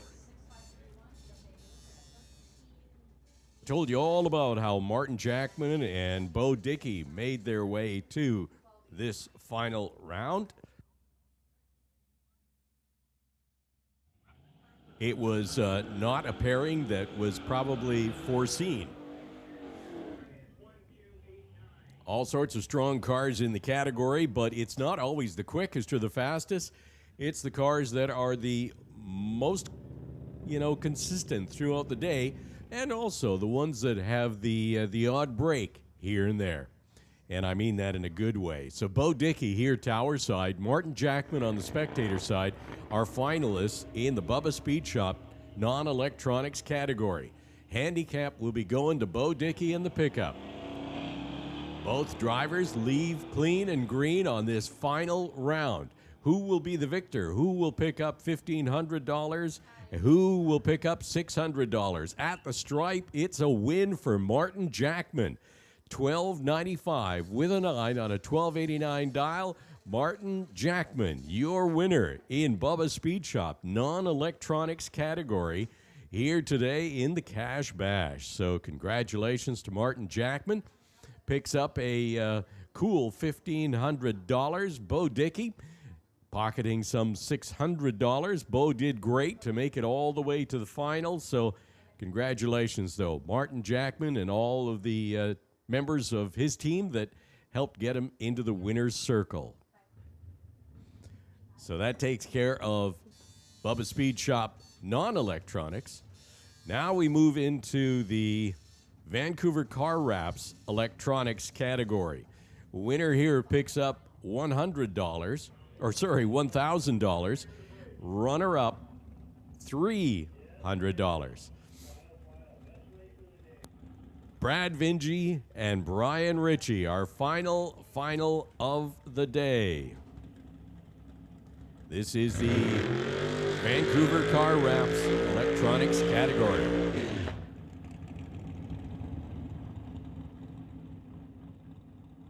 So Brian Ritchie of Ritchie Racing Engines in the black Chevelle, just backing up from the burnout right now. Brad Vinge still sitting in the water box, does not do burnouts over the line for the most part. So he starts his burnout and just works his way up to the start line. Brian Ritchie with a dial-in of 792. Now, Brad Vinge normally runs in the 1090 class. Electronics runner, 1090 is his sort of favorite racing category. Today, he's dialed in at 1052. Obviously, if you're running in the 1090 class, you can run much quicker than that. And the goal, of course, is not to. The goal is to tame the car so that it runs 1090. Brad Vinge in the Lordco side, he's staged. Brian Ritchie is staged. Handicap goes to Brad Vinge. Everybody's clean and green with great reaction times a pair. It's going to be a stripe decision here with the win light coming on for Brian Ritchie. Goes 792 on a 792 dial. 792.6. So dead on 6, 171 miles an hour. So Brian Ritchie picks up the win. Congratulations to him and his team and everybody who helped bring him into the winner's circle today. And that is going to do it for our racing here today.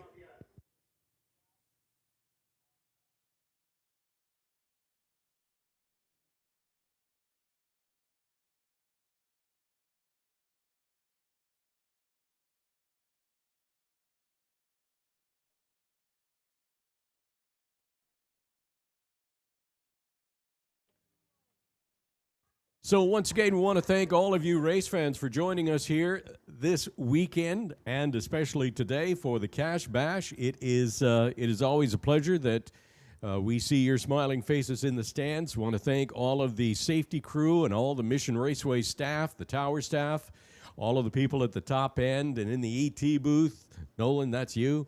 And a whole bunch of other people that work behind the scenes to bring these races to a safe conclusion. So thank you to all of them, and thank you to all of you race fans for joining us. We hope that you can be with us next week for the West Coast Outlaw event. It is going to be a barnstormer of a weekend, so tons of 8th mile racing that's quick and fast with pro mods and various outlaw classes. So hopefully you can join us next weekend. All of the racers who are here, thank you very much for making this day, this weekend, a great race weekend. And we look forward to seeing you again next time. If you're driving home, please drive safely, drive carefully, and we look forward to seeing you next time. So on behalf of Mission Raceway and everybody else, thanks for coming, and we look forward to seeing you again soon.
And attention racers, just one more announcement for the night. If you are parked or pitted in the drift track area, you do need to vacate that premises as we will be using it within the next day or so, I believe. So if you're pitted in the drift track area, you must vacate by this evening. Thank you.